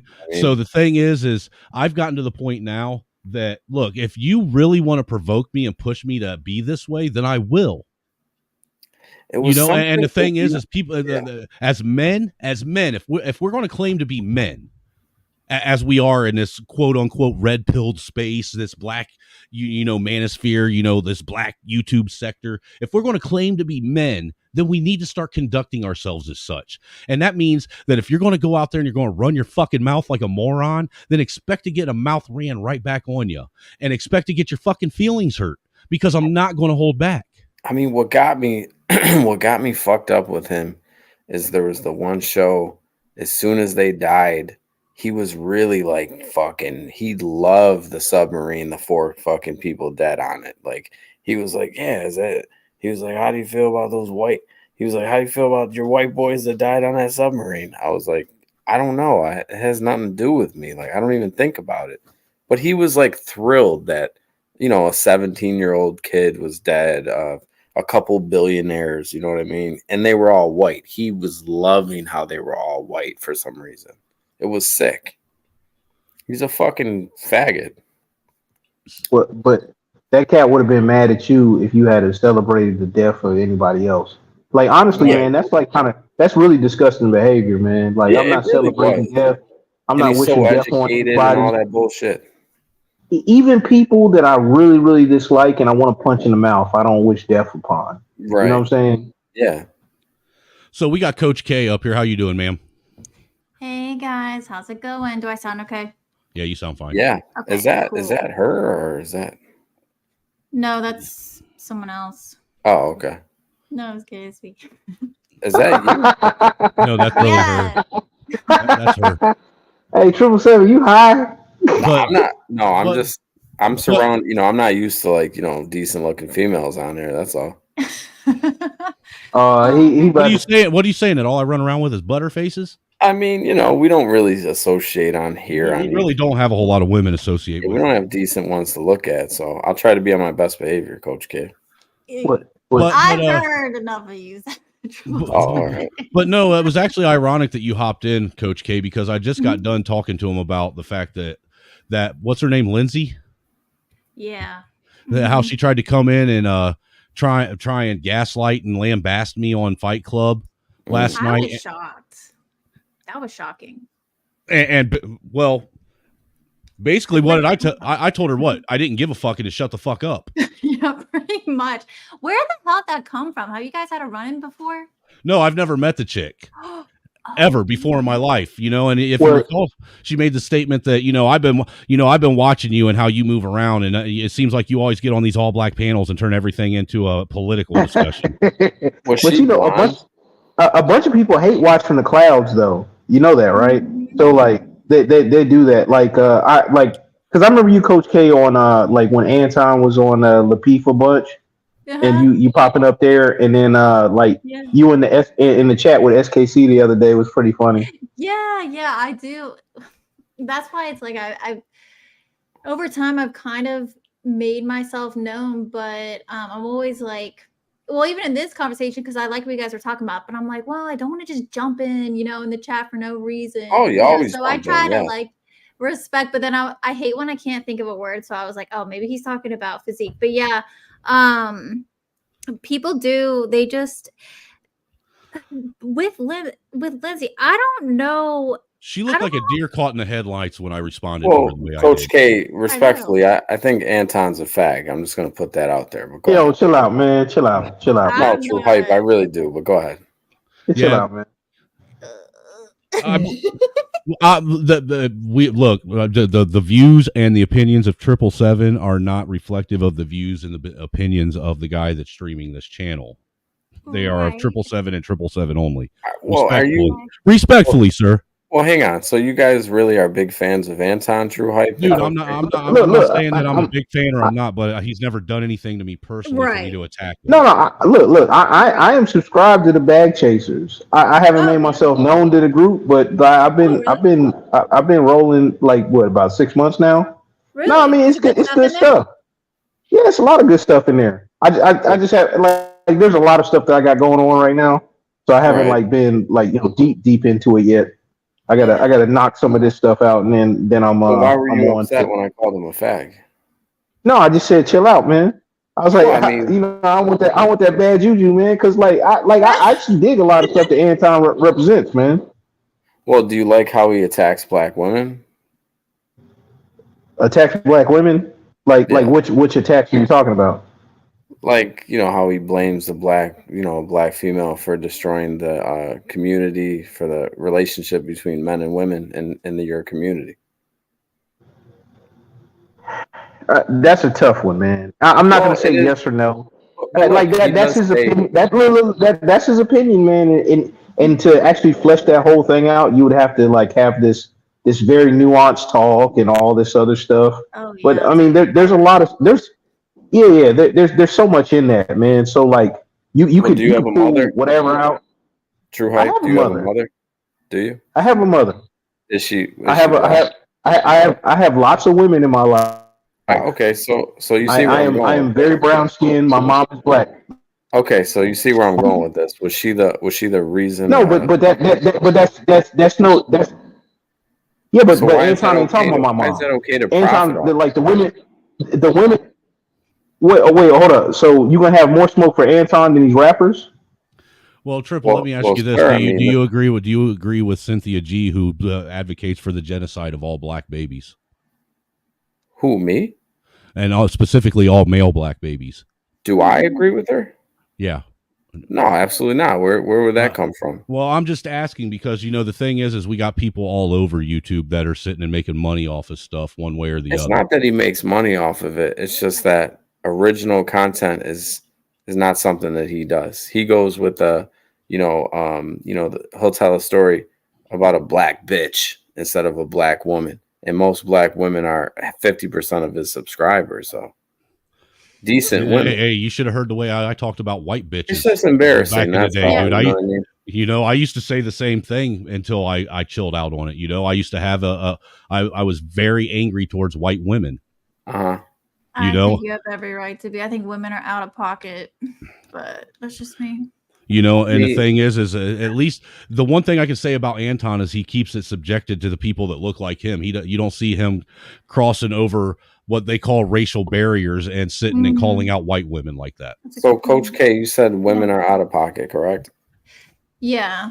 Like but then, who? So what women? I would say, see, and I don't do the race stuff and that's why I Well, first what women, got though? into All women? Yeah, especially young women, but just women in the West. I will say that I got into this space, gosh, a long time ago now. First, because I found Kevin Samuels. Gosh, that was forever ago. And Can I say something without you being offended? I'm not gonna. I'm an actual coach. I control my emotions, so you're good. You can't offend me unless I agree with it. And that's Okay, excellent. Okay, so excellent. So you got into this and you went to Kevin Samuels? When you find someone and then you find another person and then you go to another person, that kind of thing. Okay, so I'm just going to throw this out there. So respectfully, I mean this respectfully. Say it. I don't care. Just say it. You have daddy issues. You're looking for a man in your life that you can look up to. You found Kevin Samuels. You do. I mean, this is psychology 101. You found Kevin Samuels. He died. And then you looked around for another daddy, and now you found the black daddy, which is Anton, I believe. I actually was watching Kevin Samuels when he was alive, and I found him from a female coach, a white female coach, actually. Why are women out of pocket? Where does that come from? It comes. Yeah, go ahead. You go first.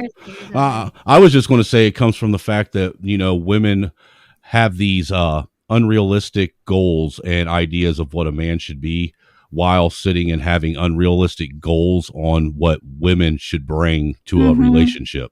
This isn't a majority, though. I mean, you're talking about it actually is kind of a majority. It in real life, and I will say, and a part of me, because that's why I can never answer something directly, because there is a lot of nuance, and I do try to find understanding whenever I can. But I will say that I was never taught. I actually was raised by a single father, so if anything, I have mommy issues. But F that hoe. Well, respectfully, he was a. Okay, I'm not gonna say. Go ahead. No, my dad was a hard ass, but I look up to. He just did wonderful, man. He just worked so hard, so many sacrifices, blue collar man. Well, he wasn't around for your guidance, and this is why you're probably lost. He was, but I will say that we weren't told to be directly. We were not told explicitly, be independent, do this, do that. Now, there wasn't necessarily guidance in terms of marriage and things like that, I will say, but I think that's in general, and I've noticed that. So I was under the impression of being, even though I didn't recognize it until, listening to Kevin Samuels, that independent, I didn't recognize how, I want to have kids, but I'm wasting time. So I was in a long-term relationship, and I was like, yo, if we're not going to get married, I love you, but we can't do this. Well, we're married now, so it's all good. But I mean, he had a lot of fear and stuff like that too. Thank you. Yeah, this is this best relationship I've ever been in. This is freaking ride or die. And he's black, right? No, he's white. Just asking. No, he's white. But the thing is I was not aware that I was kind of doing that whole independent thing, not putting family first, and it wasn't any malice. So that's why I do think that some women though they don't realize until unfortunately it's going to be too late, if that makes sense. It's kind of baked into the cake now, like with all the programming, even on the men's side or whatever, to be like on the weaker side and to be like overly romantic. Right. You know, like because the Disney, you want to be the Disney prince and all this other stuff. And and the Disney princess is like almost no more because like that's been replaced by like another archetype, and then like there's too much finesse culture out there. It's been replaced by the queen who never went through princess school. Oh man, finishing school. Right. Yeah, my problem with a lot of men that look up to Anton is one, and I'm not speaking about anybody on the panel, I'm just speaking in general. You have a lot of like issues with who you are as a man, whether that stems from your father, whether that stems from the men that, either raised you or didn't raise you, I can't say. And especially women that, hang on. Be careful. Let me land the Be careful though. So, okay, go ahead. I don't have to be careful. That's exactly how I feel. No. I'm saying like be careful when making the observation because that might be something of your bias coming out from something. Most men that look up to father figures have a lack of fathering in their upbringing. Well, Triple, can I ask you a question? I mean, what the fuck am I saying wrong here, True? Well, hold on. Triple, I want to ask you a question. Yeah. That's all. Can you respect certain tenets of a person and still not like, the person themselves as an individual? Like, can you sit and respect whether or not someone, went out and has created a success, created success for themselves and knows how to show that path to success to other people, but still not agree with the type of person a human being is? AKA respect the hustle. So here's the thing. Respect the hustle. I get it, but I can respect the hustle, but I can't respect the man. So, well, you don't have to. I'm just saying, like, there's no reason to paint Anton with the broad brush because when you really comes down to it, whatever, unless you're gonna have like the same kind of heat for another type of person or whatever that's doing way more damage and harm toward said communities and all this stuff. But who? Well, I mean, like, go ahead, Coach. Well, the one thing I was going to say is I think you can, let's say, listen to a commentator or someone, but not necessarily look at them as a father figure or like idolize them, if that makes sense. Well, Coach, I mean, respectfully, what did you look up to Kevin Samuels for? I never said I looked up to him. Well, I said you did because you were I looking found up his to- content and I related to a lot. He definitely helped me taught create you how to be a awareness. woman. He taught you how to be a woman. I wouldn't so much say he didn't teach her how to be a woman. What he did is he said things in a way that no one else said it to, where it made her aware of. Yeah, gave me perspective. And Isn't that what a father does, Snowman? Technically, Not all that's the what I time. do as a coach. Coach, come on. I mean, what are we doing up here? Are we lying up here? You looked up to him like a father figure. No, man, I have a father. You guys got it all fucked up. That's all. Even if you looked at somebody and had like admiration, that doesn't mean it's a father figure. Well, like That's watering down the father figure title. Yeah, my wrestling coach is like a very prominent role, like from high school in my life, but he's not a father figure. Only my father is my father. I'm just gonna speak honestly and open here. A man shouldn't look to any other man besides his father as any type of idol or have that type of regard. That's all. Well, these men or whatever help guide me into a certain element of my life or whatever, and I have a respect for that. Like all my coaches did. My boxing coaches, my wrestling coaches, and then even some counselors or whatever and mentors that I have. Yeah, they've helped me out in certain elements. I've looked up to a lot of men as father figures just because my dad wasn't around in my life. I hear you, and that's because he wasn't around, and I get that. But all I'm saying is, me personally, you got to dig deep down, and you got to find that inner just fucking man. Right. Well, right, I get that, but it's my opinion. Well, what I'm saying, Triple, I understand what you're saying and what you're alluding to. Yeah. But a lot of people, there are still a lot of people that don't know how to find that inner man unless they're guided to it in a sense. Not everybody sits and has that, proverbial epiphany one day and they actually realize what the real issue is with them internally and are able to correct it as needed. You know what I'm saying? Some people actually need to have somebody to, for lack of better words, hold their hand a little bit through the way. That way they can be shown where to go. I mean, yeah. I don't necessarily think that's a bad thing. Really, I think, and honestly, I think that is an admirable quality in men that are willing to do that for other men that aren't their children. I mean, it's, to me, I hear you. You know what I mean? I hear you. But Coach K, like I said, if you're looking for, a way to be a woman, then it's not your mother's fault. I guess in a way it's your father's fault because he was the one there. It's my mom's fault for sure. But well, in the end of the day, it's your fault because we can't blame our parents for how we. Oh, no. Now I 100% agree with that. That's why I've been, from. It was a lot of exes. I blame your exes. Probably treated you like shit, and you're out here looking for. Yeah. Whoa! You trying to? Hey, Coach, he's trying to give you out. He's trying to give you out. He's trying to give you out just now.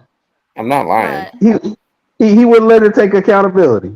I'm not lying. No, yeah, and that's the thing is like that. As a coach, that's the first finding coaching and what. Is specifically what I teach and what I learned saved my freaking relationship because it required, because I was being crazy. Let's be real. Like anyone will tell you, I'll tell you, my husband will tell you, he left my ass because I was being crazy. But what type of coach are you? A life coach, but I work with young people. I basically teach them pretty much cognitive behavioral therapy. Basically. You don't think it's a little odd? You're a life coach that. How old are you now? About 40? No, I'm 28. 28. You don't think it's hold on. Let me say something real quick. I just want to thanks guys for welcoming me to the panel. Oh, man, thanks. I appreciate that, bro. Hey, yes, man just had a baby. If you could send over a cash app to him. Hey, yeah. Oh, congratulations, man. You just had a baby. Thank you, MFB. How old is the baby now? She is, I believe. 3 weeks. No, she's not. She's a little over a week old now. Damn. Oh my god! I remember. Yeah, that's awesome, man. We had her. We actually had her on 4th of July, so her name's Vivian Liberty Nicole. Beautiful. Oh, that's beautiful. Nice. Yeah, that is beautiful. Oh. Is that that's not your first kid? No, that's my 7th kid, sir. Your 7th kid? Good number. Good Yes, number. sir. Good number. That's a lot. I got a kid for every day of the week. Yeah, you do. I got my own starting basketball team and a couple reserves. Yeah. Hey. But before you know it, he's gonna be raising barns. Hey, man, all I'm trying to do is my part of trying to repopulate the white race. So, Boston, what were you saying? What's that? You got the floor, MFB. Thanks for coming up and engaging in the conversation. I was going to say I have to side with 777 regarding the whole Anton situation. I think you're on the money. I think I can't back you up anymore. I mean that's you were on the money. That guy, you got him down to a T. I mean, he's a low life. You got him boxed in. Well, I've never watched. I've personally never watched enough of Anton actually speak to have an opinion on him like that. Well, let me tell you this though: a man who will go up and say the kind of things that that cocky, arrogant attitude. Real successful people do not talk that way. Only people that have people that don't. I'm sorry. In the world, I've never seen a person who's actually successful speak in that manner.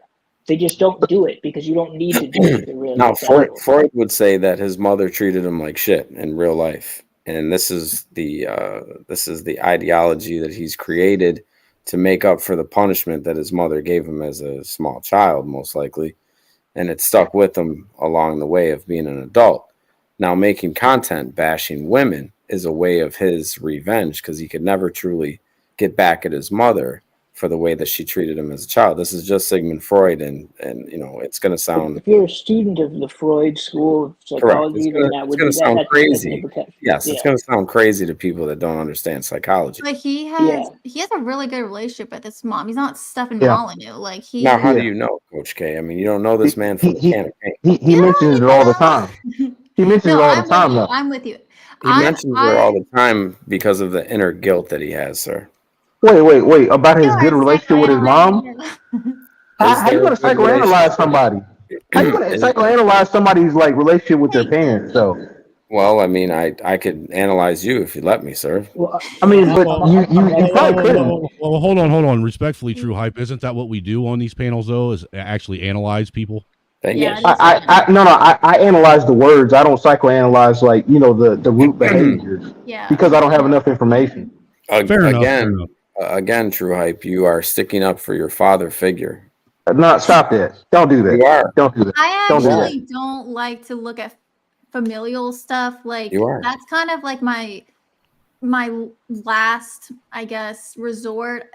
Instead, I'm like, okay, let's look at maybe the last week or the past year, why they're doing what they're doing. There's always a reason usually for it.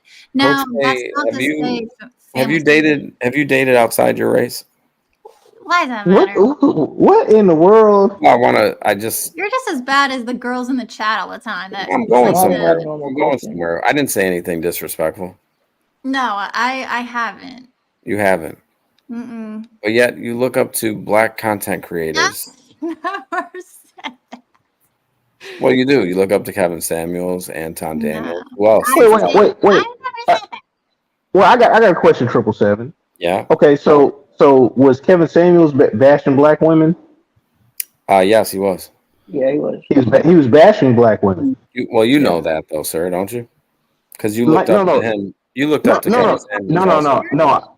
I watched his stuff from a pure like you looked entertainment standpoint. No, stop that, man. Well, I didn't look up to him. No, he had a popular platform on YouTube. I am in that kind of sector, and those that kind of bring some kind of something different, or even package something a certain way that's successful. I look to see what I can duplicate in that success. Like a father. That's not looking. No, stop, man. I'm not looking up to him. Those that are successful in the sphere, I pay attention to. Okay, you're in that. He's not a father figure. No, I'm behind the scenes.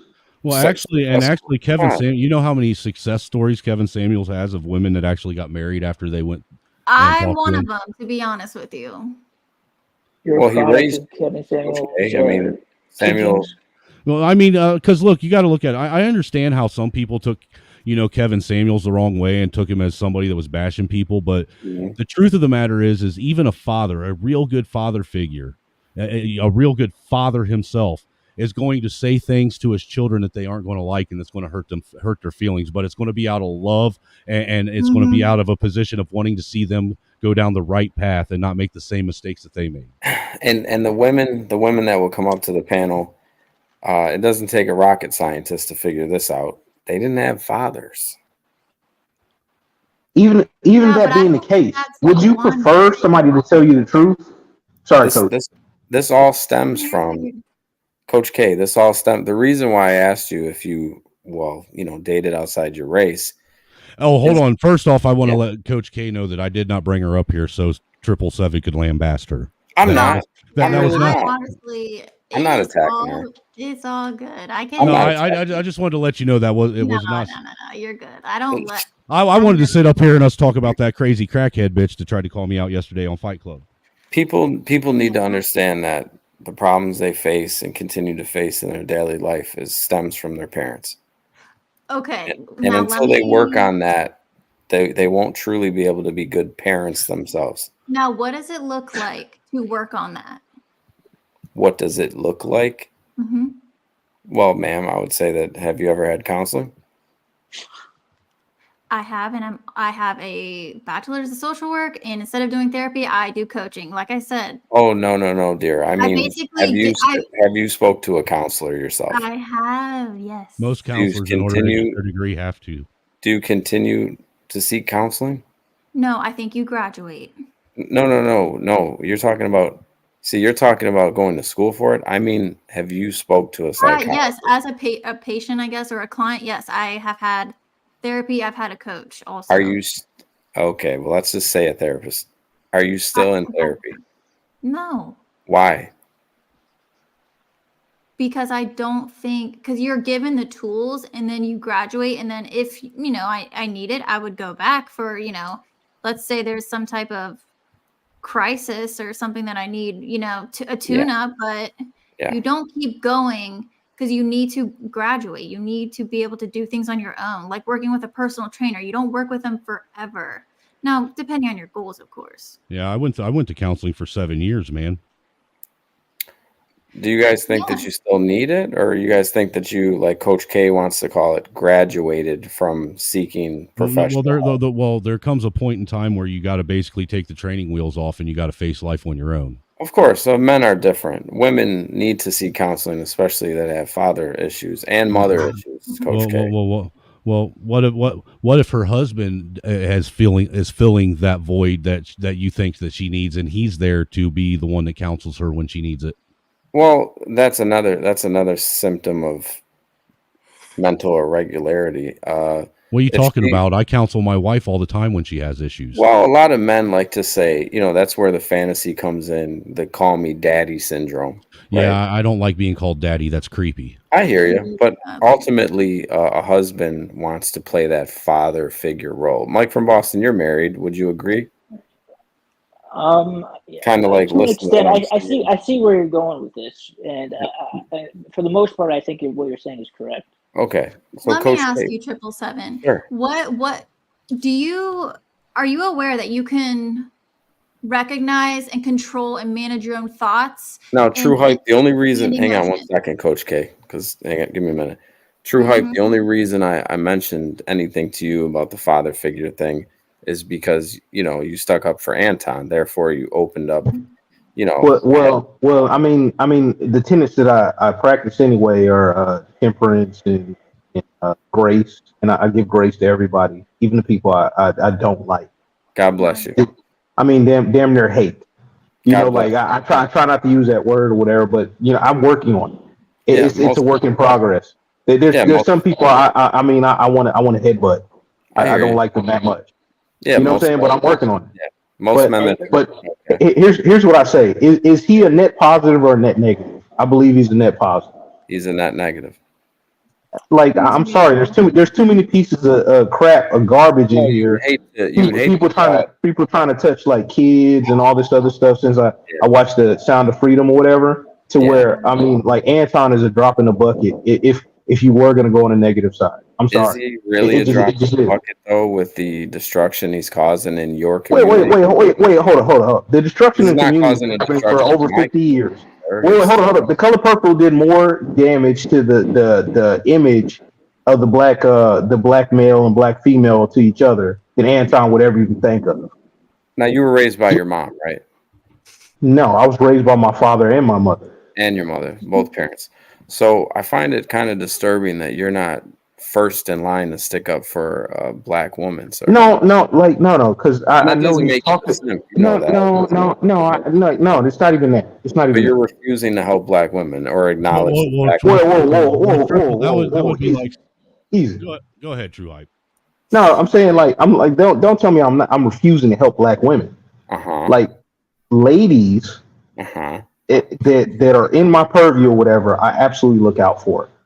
Like ladies not ladies, but women in the street, or whatever. I'm sorry, hey, if you're out here tongue wrestling with another dude, not non-sexually as we would have it, I'm not gonna insert myself because my family. You mean married then, right? No, ladies that present themselves in a certain manner. That are not. If you're putting your hands on men, I'm not inserting myself. Right. If you're putting yourself in certain precarious positions, I'm not inserting myself because my family needs me.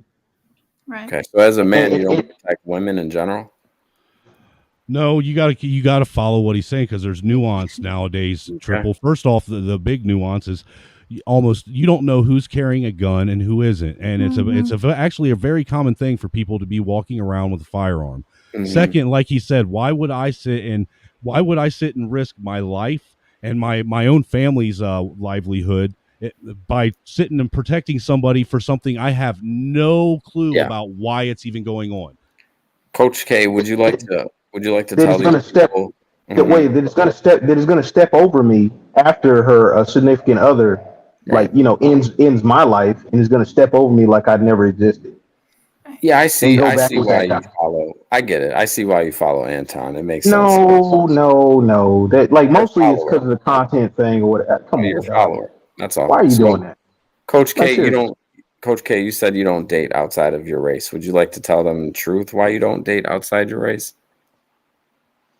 I'm married, so it's irrelevant at this point. No, hey, but 777, who are you subscribed to on YouTube? Like prior to being married, though, you're not. You didn't date out of your race for a reason, right? There's no reason to even because you're racist. Down this. Yeah, for sure. Yeah. Yeah, it's okay. You know, right. people are. Hey, 777, I would like to answer who they are. The Coach K's question. I would like you to answer Coach K's question. Go ahead, Coach K. What was it? Who are you subscribed to on YouTube, or who are some of your favorite commentators? I watch a lot of women doing yoga. Let's see, and do you have mommy issues? Do you have sister issues? Do you have auntie issues? Do you have grandma issues? I expect you to clap back, and that's good. I watch a lot of women doing yoga stances and yoga pants.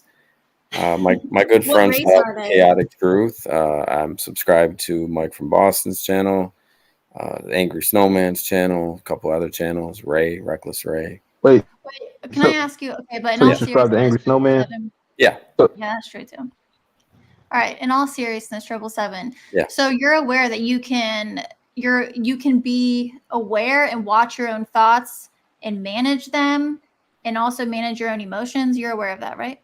Well, the issue that I have is when you idolize men. No, that's not. I'm not talking about that. I'm talking about the therapy stuff again. Go ahead. Like emotional and cognitive regulation. You're aware of that, right? That we have the ability to watch and manage and create our own thoughts. You said cognitive regulation? Yes. There's no such thing. Yes, there is. There isn't. You have a prefrontal cortex. You can watch your own thoughts. What is regulation? Would you like to define regulation for these people? Sure, I'll look it up. Sure. Coach K, are you familiar with the show with 777 Radio? I think I've actually listened to it a while back when I first started seeing his craziness on Chaotic. Where did you see it? On Chaotic.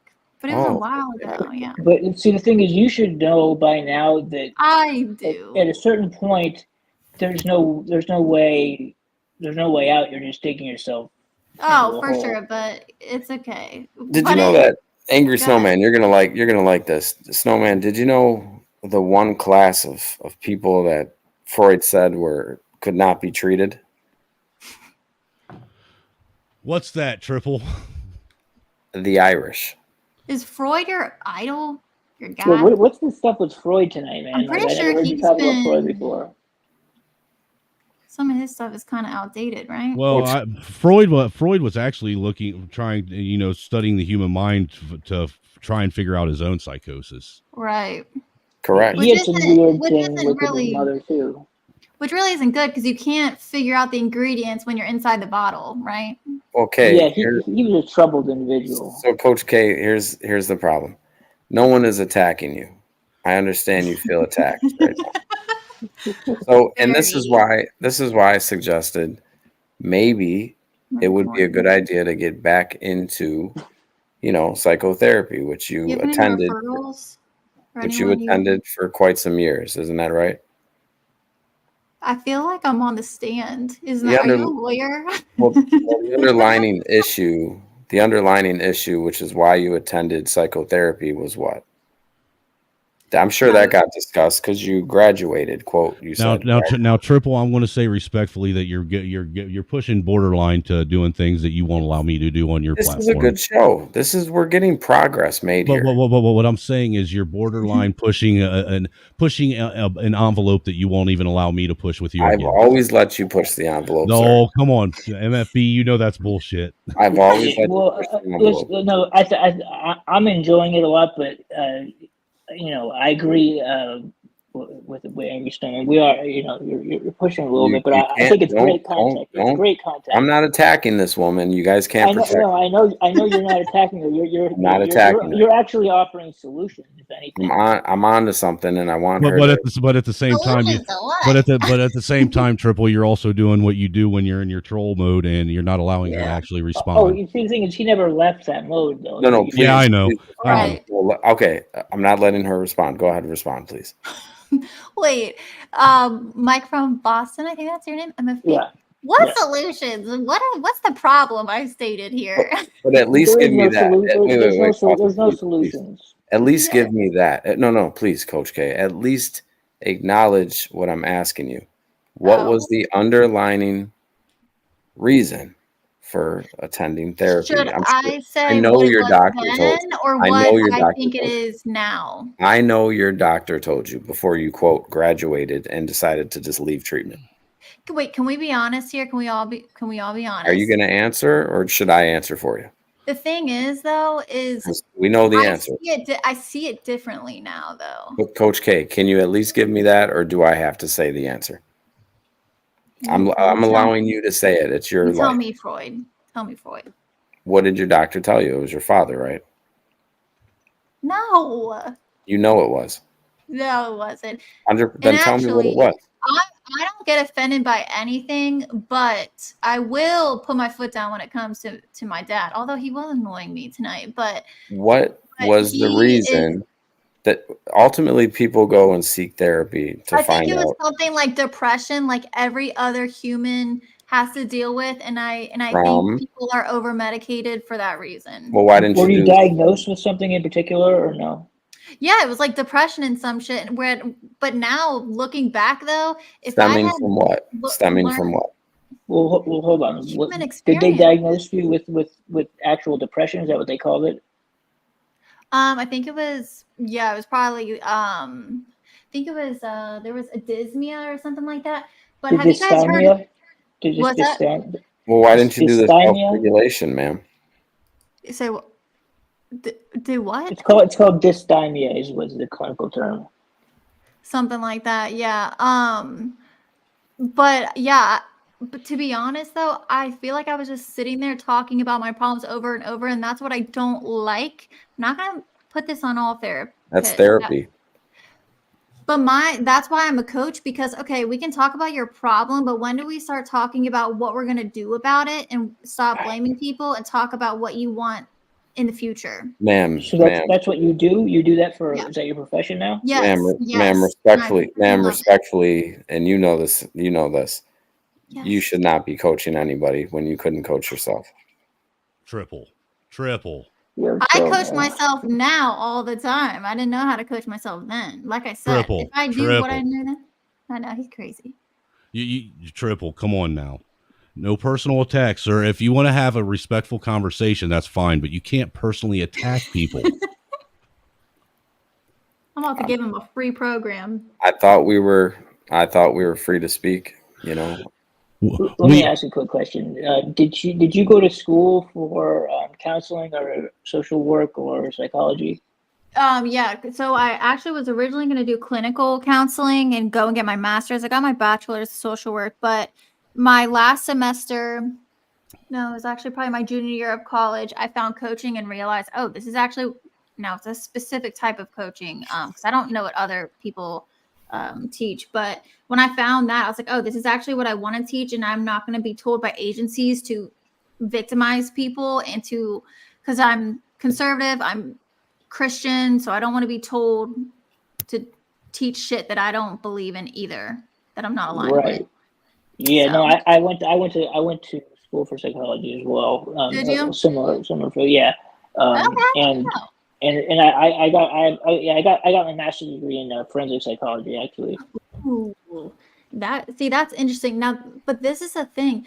I think there's a gap though in society when it comes to mental health, because everyone's like, oh, mental health is so important. Talk about it, mental illness. But all they do is talk about stats. And what I am passionate about is, okay, mental illness, see the clinicians, see the professionals, the doctors.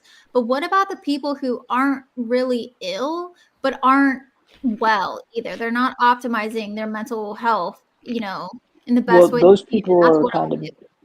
right. Yeah, I see what you mean. So those people aren't suffering from a disorder that really needs to be treated by a professional like a psychiatrist or Right. someone who's special.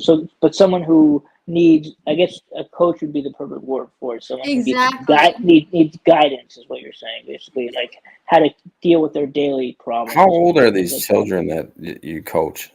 Hang on. But I also want to say, like, because I think life coaching, unfortunately, it is kind of like a buzzword, and it's like, oh, you've been through some shit. Oh, I'm a life coach. See, that's not the thing. My personal life never comes into the equation ever. The biggest thing is me, helping them create awareness around what they're doing, why they're doing it, asking a hell of a lot of questions, and also how to process emotions so they're not relying on food or eventually drinking and things like that. It's actually, again, like I said, managing their mind, not their primitive part of their brain, but using their prefrontal to plan. Primitive. And yes, the lower part. And these are children you're talking about, right? It's teens and young adults. Where do you get your clients from? I'm being cautious now with what type of line of questioning are you taking me down? Just asking you a question. Where do you get your students from, Coach? They're not students. Where do you get your clients from? Do you see men and boys and girls, or just women? I've seen mostly girls, but I can coach anyone about anything. And again, it's like I like to compare it to personal training. Basically, but for the mind and their emotions. Do you ever worry about like a teenage? Let's say you're coaching a male, right, a young male, and he started to show attraction to you. Is that a concern? I've never thought about it, but it would depend on like how it was showing up, I guess. Is there consent? Is there? These are it's children. also virtual, by the way. We were on Zoom before the 2020 situation. Gotcha. I thought you said these were children that you would coach. I said teens and young adults. Teens and young adults. Young adults would be 25 and under? Yeah, so like 15, and I mean, I don't think a 4-year-old's going to want to work with me, but I could work with them if they wanted. Is this a paid service? Yeah. Paid service. Okay. How long is the session? It's an hour, but I do 12 weeks. 12 weeks. Yeah, once a week. Okay. And what's the overall goal at the end of this session? It depends on the client. Oh, by the end of the session? Yeah.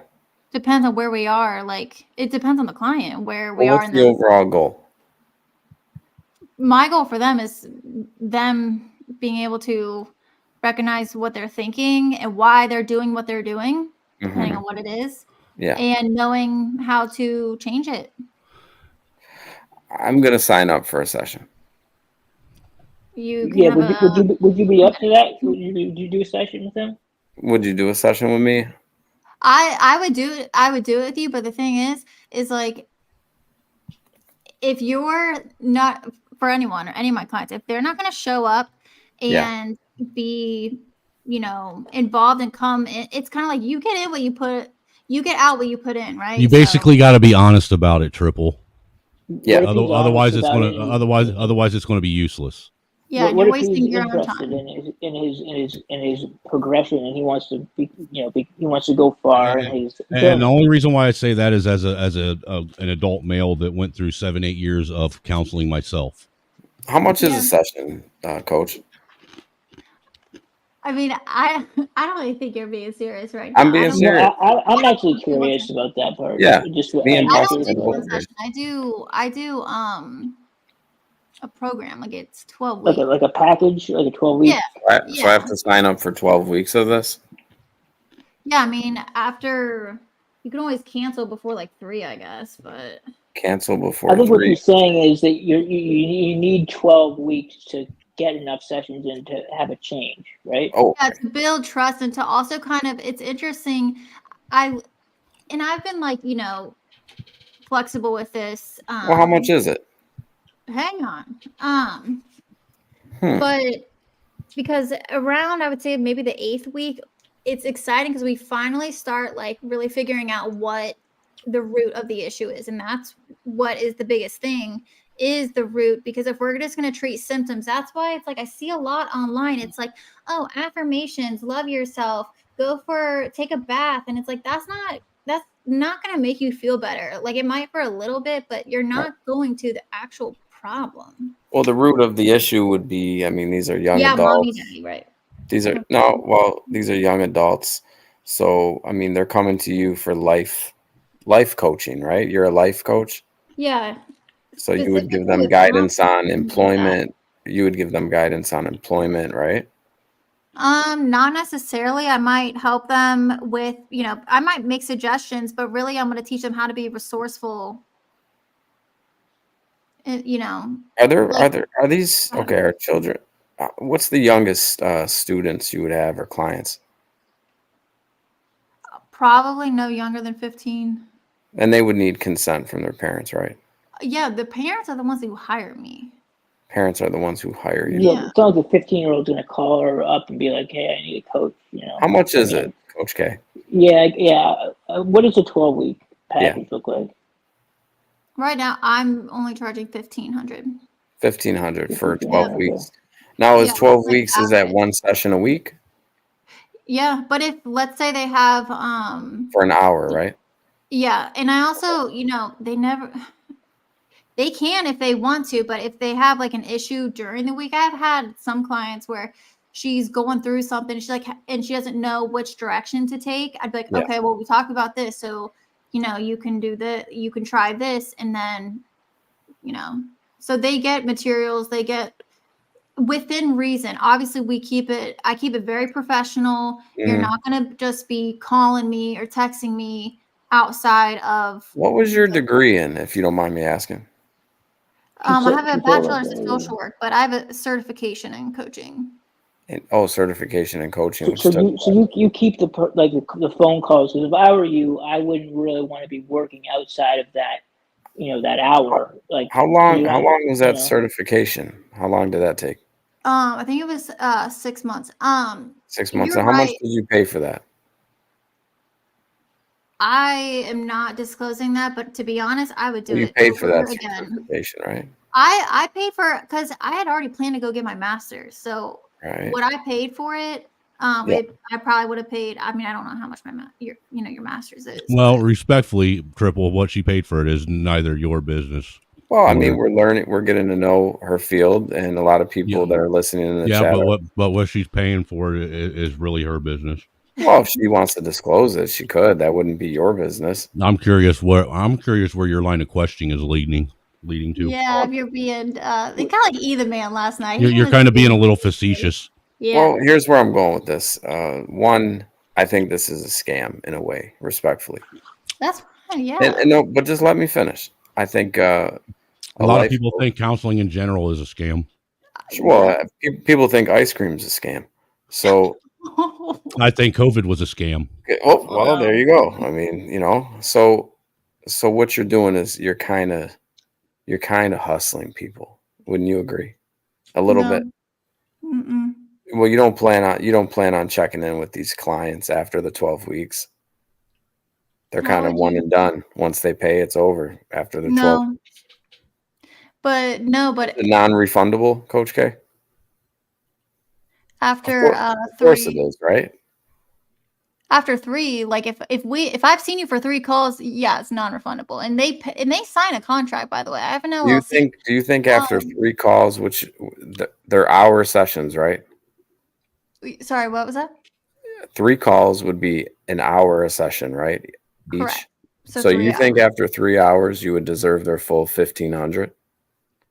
I think that they can make a decision whether they're going to continue this or not. I mean, well, the truth of the matter is they get the contract and they're the ones that choose to sign it or not. You know, I feel sorry for your clients, Coach K. Yeah. You're a wonderful person, but I just feel sorry for your clients. That's all. How come? I feel like they're being taken advantage of. What do you mean? You're telling me they're not getting any return? Well, there's no treat. You're not really giving them any type of treatment, and you're not really treatment only guiding them. medication, So or you don't help them with. So you don't help them to gain employment, which a life coach should be doing. I'm not. No, that's not necessarily true. Now, if I was That a would help them to career be coach, maybe. self-sufficient, which is a job of a life coach. A life coach Well, is to yes, help you that get is- your life together. You know, help you understand the nuances of your life that are Angry causing you snowman. issues. You would need a job to do that, right? Not necessarily. What if you're a 15-year-old? How you gonna pay for a loaf of Dude, bread? sir, did she not say that she also deals with like 15, 16-year-old kids You're living at home with simping. their parents? You're simping right now. No, I'm not, That's sir. all I what don't. it is. You're I being a don't, simp. sir. I don't simp.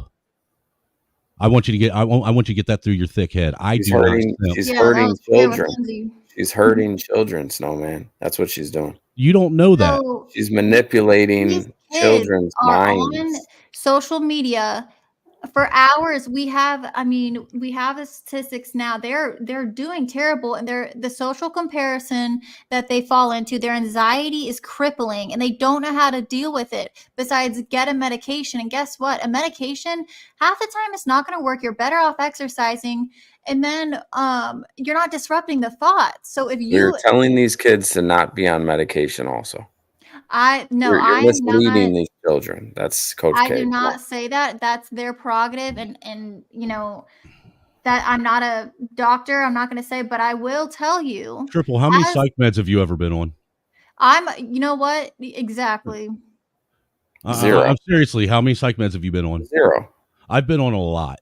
Okay. Yeah, I'm getting off one right So, now. so, and I so the freaking thing hate them is for it. for you to sit and make a claim about somebody being on medication and never have actually experienced what psych medication does to a person. Right. That, I mean, I'm sorry, sir, but you actually Well, have some no, benefits and some sir, you doesn't. actually have no place to stand on that. Sir, Because some it benefits and some it almost everybody I know that's been on psych meds does everything they can to try and find a way to get back off of them. Sir. Yeah, Some it that's what I'm benefits doing and now. some it doesn't. including myself, who Some was it on benefits. Prozac, who was on Celexa, who was on Seroquel, who was on Klonopin, who was on Yeah, how Xanax. was the withdrawal with that Angry Snowman? It was some of the worst shit I ever went through. Yeah, that's what I'm doing right now, and I'm going down 10% a month because I'm trying to mitigate it as much as possible. Because guess what? I can't have kids while I'm on this shit because they're most likely going to have freaking autism. And So Which medication are you talking about? Paxil, fucking devil drug. Yeah, I was on Paxil too, man. Oh, That's yeah. not- I was on Effexor. Most of these drugs make you feel like you're a zombie. They suck every bit of emotion and life Yeah. right out of you. What's that drug that really popular? Not Paxil, but it's a very popular antidepressant that a lot of Zoloft? women take it. Zoloft. Or It's not Prozac. Zoloft. It's Lexapro. Lexapro. My wife had to stop taking Lexapro when she got pregnant. She used to be on Yeah. that. Yeah, it's Yeah, terrible. and And the thing is they just put you on it without, like, again, the best that I ever felt was when I learned that I can control my thoughts. Like there was something that I could think differently, like with my boyfriend, now husband, that guess what? I could think differently about the situation. I didn't even know that because I thought I was my thoughts, if that makes sense. You know, Well, you are. What kind of withdrawals are you talking? Because my wife used to complain of feeling like there was an electric. Nunya, shock why in don't you her hop head. up here on the panel? Yeah. She said that she thought she was being like she was getting like static like in her brain. Oh, like like a brain she said zap? Yeah, that's what she said that the withdrawals were like. Well, see, the reason why I got off of the medication too is like when I was on Seroquel, it caused me to have some of the most outrageously graphic nightmares I ever had in my life.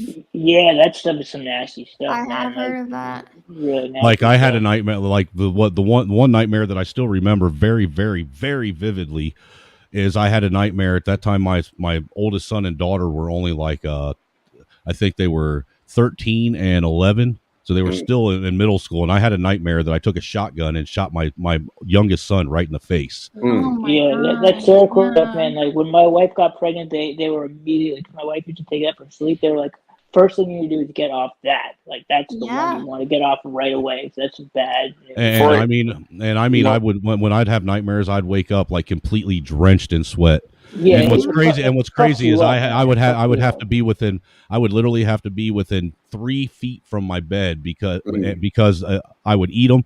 These motherfuckers had me taking 150 milligrams of Seroquel. Oh my god, are you serious? Yeah. 150 milligrams? 275 milligram tablets every night. And if you don't know what those look like, they look like big ass horse pills. What were they giving? Did they think you were bipolar or something? They were giving it to me supposedly for my anxiety, and because I didn't have split personality. They said that I thought I was borderline bipolar, but they said that I suffered from manic depression. It's considered split personality. It's considered split personality when they say bipolar. No, that's just not true. It's very Bipolar close. is a very specific diagnosis. It's very close. But Seroquel usually is only given in those doses for treatment of bipolar or schizophrenia. Well, it's also given to dose. people that have a hard time sleeping too. Oh no, my wife used to take it for sleep, but she only took like maybe 25 or 50 milligrams, like maybe. So, Coach, do you sleep pretty good at night? Yeah, actually, this is funny. I actually have fucking narcolepsy, which is hilarious. But that's Donovan, that's why I don't like drugs at all, man. I'm one of those. I'm an all natural guy, and I don't take. It's been I think I've been off of all medications now for going on 8 years. When I met my wife, I was still taking Xanax, it took me forever to wean off of that. Yeah, that shit is a real habit for me. And I started out eating the little pink 0.25s, and by the time that I was trying to get off of it, I was on the fucking white school buses. Oh yeah, the bars. Yeah. Those will do it. Those will get it done. No one talks about this stuff, and I will say, like, again, thank God for this community that I found that they actually have an Excel spreadsheet that will, because there's the milligrams, and then there's the milligrams per the weight of the medication, and they just have the data in there, so you just put it in there. Because I've been going down by week 10%. Yeah. Or 10% per month. And you're still feeling the effects of the withdrawals, you're saying, right? I'll be honest with you. I just went cold turkey and just cut it all out, but I was by myself. I was living by myself at the time. I don't think that's medically like the way they do. It's not the most medical sound way to do it, but that's the only way that I knew that I was ever going to get off of it. Well, that is true. Because I was at the point where I was abusing Xanax. Yeah, I guess that. I would get my prescription and I would eat dude, I would sit and eat Xanny bars and chew them up like they were candy. Yeah. And then I would end up then I'd end up doing what they call that Xanny blackout, where I'd be running on autopilot. Oh, that's what always happened to me anytime I ever took Xanax. I never remembered anything. See, this is the thing. And, my doctor told me, because I tried to get off of it when I was a senior in college, and it was just too much. Like I had to do field work and things like that. It was just too much. So then I was like, well, I'm going to do this really slow. So I might as well start now if we ever want to have kids. But when I was trying to get off of it, it was just dizziness. I was irritable. I was just crazy. It felt like I was not myself. But so far now it's been okay. But when I talked to my doctor about it, because I just wanted to let her know, she said, well, you'll do, because I'm on the top, the 40 milligrams. She's like, you'll do 30 milligrams for 2 weeks, then 20 milligrams for 2 weeks. I was like, you're fucking crazy. But I don't want to fault them. But at the same time, they just don't know how bad this, it's such a short half-life. Well, they know, they just don't care. Well, there's that. Yeah. Yeah. That's a fact. They know. That's They the thing. okay. Like and that's why I'm saying I'm not saying medication, no medication, but I think they're over medicating young people when they could be trying more holistic ways first, especially when it comes to exercise. And like I said, just cognitive health. Like, God. Do you have a lot of fat clients? I have had a few, yeah. Probably overweight. Yeah, I had to have some, yeah. What do you suggest to them? They're working out? The same thing. They're mine, because guess what? If I give you a meal plan, but Yeah. you don't know how to process urges Yeah. and how to not eat your feelings, it doesn't matter what I tell you to eat, you're not going to do it, you know? So how would you start off a session? Can you just maybe give me a little bit of a sample of like what's the like? Let's say it's the very beginning. It's hey, how you doing? Hi, my name's Roger. What's your name? Oh, life coach. Okay, nice to meet you, Coach K. All right, now where do we go? Right here. Well, what brings you even to work with me? Like, what made you sign up? Well, my parents brought me in because I'm a little lost. How are you lost? I'm confused on what to do in life. What does that look like? Like, what are you confused about? Well, I don't, I'm lazy. I like to eat a lot. What do I do? Well, you say you're lazy. How do you know you're Yeah. lazy? Well, I'm lazy. I don't play basketball anymore. Do you want to play basketball? Hey, Yeah. Roots, people don't party on Xanax. Xanax basically parties for them. They're sleeping. Mm. I want to party again. How do I party, Coach K? Help me. No, I'm not gonna help a client party. So what is your plan here? So if let's say they wait, you do want to Are play you basketball? just be honest, are you winging it with each client?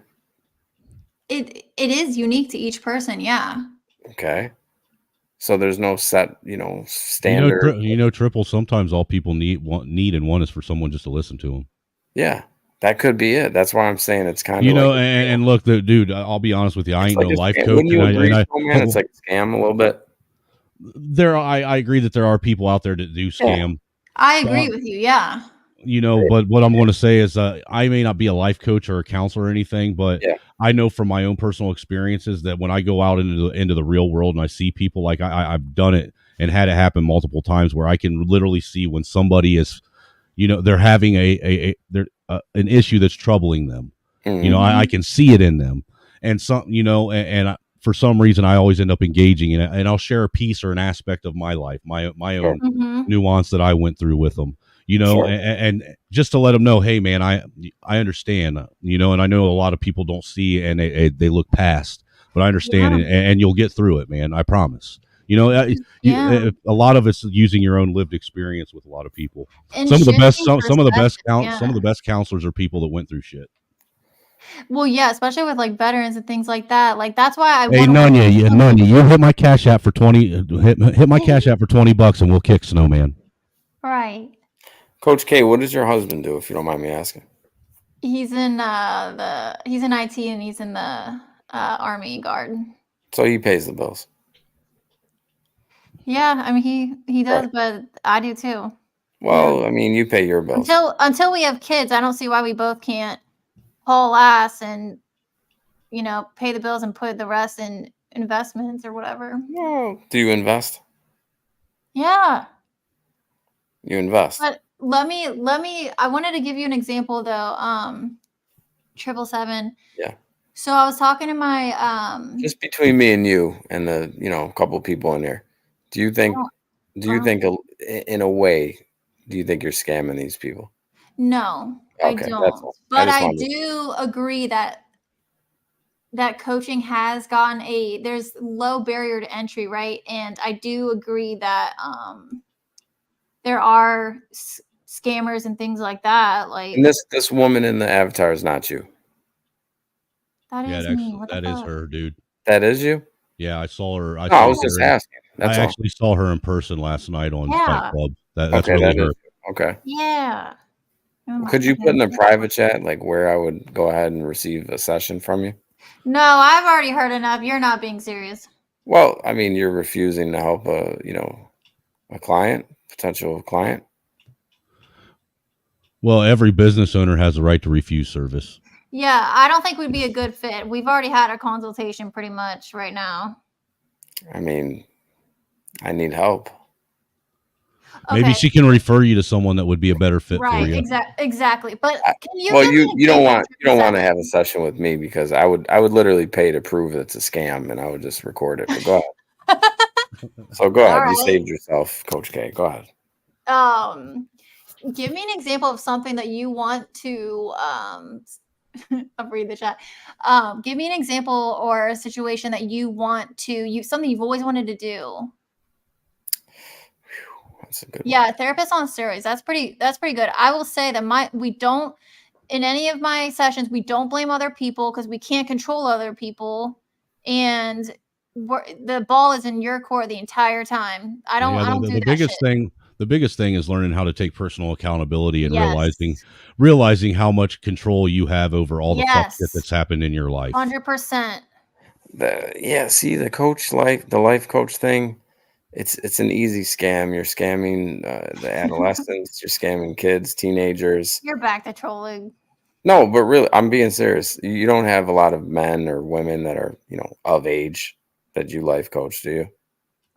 This is not snowflake shit, by the way. That's why I do coaching, because I didn't want to do I don't want to bash all therapists, but I think a lot of therapy is just you have a degree in social. You have a degree in social work, right?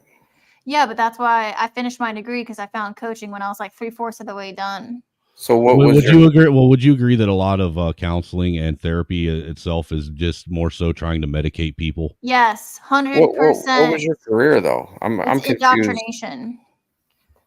What'd you say? What was your career though? I was going to do clinical counseling. Mm-hmm. But then when I found coaching, because not only did it help for me, yeah, in my relationship, it saved my relationship like 100%. Do you have LLC? Yes. I pay for an accountant, Nunya. Okay. Gotcha. I have a website and everything, but I don't. Coach K, I did not know you was going to come up here and get interrogated by everyone. I swear I'm not interrogating. I swear to God. And I love what I do, so it's totally fine, actually. I swear I'm not interrogating. I just don't want you to be scared from ever coming back after this. No, she's tough. She's one of Anton's followers. Whatever, but do you consider me a follower of Anton? Because I get on them Fight Club panels all the time just to stir shit up. No, you're promoting. What do you mean by promoting? You're promoting your channel. Okay. Have you guys read? Any of you guys read David Goggins' books? I threw one out. Who? Why? Well, I mean that's a whole nother thing there. That's another scam, but. Okay, but for example, this is when I actually listened to his audiobook, then I read his second one. Yeah. The principle I don't even know who you're talking about. David Goggins? The skinny Navy SEAL guy that, jogs, you know what I'm talking about. No, I really don't know who you're talking about. Speaker. Can't Hurt Me is one of his books. You should actually look into it. He's a really tough dude. He's been through a lot. He does ultra marathons. I don't know. He does all kinds of crazy shit. But the accountability and the mindset stuff that he shares, that's how I knew that I was in the right path, because the principles that he shares are some of the same principles that are like at the core of what the coaching is, basically. The coaching that's my coaching, at least. My wife wanted me thought I'd make a good motivational speaker at one time.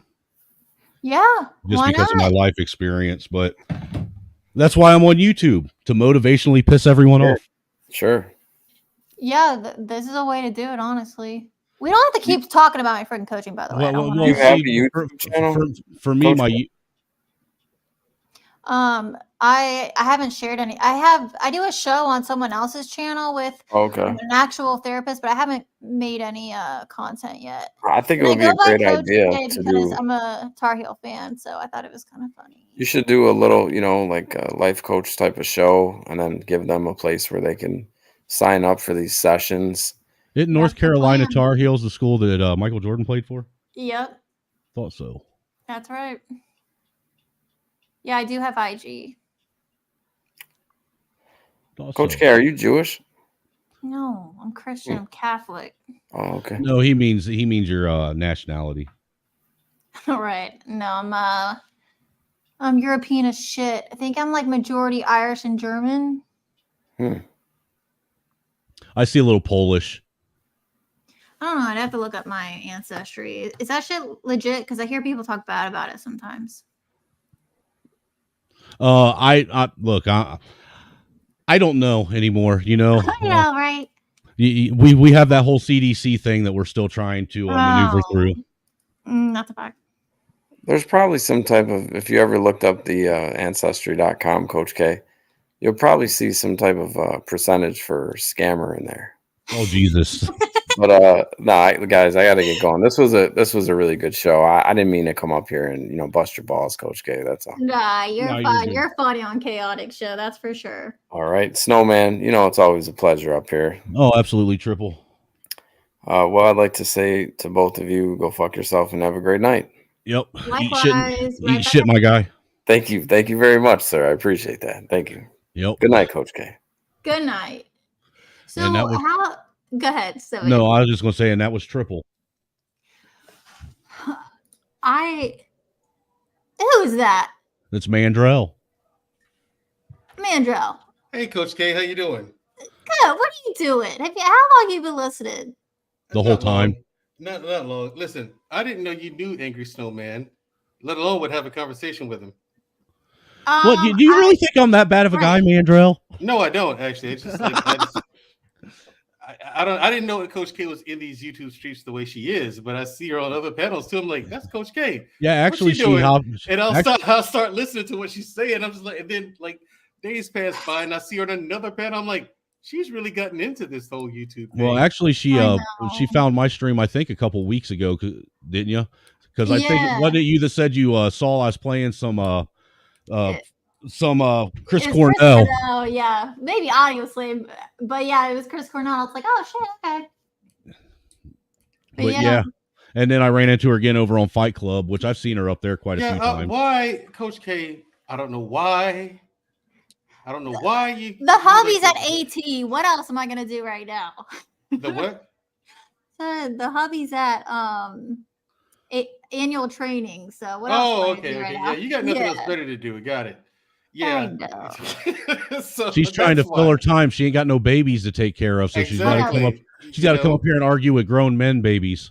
Yeah, exactly. I mean, I'm like, it's when you guys talk about certain topics, I'm like, oh, I love this topic or something. It's like, it just depends, and then I can't help it, and I go. No, you got an open invitation, Coach K. Anytime you want to come and hop on, you're welcome. Yeah, Coach K. I appreciate that. But I'm just like, why does anyone with more than 2 brain cells to rub together waste their time going to Fight Club?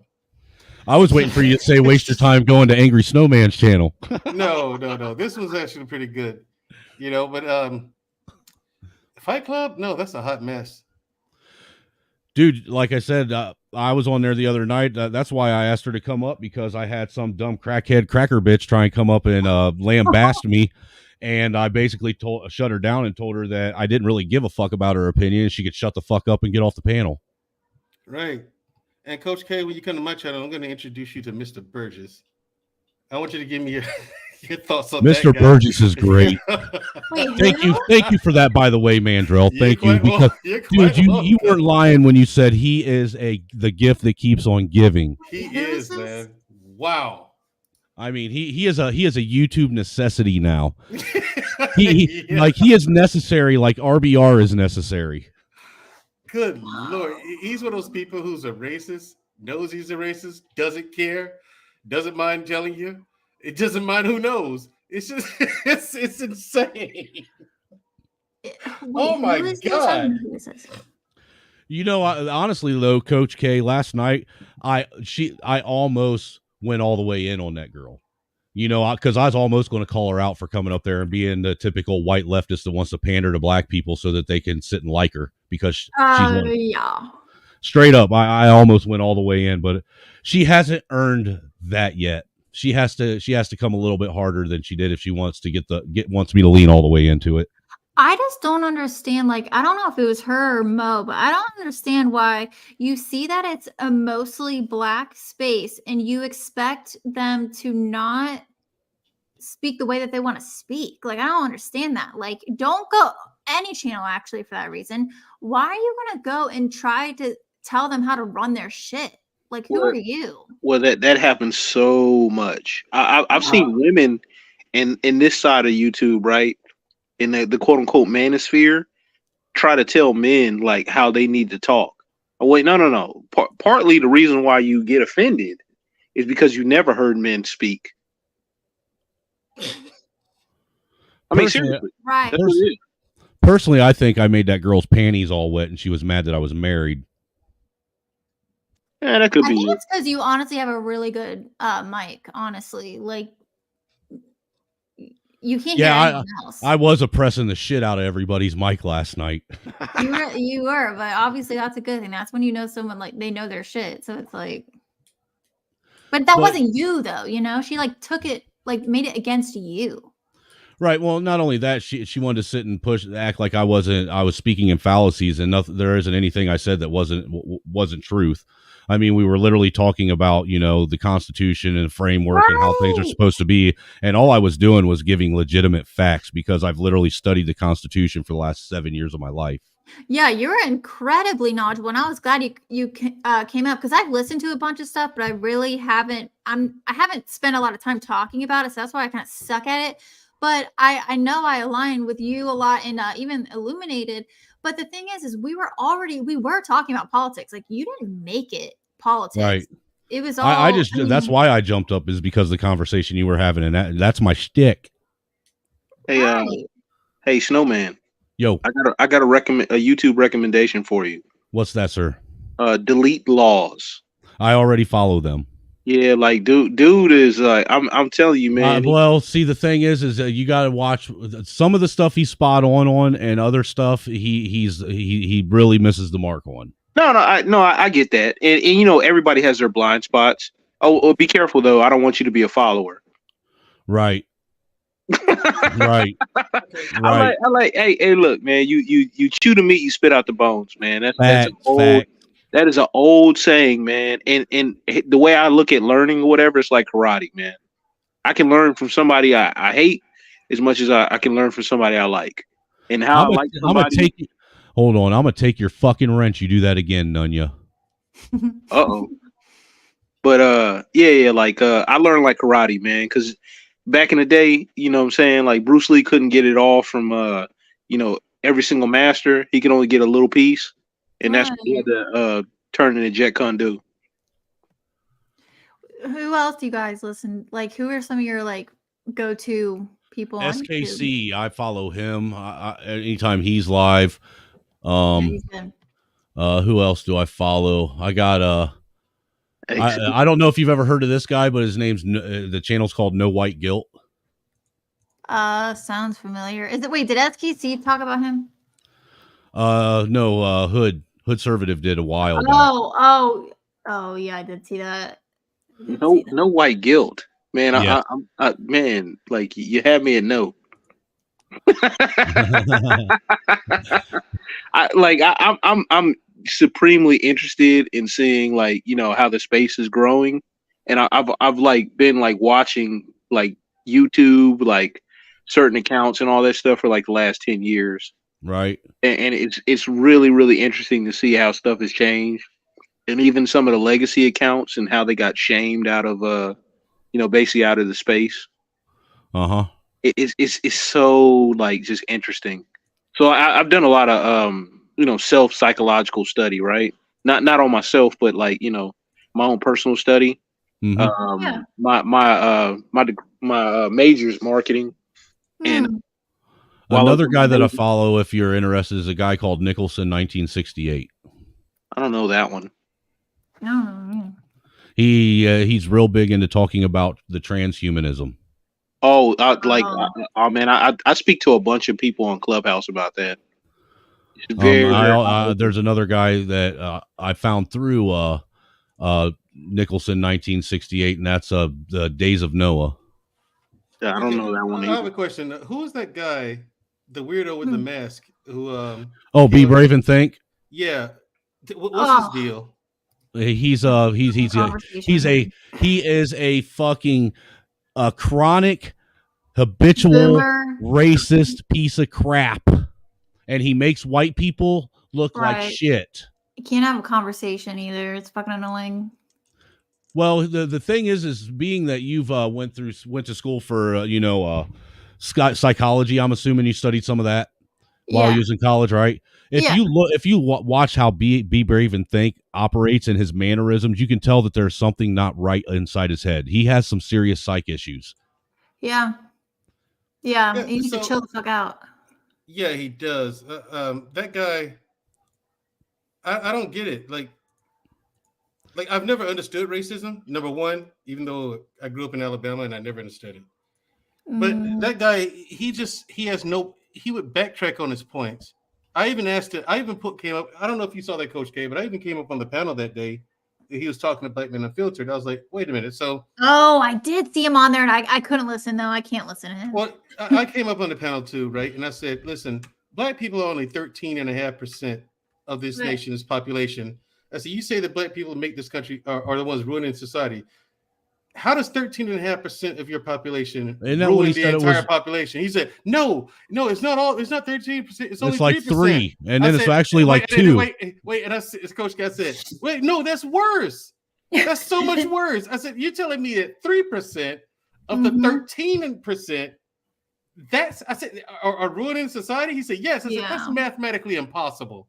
Yeah, Hey, he puts white people on a pedestal. Well, the thing is he's come to my channel one time, Mandrell, one time only, and Cyber's out there in the chat. He was there that night, and I literally lambasted that motherfucker so bad he never came back. And lambasted is a new term that Cyber came up with. I can't with that. I don't know. It's too. What was it that Cyber? Type the definition of that again, because I don't remember it fully. But it's lambast, which is to basically verbally assault someone, right? Yeah. But so lambasted is to verbally assault somebody to the point of climax. Oh my god, I can't. That's terrible. That's a psycho for sure. I wasn't feeling the baited part. It's too much. Yeah, but I wouldn't use the term, but I like it though. It's very creative. It makes sense. Snowman for $1 billion. I think that's an idiot, Coach K. Honestly, would you go 6 rounds with 55-year-old Mike? Are you fucking stupid? Wait. How much money are we talking? $1 billion. Yes, I'll take six rounds. I'll take the fight. Dude, I wouldn't make it 30 seconds into the first round. Can you make 6 rounds? You don't have to. You just got to get in the ring. No. The whole premise is 6 rounds. He said you got to go 6 rounds with him. Can you make it 6 rounds? I don't know if I can make it 6 rounds. Look, I'm in shape to it probably like a 65% or whatever, like output to be able to do 8 rounds, like just on a bag. There is no way in the world. There's absolutely no way in the world. It depends on how much. Look, I'd be doing a lot of running. I'd be dancing around the ring. I'd be dancing around the ring. Listen, I'm not letting. I don't care if he's 112 years old. That's still Mike Tyson. Yeah, but not a professional like that. Unless you were professional level, like there ain't enough ring in the world for you to run away from that man. He's gonna cut you off. No, I'm serious. Yeah, there's literally nowhere you can hide from him. I know, but I grew up boxing as well, and I know he's going to cut the ring off and everything like that. But we have similar dimensions as far as body shape and size and everything. I'm not going to be able to take too many of those blows, so I'll try to stay away from him as much as I can and just outbox him. Box him from the outside, and that's it. But still, I don't. Am I gonna make it 6 rounds without being knocked out? I don't know. I don't know. I doubt it. But I'll try for $1 billion. So you want to hear something interesting? I found out today that my my Twitter account got suspended. Oh. And I what's crazy is I don't ever use Twitter. Oh, it's some old, huh? No, the only time I use Twitter is to go on and I'll pull content off of like libs of TikTok on there and stuff to share on my streams. But as far as actually posting on Twitter, I never share anything or use Twitter in that fashion. But I love Twitter for politics and stuff like that. But I don't like tweet. I'll just retweet and maybe favorite shit if I want to show my husband or something later. But that's weird. Me personally, you can ask these guys, I'm more of a TikTok guy because I have found the 14th level of Dante's Inferno of TikTok. Oh God. So your algorithm is I haven't been on it enough to like make my algorithm good. Yeah, my algorithm is so fucking jacked up, dude. It makes look. Hood Servative has got one of the most jacked up Twitter algorithms I've ever seen in my life, and he even said my TikTok algorithm is really fucked up. Yeah, that's fun. Hey, because he got some gems, man, on Twitter. I'll be sharing certain stuff with him, and then I'll go to like his stream or whatever, and his stuff would be all like this. Wow. But yeah, man, I went on there today because I was going to subscribe to what is it? Judge Joe Brown's Twitter page. That way I could catch him on the next space that he did. And actually be able to catch the whole thing live. Yeah, he's good. Like him and Dana. I'm gonna have to get him on the podcast. Dude, I want to get him. Dude, I would love to get him on here so bad. Yeah, just to have him, because I think that, I don't think he gets the opportunity to really talk to white folks that often like me. He's being inundated with, the ninja tree of shit. No, but he worked in LA for a while and he worked with a bunch of executives. So no, I get that, but I'm talking about real white folks, sir. Real white folks. No, the problem is you real white folks don't want to have a conversation. You don't. You shut the fuck up, Jesse Jackson. I don't want to hear the truth. I'm Judge Joe. No, I'm Judge Joe Brown. So you come in here trying to tell me what to do? Sit down. Yeah. Oh man, like he is hilarious too, man. When he gets on a roll, he is. He's like sending Judge Joe Brown downtown. Oh, dude, like, he was talking about the election stuff. He was cooking that fucking dumbass tranny on that clip that you sent me, dude. I finally got to watch that today, and as soon as I watched like 3 minutes of it, I was like, babe, you got to come in here and watch this shit. So me and her watched it together, and I was like, I'm doing a stream on this shit. Yeah, I still gotta watch that. I missed the beginning, so I gotta watch that. It's on like definitely with Angry Snowman's commentary. it was very, very interesting. Oh, as a matter of fact, Snowman, I got my account temporarily suspended last week. Oh yeah? Yeah, like somebody called one of my buddies Uncle Tom, and I said, well, if you do any reading, then you'll know Sambo was the bad Negro. And they reported me. Dude, you're not allowed telling facts like that on YouTube. For hateful conduct. And Uncle Tom was actually the hero of that book. Uncle Tom. Yeah. And Sambo was the traitor.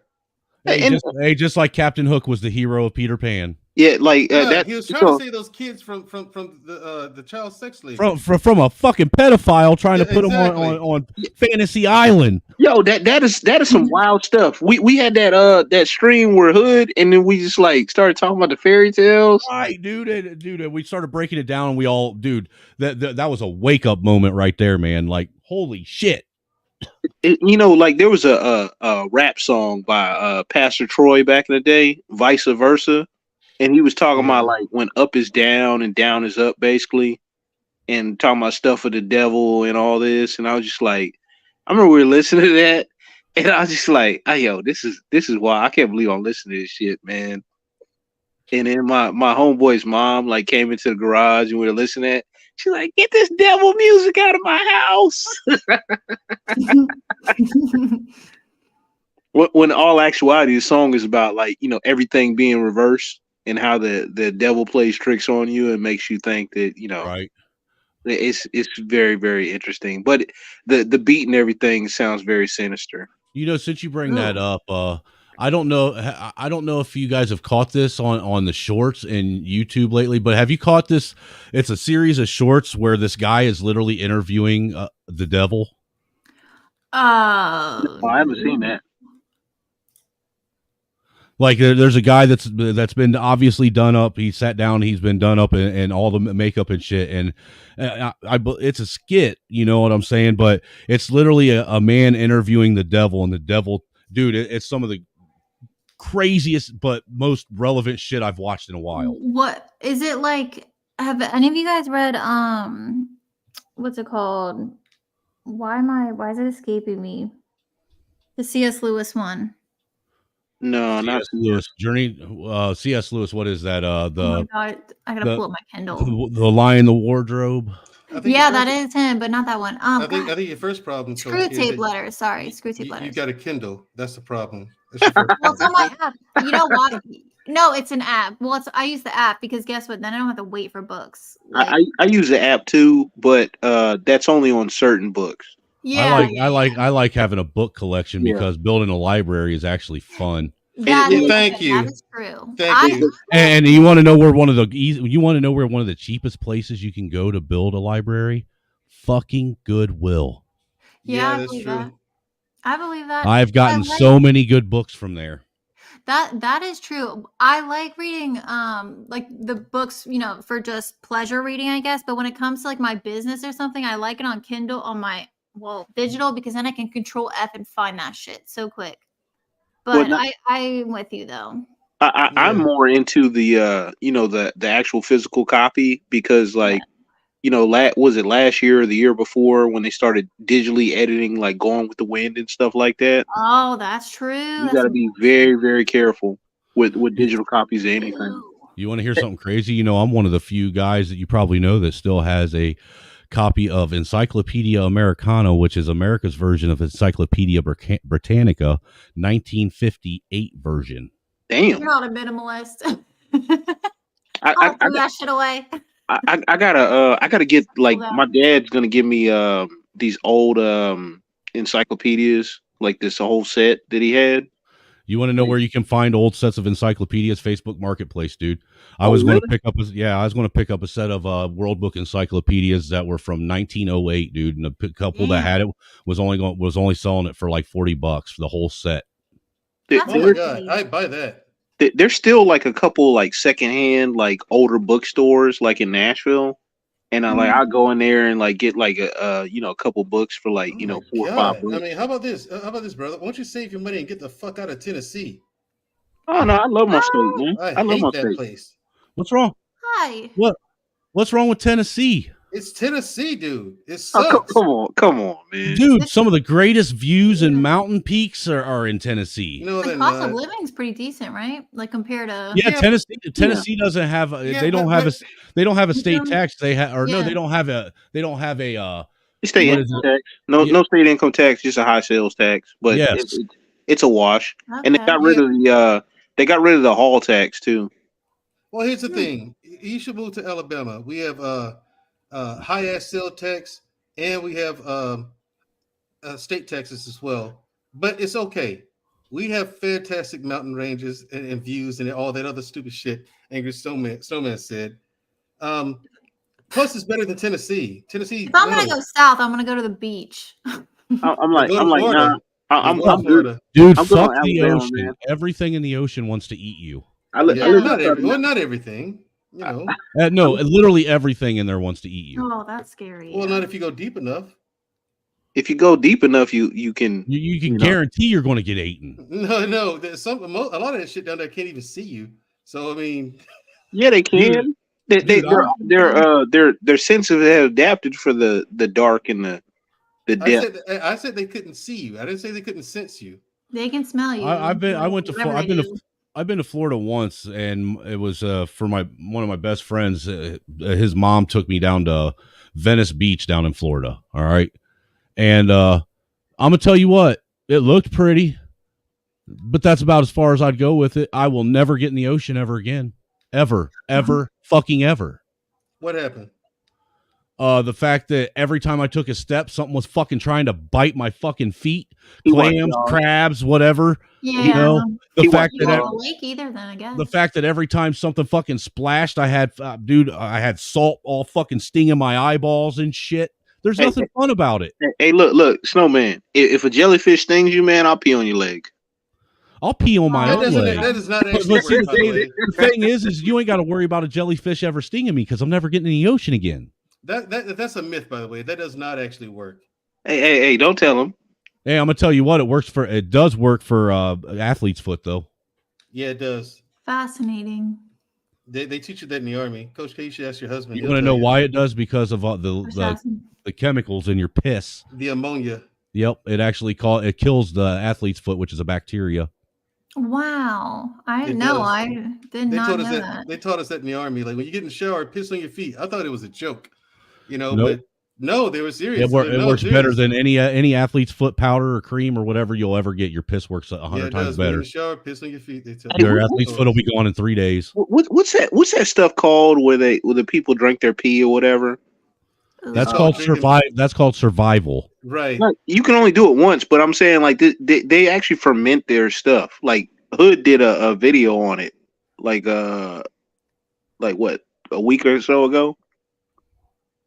Oh, I might have missed that one. Yeah, like this dude was like doing this treatment. This one lady that I followed, she does like some of the woo woo stuff. Not so much with the crystals, but like with some of the alternative stuff. And she was doing that, and I was like, I'm out. I can't drink urine, man. I don't care how thirsty I am, but yeah, I'm not messing with the urine treatment. Well, the thing is, urine it actually is extremely sterile. That's the thing about it. It's extremely sterile, and you can drink it the whole nine. But I'm sorry, people, I can't. No, unless I'm about to die. If I'm on the verge of death, and I got a couple of days before help comes, I would consider it. But that's just to save my life. But no. For any other reason, no. That's a survival tactic, and I think that's where it should stay. Well, you can only do it once, though. No, you can do it more than that. You can do it more than once. Recycling it, like how effective would it be after like so many times, I guess? Not sure.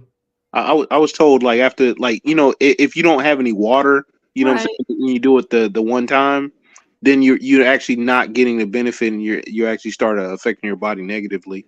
The thing is, it's going to affect your body negatively if you don't recycle it or filter it out, because you're secreting waste, and there's a lot of waste in it that you've already ingested to begin with, but it's unfiltered waste. You know what I mean? Like water actually filters out a lot of waste on its own. Then when it goes through the digestive system, there's a whole other process there. But you can survive off of urine for a while, but it does quickly do damage to the kidneys and the liver. So you don't want just urine alone, though. No, like water. In addition? No water. You need water. You have to have it. Like, you know what I mean? You can't survive off of urine forever or even long term. Again, that's something you would do as a survival tactic if help is like a day or two away. But nothing else. If help is a week away and you got no water and the only thing you have to drink is piss, just kill yourself. Yeah, he ain't lying though. You're not making out of that. Yeah, I mean, because what you don't understand too is dying from dehydration is more painful than dying of starvation. Yes. Because dehydration, your muscles will spasm. Yep, they go, and then they'll atrophy and all that shit. Yeah, it is unpleasant. Dying of starvation. The only thing that you got to contend with is your stomach actually cramping up. Yeah. Like, I don't know if you've ever had the fortunate pleasure of going 2 or 3 days without eating. I have.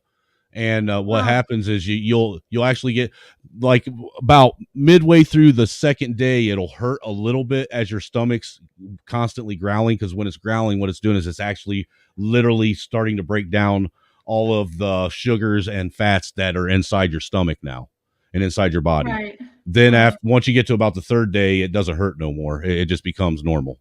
You know, when I was in high school and I had to make weight for wrestling, the worst thing in the world was like you could have like a couple thimbles of water every now and again, but then I would treat myself to chewing gum, and I would play video games and forget about the hunger.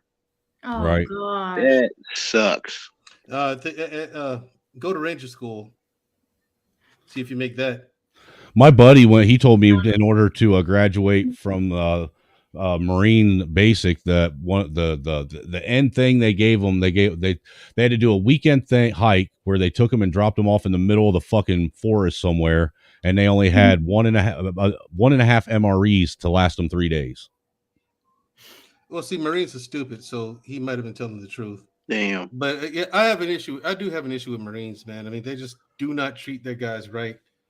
They don't give them the equipment that they need to be as successful as they could be, and Look, dude, ridiculous. I've never served. All I know is all of you guys go at each other, specifically Yeah, the you do. Marines and the Army, like a motherfucker. Yeah, we do. And look, the truth of the matter is, the one thing that all three of you, the Marines, the Navy, and the Army, all agree on is that the Air Force ain't shit. Yo, Hey, chill out. that's funny. They do They're pick on not. the Air Force of us. Hey, chill out. They're not. They're not. They just sit I on mean, their the Air ass. Force is basically like the Civil Air Patrol. Hey, Yeah. no, stop that. Oh, you must be a member of Chair Force. Hey, I was. Oh, you will. Oh, Thank you for your service. Hey, I'll I'm tell you this though. civilian. You did do better than my cousin. My cousin me said he has asked me about my service. I told him, I said, yeah, you were in the military too, weren't you? He said, yeah. I said, what branch? He said, Coast Guard. I said, you weren't in the military. He was in the Eagle Scout. Right. See, at least Air Force, at least we acknowledge them as a branch of the military. We pick on them, but it's like your little brother that you would pick on, but you won't let anyone else do it. Yo, You know what I mean? my Army buddies, man. The Coast Guard, we're like, And the Coast Guard's You're like not the in the- Peace Corps, ain't it? right? It's like you're not in the military. Is it like an extension of almost like police if you had to look at it like that? Like it's not like police for the waters. Yeah, the coast and the I guess. American They're shores. fucking pirates. That's all they are. Pirates. That's interesting, yeah. Oh, you said Coast Guard. Hey, my Army buddies, man, are brutal, man. Like they'll start like getting on other branches or whatever, and I'll be all quiet. I bet you are. I bet you are. And then I'll be like, You know what, you'd be That's so better off funny. being someone that didn't serve in that situation. No. Like actually, probably not. Like No, 'cause they seriously, still because they're going to give me less shit than they give you. I don't know about that. Yeah, I really don't know about that because, like, what is it?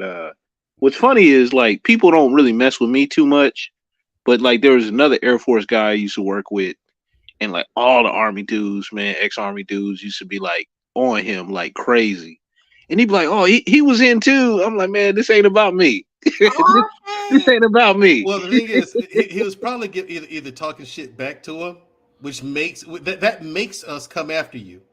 It does. Like if we're talking shit to you, you know, it's all fun and games, and we're just goofing off. But if you joke back, okay, fair game. You know what I mean? We gotta have you. You know. I tend not to joke on the branches per se, but I will, you know, snap at people about like different stuff. I had this one cat we used to work with. He never wore this coat again because I called it unisex. Wow. In front of a bunch of people, and he never wore that coat again, man. What was it? It was like a riding coat or something like that. And it was like a European like cut. And I was like, "Hey man, why you got this unisex ass jacket on, man?" He never wore that damn thing. He was wearing some fag shit. Nah, it was a European cut. Like I said, he was wearing some fag shit. Gays. You know, I had the gays on my show once, and I'm never gonna do Yeah, that again. what the Mandrell, how did that happen, by the way? I never got an answer. Oh, I met both of those guys on another Where? YouTube channel. How? It was on a new. I was on another panel called Yellow Pill Coffee Company. What the fuck? Yeah, Yeah, I outstanding guy though. What the fuck's a yellow pill? Some shit he made up just to pick at the pill people. But Look him up. it was, you know, he's a fantastic guy, and so I'm over there chopping it up with him. Then they show up, and I'm just like, okay, I'm ignorant when it comes to queer shit because I don't know anything about it. So I just started asking questions, and then I'm like, okay, cool, yeah, blah blah, whatever. So I got this idea. So okay, I was talking to him, and I found out that all the benefits that the LGBT Qs are getting, they were saying that the members of Black LGBTQs are not seeing those benefits. And I was like, okay, so this could be a show. It could be. I think it would be a good idea to raise awareness to this and give them the chance to explain to people how, okay, everyone's coming at the LGBTQ community collectively. However, you do have segments of the community who are not seeing the benefits that we think that they're getting. Not all of them are getting those benefits. I thought it'd be a good idea to just raise awareness towards that. That's all, Coach K. What happened was not that.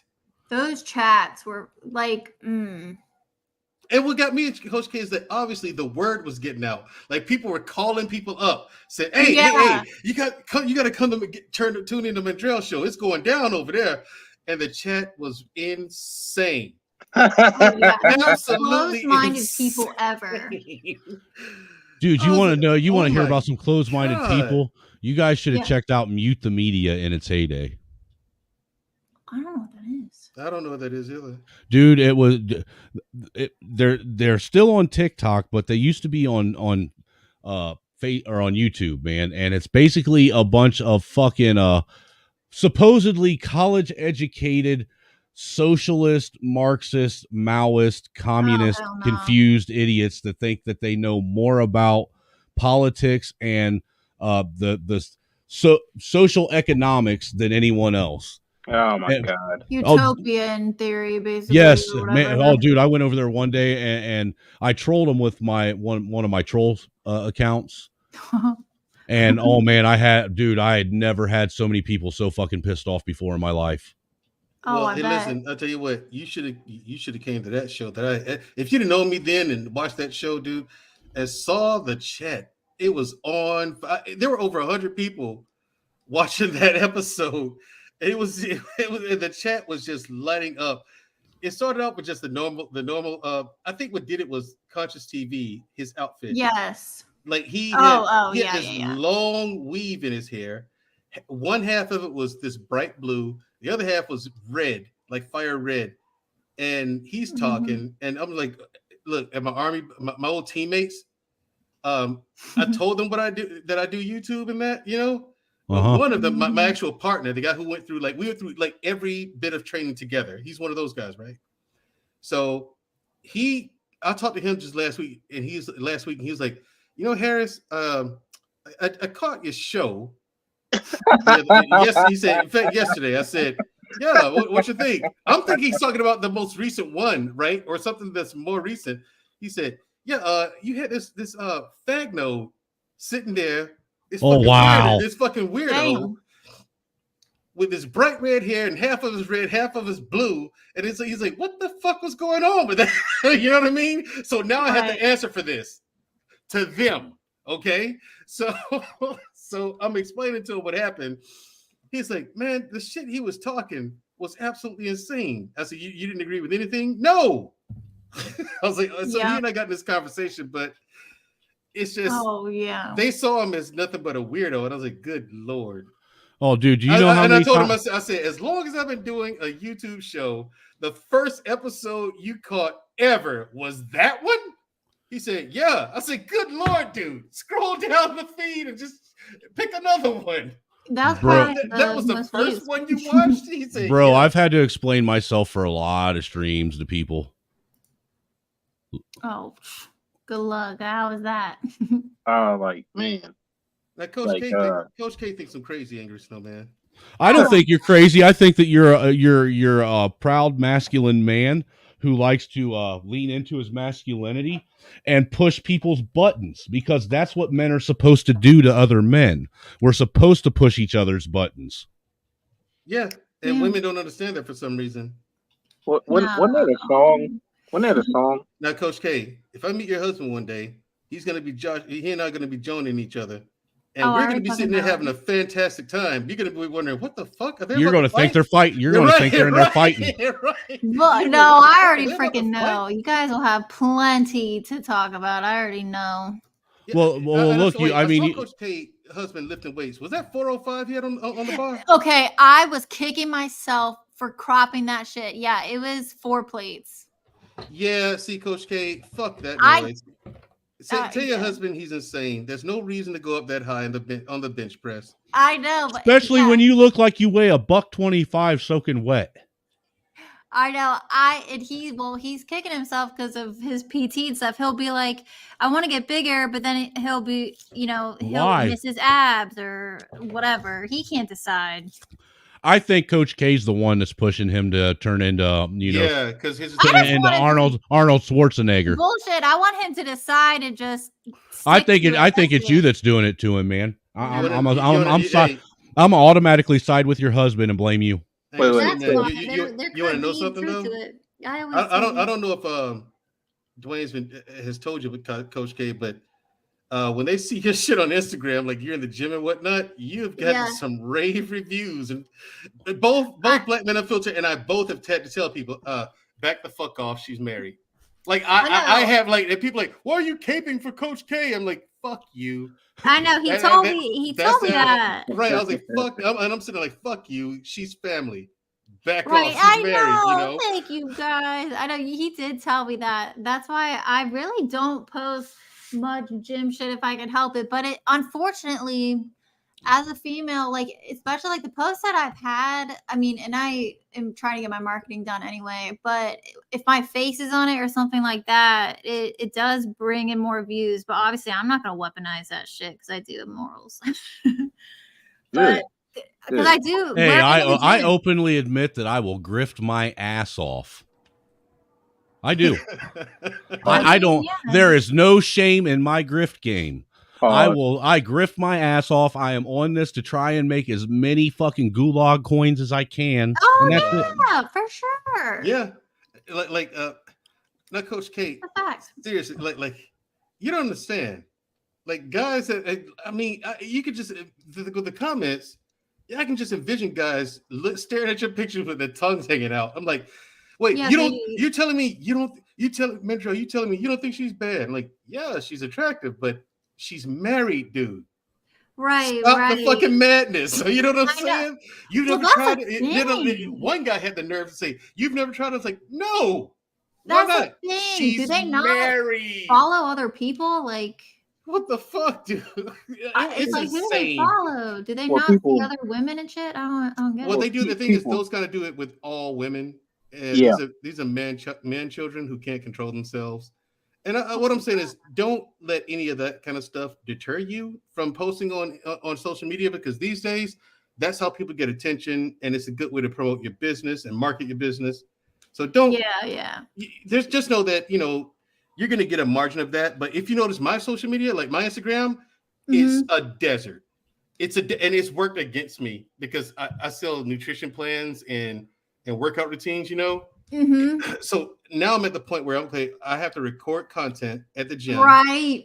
I'm learning how to edit the videos, and I'm going to have to post it on there. And I'm just like, okay, I'm so far behind. Well, I know. I hear you. It's not funny. I'm like, for me, social media is fake. Right. You know what I mean? I don't care. I don't get on it personally. Social media is fake to us, but it's real to morons like this. Oh my goodness, here we go. Who? Yeah, I want to get your guys' opinion. Why can't white people just leave black people alone? Yeah, I want to get your guys' opinion. Question. Listen to this. Go ahead. Why can't white people just leave black people alone? Welcome to another episode of What the Flip is Wrong with You? Sponsored by Get Your Head Screwed On Straight. We come together as a community to discuss the stupidity of the world. In this case, this lady. Starting off with the question of, why can't you leave white people alone? Yes! Explain to me how the white people are bothering us. Because I'd love to know. Because I'm missing out on this drama and I want to see what's going on. I didn't know they were bothering us in any way, shape, or form. Oh, except getting fear in their hearts that, maybe, I might get mauled because I'm white, which, by the way, has started happening. Yeah, you lost me But there. back to this. Yeah. I was born in Tampa. That's all I want you to hear of that. Yeah, well, here's the thing, man. White people do need to leave black people alone. He's right about that. You know what, Mandrell? What? When you point out a black person to me, I will respectfully just leave him the fuck alone. There you go. See, Hey, my man. Hey, Mandrell. What's up? This is like a misnomer though, because when Scott Adams told you guys look bad, white people to like, you know, just move away from black people, then he was told that he was wrong. He was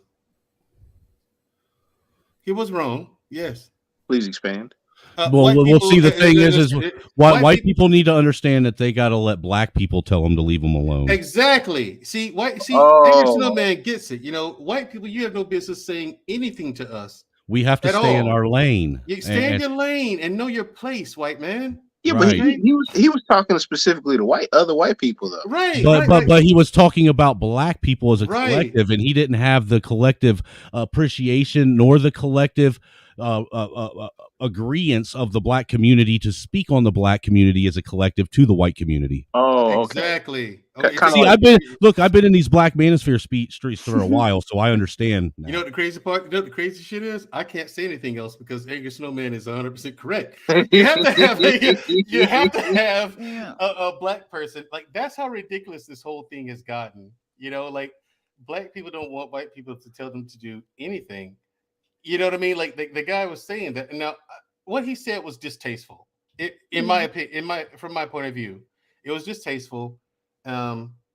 However, Angry Snowman is right. Had that come from a black person telling white people the same thing, no black person would have had really anything to say about it. Which is the confusing part. Like okay, this is a person. Well, look, man, that's the way he looks at it. I don't agree with him. I mean, because my thing is, we're all human and we're all Americans. What's the problem? What does race or the skin color have to do with it? 1619. Well, a perfect example to prove what you're saying is what's that racist dude's name that dropped the hard R? Which Mr. one? Burgess? Huh? Mr. Burgess? Which one? The one on Fresh and Fit. Yeah, Nick Fuentes. Okay, Oh. so a prime example is if you look at the collective black manosphere or black YouTube or black social media as a whole, they weren't mad at Nick Fuentes for saying the hard R. They were mad at the black woman for telling him to do it. Well, they cheered him on though. Like they basically gave him a pass. Right, but that's what most of them were mad about, was that the black woman gave him permission before the black man did. Well, actually, it depends on who you ask, because there was more. There's only more smoke on the manosphere side, as far as like the regular algorithm, YouTube and like social media. They were mad at Fresh and Fit more so than they were the black women. Now, I'll tell you what I've learned. You want to know how you can learn more about a group of people than what you ever wanted to know? All you got to do is say something to piss off the entire community. I mean, like quote Thomas Sowell, man, and then like there's gonna be a bunch of people like out here, and I keep on like bringing that up because it's funny. Because like, do I agree with everything? No. He is a brilliant man, though. But he was still a communist at one point. Who's a brilliant man? Yeah, that's true. Thomas Sowell. No, what I'm saying though is at one point he was. Yeah, he but was. Friedman changed his mind, right? Well, he saw the government in the works of it and how it doesn't work. Well, before that though, he was in the Chicago school with Friedman and a bunch of those dudes. Yeah. But what I was getting at, True Hype, is Lawrence is here. He'll tell you at one point in time, about 2 years ago I almost broke the black manosphere by telling some unsavory jokes online. Oh, see, there you go. And look, what's crazy is they weren't even racist jokes. Yes, they were. No, they weren't. They were pedo jokes. See, racist. You trying to tell yes, you trying to tell black men and all get black it, men are dude. pedophiles? And look, dude, Mandrell, I it was so bad that I almost broke the fucking black manosphere, like almost broke it in half. Because you had some people who understood the context that you were using. Yeah, and other people, they were trying to explain to the knuckle draggers that Yes. no, these are just jokes, and they're like, no, it doesn't matter. It doesn't matter. He's Look, fucking racist. Like, do you remember a guy named Trailer Hood Voodoo Ninja? No. Oh my god, that's a mouthful. That's some That name. that sounds crazy. Dude, all you got to do just YouTube search Trailer Hood Voodoo Ninja, and we'll look at all the hate streams that pop up about him. I don't know if I want that in my algorithm. I know, Like, I'm nervous. Right. Dude, all I'll say is I read everything off the internet, and people took it to a level that I never thought it would go, and I found out more about the black community than I ever wanted to know. Hey, Snowman, we're not a monolith. No. Well, you know what's interesting is, yes, a lot of you guys that I rock with aren't a monolith, but what's interesting about that is the very people that claim they aren't a monolith and don't want you to look at them as a monolith explain themselves and categorize themselves as a monolith only when it benefits them. But then when it doesn't benefit them anymore, they're no longer a monolith, and it's racist for you to see them as such. Wait, what was that? What was it called? Coach K, why are you doing this to yourself? Dude, I bet you I could get her to Google. I guarantee I could get her to Google nugget porn. No, my God. Wait, what is that? Wait, what? Don't. No, what's a real trailer? Like, I'm gonna look at the thumbnail, and that's all I'm gonna do. Basically. Trailer Hood Voodoo Ninja. But I wanted to say really quick, and I'm gonna head out in just a second. But that the thing with all this like black white talk and shit. When I was in high school, and I went to an all-girls school, which was great, by the way.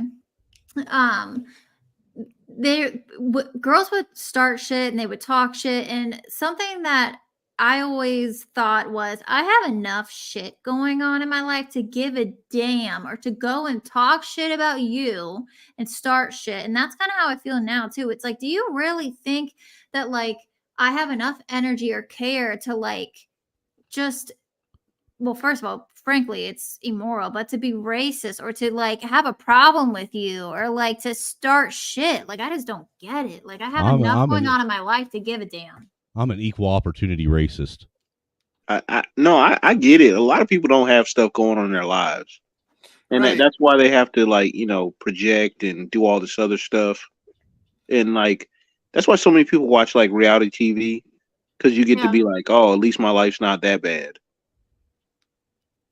Yeah. My thing is, I'm not a racist, but the Africans said that I am. I'm like, no, I'm not racist. I hate all of you Africans.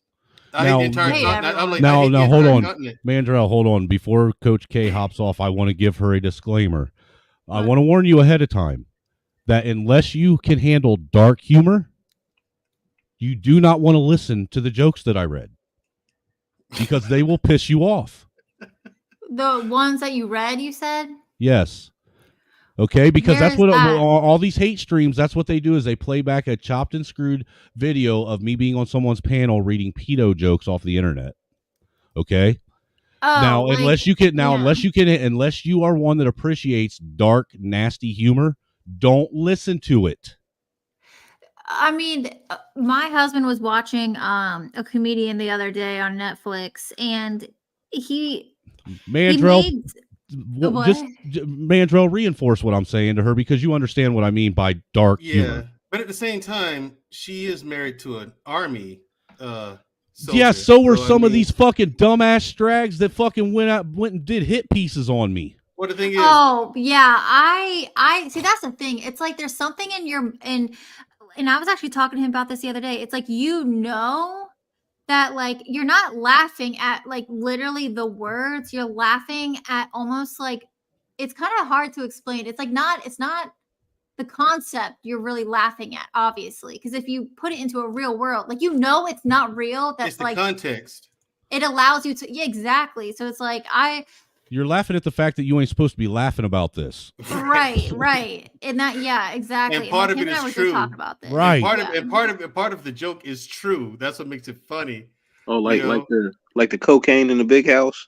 Right. The cocaine in the White House. Like, I mean, yeah, that part. It's like I guess if you've ever been able to listen to Andrew CK tell any of his rape and pedophile jokes, then you'll be able to handle what I said. And also, I had so many Hunter Biden, like Coach K. I had so many Hunter Biden jokes after they found the cocaine in the White House. I was all over Hunter Biden, man. I mean, if people just like, that's the president's son. I'm like, yeah, he's a drug addict. Right. Please, let the me dude say literally this. sucks a glass dick for a living. Hey, please let me say this, man. Like everybody had crackhead jokes in the mid '90s, early 2000s about even members of their own family. It's funny that you can make jokes about crackheads when it's fucking Richard Pryor, but when it's a white guy, it's not funny no more.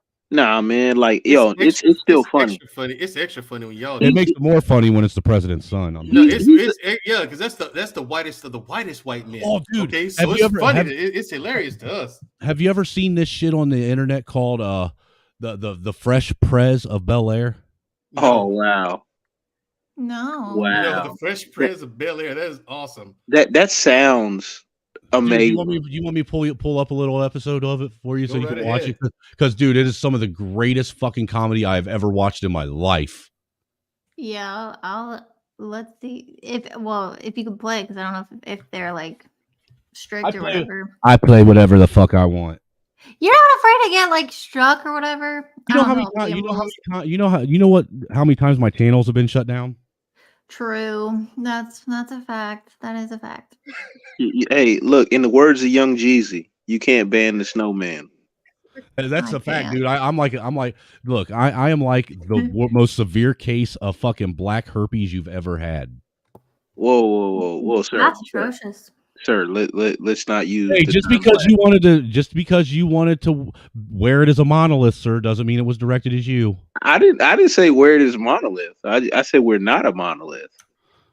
Also, Angry Snowman, I Yes, put sir. a link in the back chat. If you wouldn't mind sharing your screen and putting that up there, because I want Coach K to see this. This is what happened, Coach K, right after the election when Obama won his first election. I'd like you to see how we celebrated. Okay. Love you, Coach K. Just saying, don't hold it against me. Baraka Flocka Flames. Yes. Baraka Flocka Flames. Yes. Share your screen. Play the video, please. You are welcome in advance. Thank you. This is great. This is gonna be great. I vaguely remember something to this. This is gonna be great. You're welcome in advance. By the way, I remember all of that. just say, and when your husband comes home, Coach K, and you start playing him all the stuff, he's gonna thank us. He's like, "Wow, you finally gotten her to lighten up." Yeah. He don't know. He don't. What do you mean? What do you mean lighten up? You have no idea. That's true. But I think it's interesting how I've heard black people try to say that he's actually not black because his mom. Depends on what black person you ask. Yeah, those are haters. Crazy. Why? Well, no. Like his ethnicity was very highly questioned. Here it is. Until he had a chance to win. The motherfucking state, nigga. Yes. What you change, nigga? What the fuck you thinking, nigga? I won't die. I'm the shit. That's what Michelle said. Secret Service, but I got my own ass. See, Hillary, that's my motherfucking nigga. I hang in D.C. with them Senate House killers. Baraka Flocka Flame, one hood ass nigga. In the 6'4", bending corners, my nigga.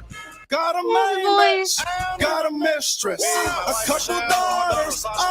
I'm just gonna pause this for a second because I feel like I'm breaking some kind of fourth wall rule right now watching this. Just saying.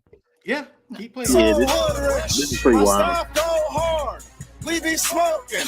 I pass bills free, shorty, no joking. Hey, what I stand for? Change, nigga. I'ma die for this country, man. I swear. With all the windows and doors boarded up. Pit bulls. Where you at? Where's your trap? You ain't hood, nigga. Keep this shit 300 shit on my hood. Crips fucking with me, G's. I figured there'd be more Crips, though. Essays in the Miko freestyle off the dome. President Baraka Flocka Flame, it's fucking on. I'm the head of the motherfucking state, nigga. Thank you. Bringing change, nigga. What the fuck you thinking, nigga? I won't die for this shit no matter what they say. Secret Service, but I got my own SK. See, Oprah, that's my motherfucking nigga. We hang in the shower with them hit squad killers. Oprah Flocka Flame, one hood ass nigga. Riding real slow, bending corners, my nigga. What's up, prissy nigga? What's up, punk nigga?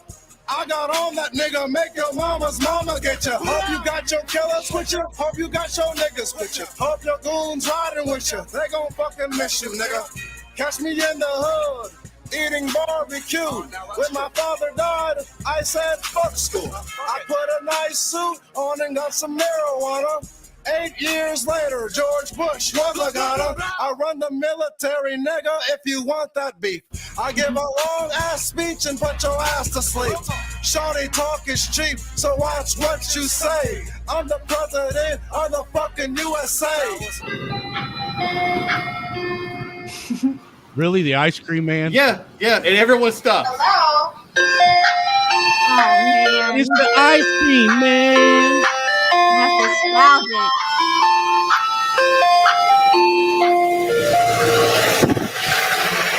Getting ready to drop again. And it starts again after the ice cream man leaves. Nigga, what the fuck you thinking, nigga? I won't die for this shit no matter what they say. Broad yard, West broad Coast. day with the SK.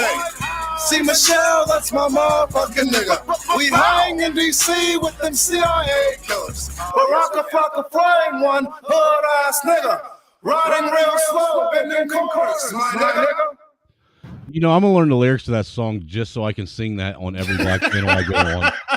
I cannot. Wow. Hey, watch it, Angry Snowman. You're gonna turn into a David Allen Cole.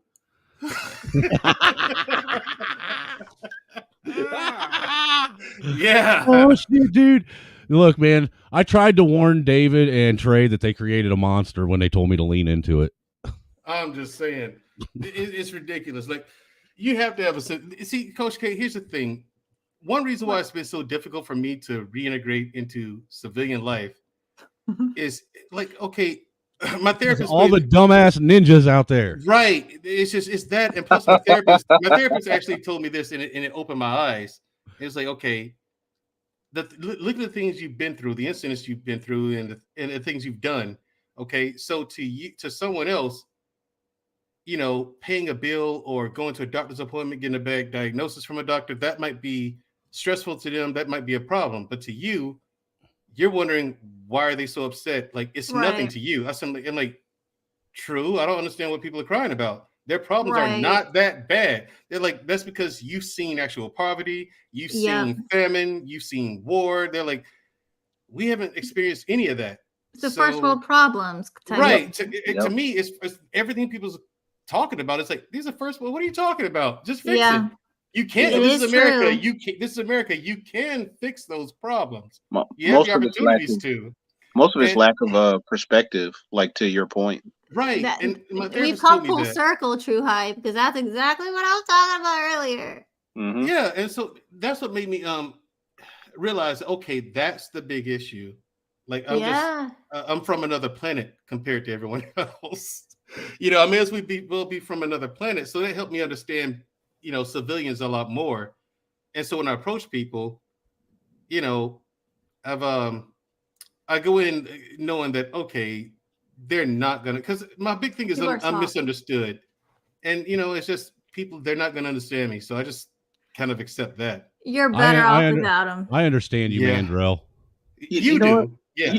You know what though? Like that might be a sign of your intelligence, because most people that are actually like, you know, above average to even, you know, above that of intelligence tend to be misunderstood by those that, you know, not on the same plane of intelligence. Yeah. Well, I've noticed to what you're saying, True Hype, that if you've noticed, it seems like there's a bigger collective of people that are starting to group together on YouTube now that all understand each other and kind of think in the same wavelength and can critically think and give pushback on things, you know, without it turning into a big ass fucking fuck stream. Man, that's why I listen to all y'all. You know what I miss? I miss the old school liberals.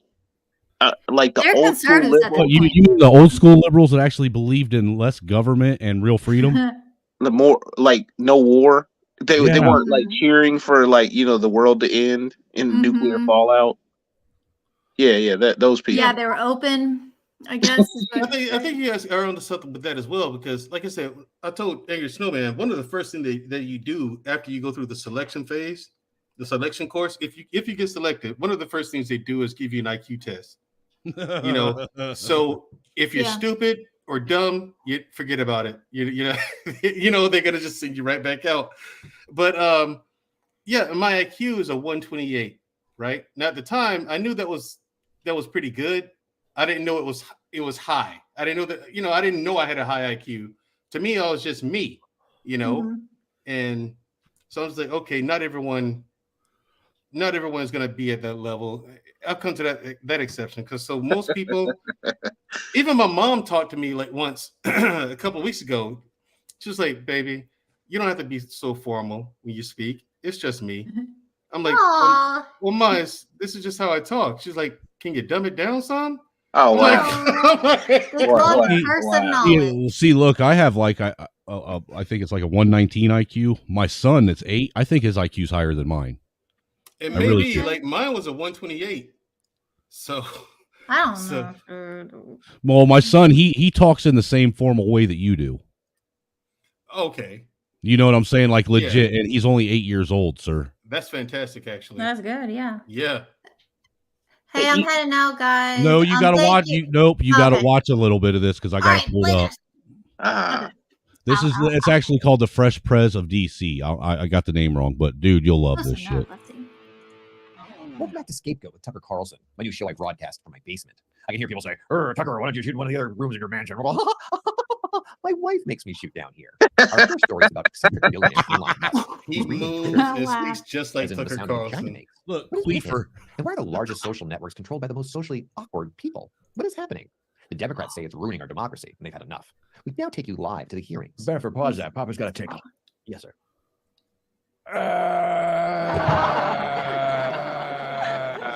All right, press play. Well, I was born and raised in Scranton, PA. Lifeguard by the pool is where I spent my days. Till a dude named Corn Pop wasn't that cool. Started making trouble at the swimming pool, so I took a chain, wrapped it around my legs. They're hairier than my other legs. Not my... black kids would touch them. Come on, man. Then I got on a train and moved to D.C. Barack Obama gave a job to me. I shuffled around and sucked fingertips. Made a big speech, kissed a boy on the lips. What are you looking at? I hold the ladies tight and sniff all their hairs. First person American to fall up the stairs. Ran for president. I was a winner. Winner was me. Now I sit at my desk as a president. Not you know the thing. Come on, get your face out of your ears. Get your face out of your ears. Yes, I do. And why's that? Elon Musk. Because you're a huge bitch. No, but I'm glad you said that, so America can see what an immature man you are. We have to tolerate. Is it just me, or did they make Ocasio-Cortez look like a transformer? They did. Yeah, but he's spot on. 420, which has something to do with Piat farting cards. Let me ask you a question. Are you a 12-year-old boy, Mr. Musk? You 12 years old? No, I believe I am older. Well, you could have fooled me. And calling an act queefer is an attack on women and vagina-having people and people with vagina bodies. Is that funny to you? Does the grown man find that funny?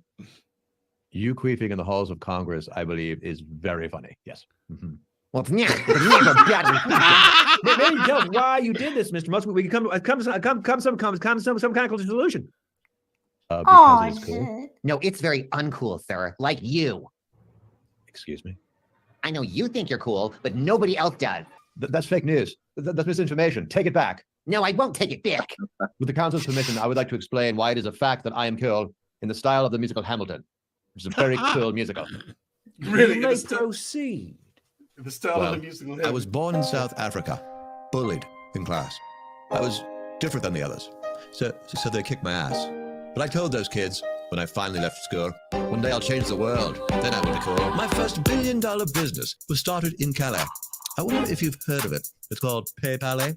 Next, I looked for a global warming solution. Made a car that started the EV revolution. SpaceX had a 2% chance of success. The first 3 rockets exploded. Imagine my distress. I gambled my entire fortune to get us back into space. Well, you know the story. I took NASA's fucking flesh. No need for a higher educational school. Just add up all I've done. it equals I'm cool.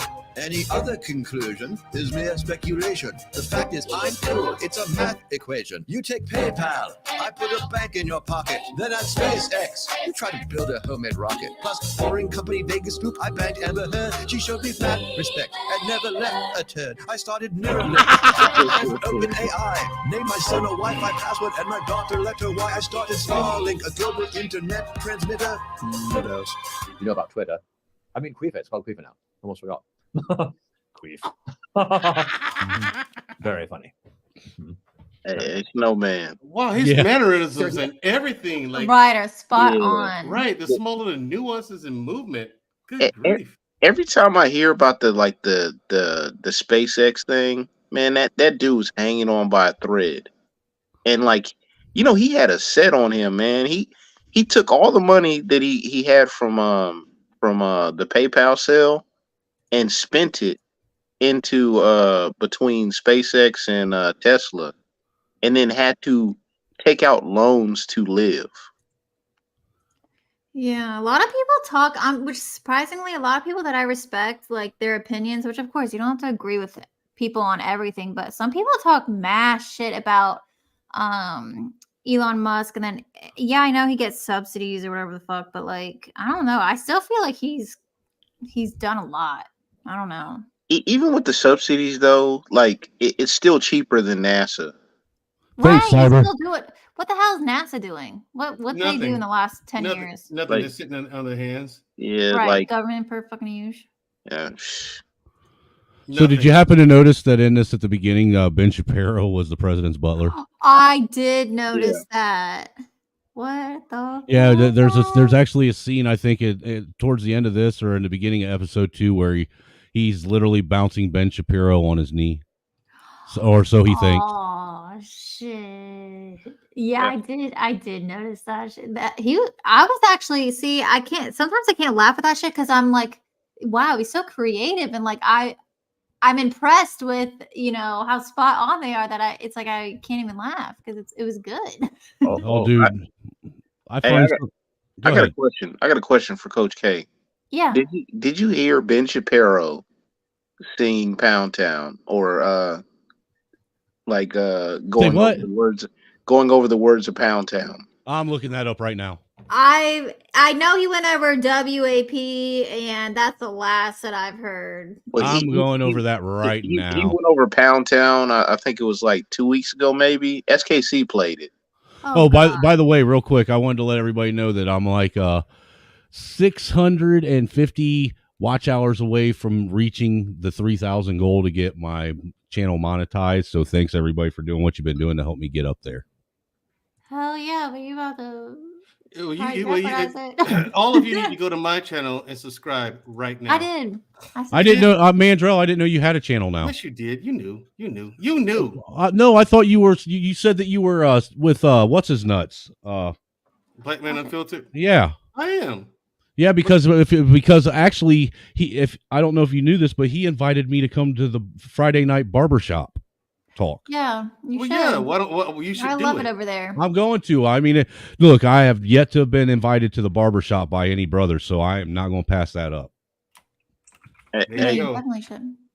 I'm surprised you didn't just crash that thing. Crash what thing? The barbershop. You just go in there and be like, "Hey, y'all cut white people hair."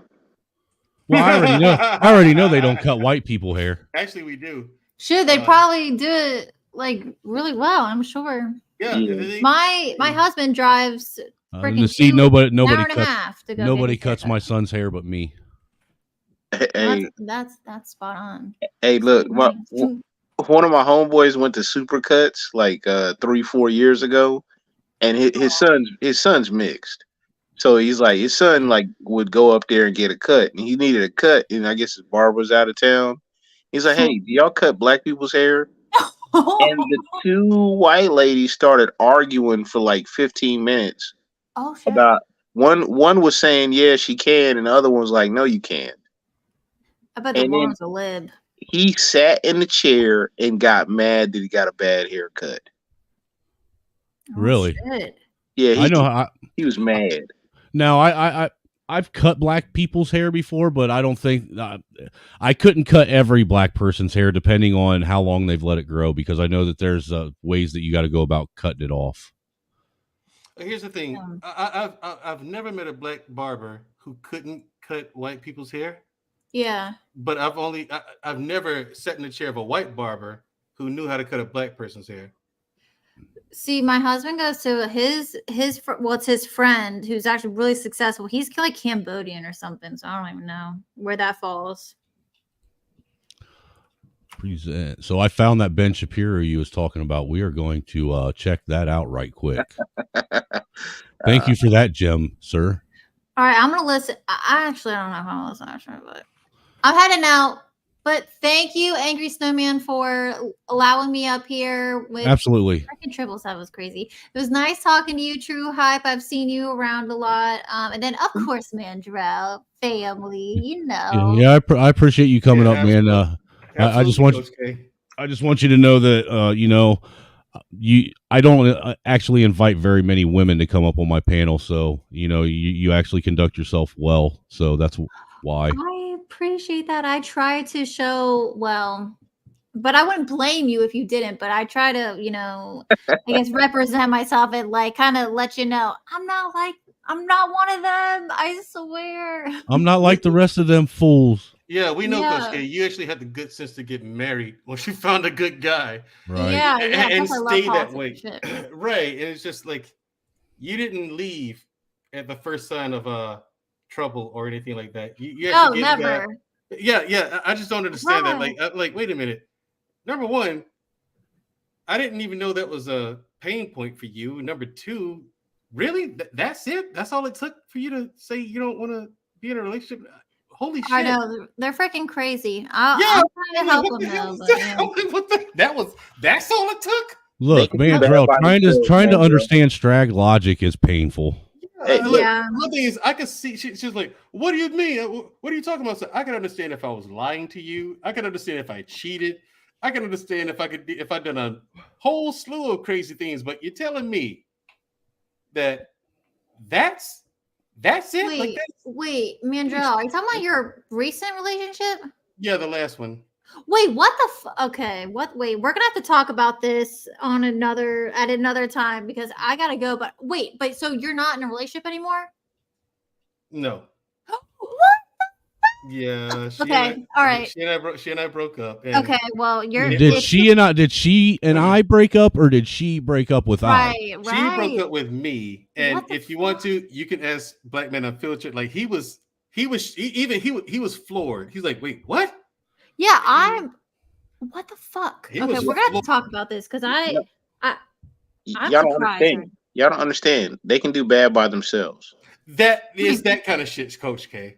Yeah, they're not. It's great. Like because one thing is it's like, dude, that's basically like saying it's not me. It's not you. It's me. Right. It's like it's one of those things, but right. You hear this person says a lot of things on the internet about how they are in a relationship, but then when they get in a relationship and they find themselves having to be the person that they say they were.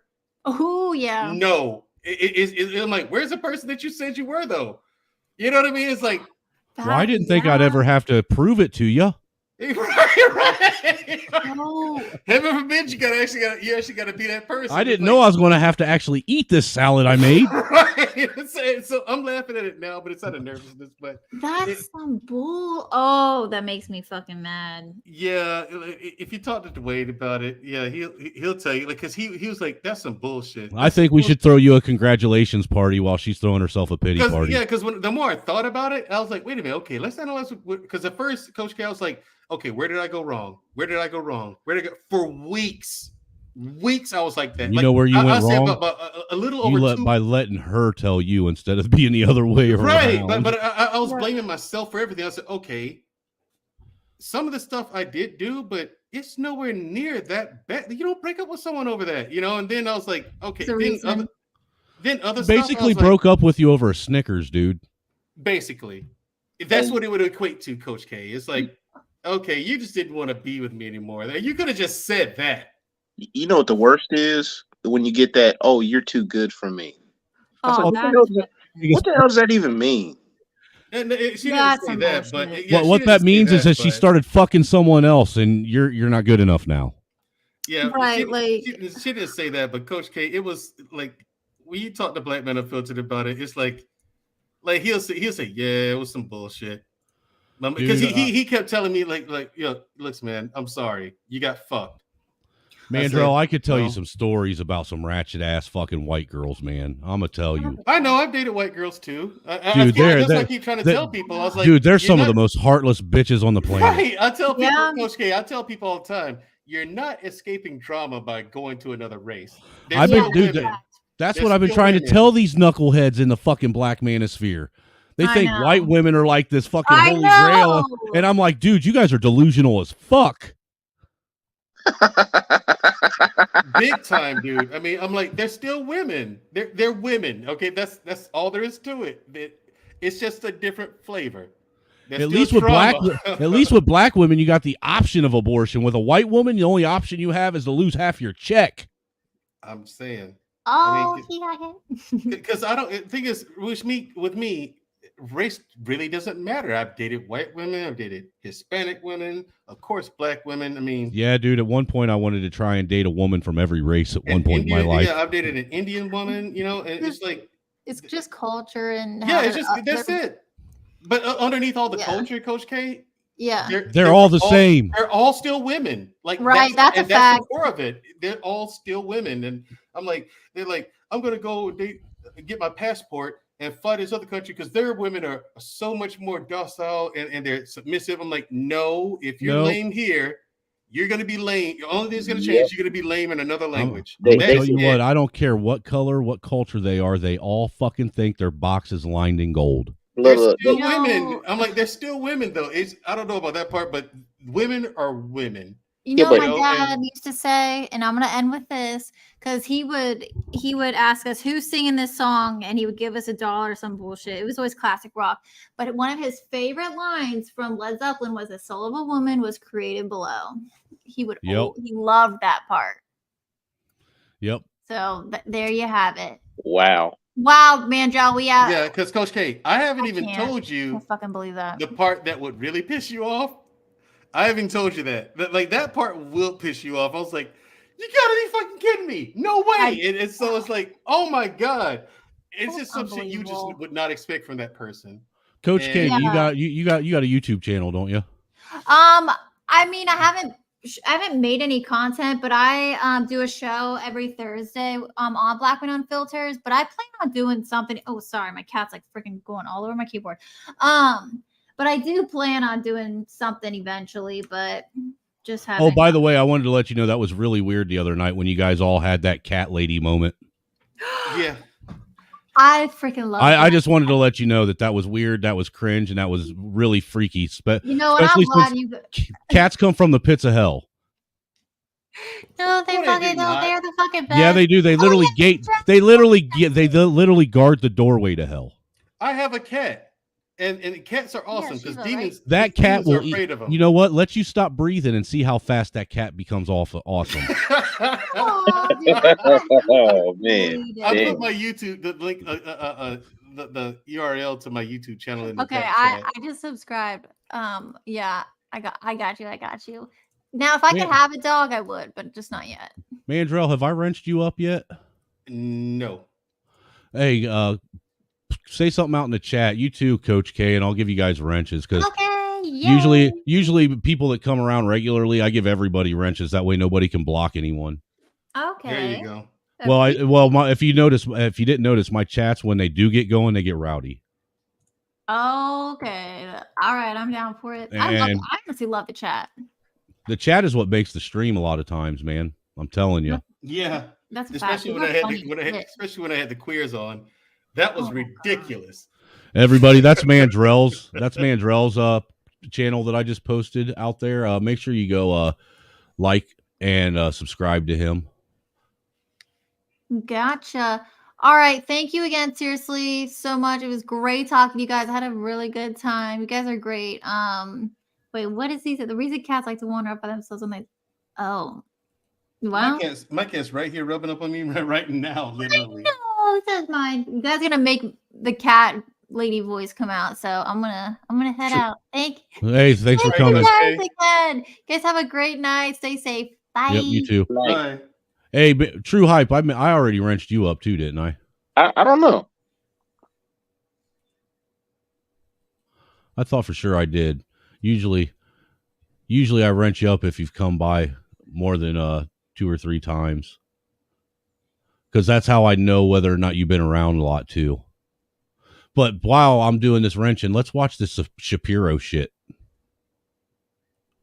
I'm so hesitant to read the lyrics to this thing out loud. It's going to be even more memeable than WAP if I do. But you know what? It has to be done. I can't live with myself reading it, and I can't live with myself not reading it. So for all those who are watching this now on the left, this is me reading the lyrics to Pound Town because it is the worst thing ever written, and it is hilariously bad. I'm out of town, thuggin' with my rounds. My coochie pink, my booty hole brown. Where's the N-words? I'm looking for the hose. Quit playing, N-word. Come suck a bitch toe. Well said. Pound Town just left Pound Town. With my N-word, he took a bitch down. Yeah, that N-word a bitch down. Yeah, that N-word. And it just continues along these lines. I'm out here in Miami. Looking for I want to hear him drop the N-bomb. Where are the N-words? Get that ratchet. Do that. My son need a new pappy. You know I'm sexy. I'm the best.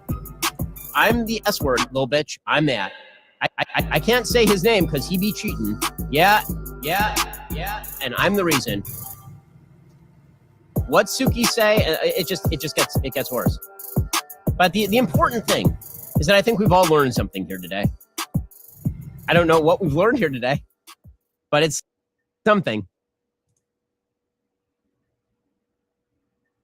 That was quality. That was quality. That was quality programming. I never saw that version where somebody put the beat over it and then got rid of the commentary for the most part. Oh, so you watched the other one that they got up there, the 11-minute long one? Yeah. Yeah, I wasn't trying to watch 11 minutes of Ben Shapiro. He kind of gets dull after about 5. Pound Town. Except for when he have you ever watched those Ben Shapiro reacts to woke TikTok? Yeah. I think his staff put him on that originally.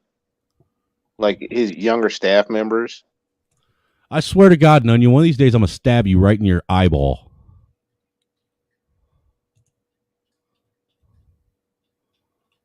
And I'm not gonna feel bad about it. My goodness. There's no need to be silent. I mean, quiet. I mean, shit. She's used to hearing that. That's mild. Hey, Snowman. Here's man. I was having real bad signal. Like when 777 was still on the panel. And then he called you a simp or simping. Yes. Accused you of simping. Yes. But at the same time, whatever he was, wasn't he? By that same logic, simping for, black women. Yes. And I'm like, dude, man, like, yo, I'm not putting my neck out for every single person. Like, you know what I'm saying? Under this just umbrella, this magical umbrella.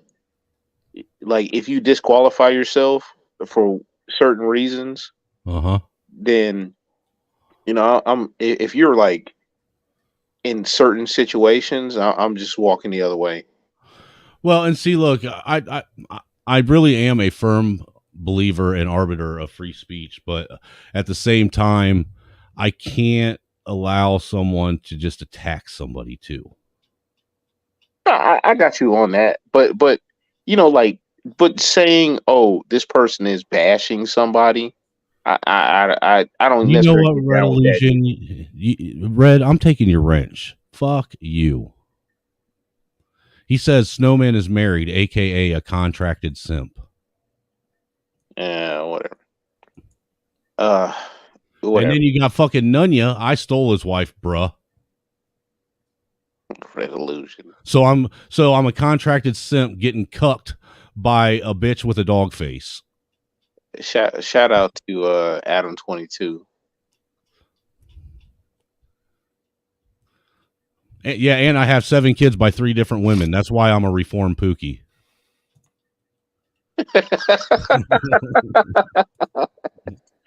Oh my goodness, man.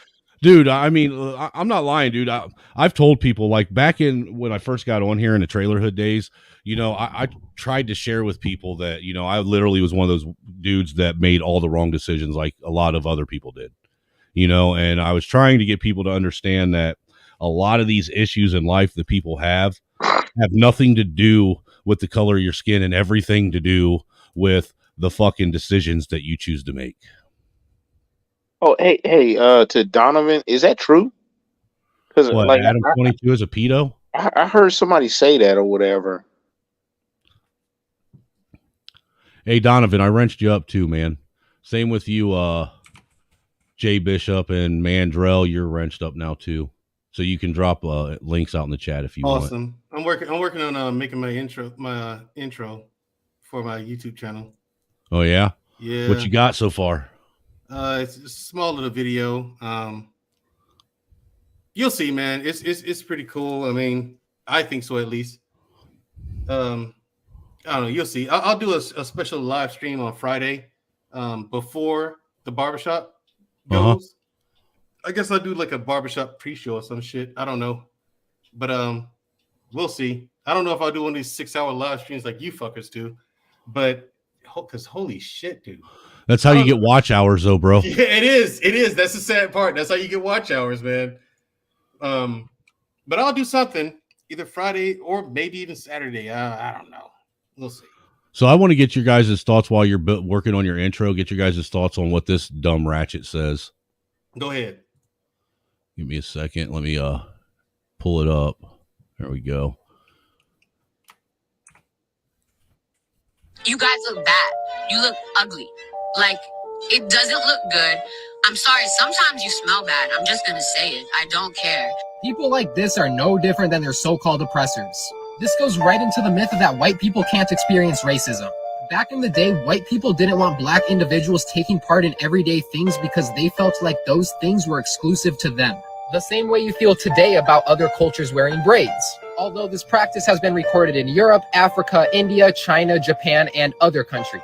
So telling people that they can't wear braids because of their race is ridiculous. Josie, Yaz, and I have all very much so made people feel uncomfortable around us for wearing braids and locks if you're white. Like, honestly, how do you think trends of all categories work? How do you think certain fashion brands become so popular? Because people see someone else doing or wearing it.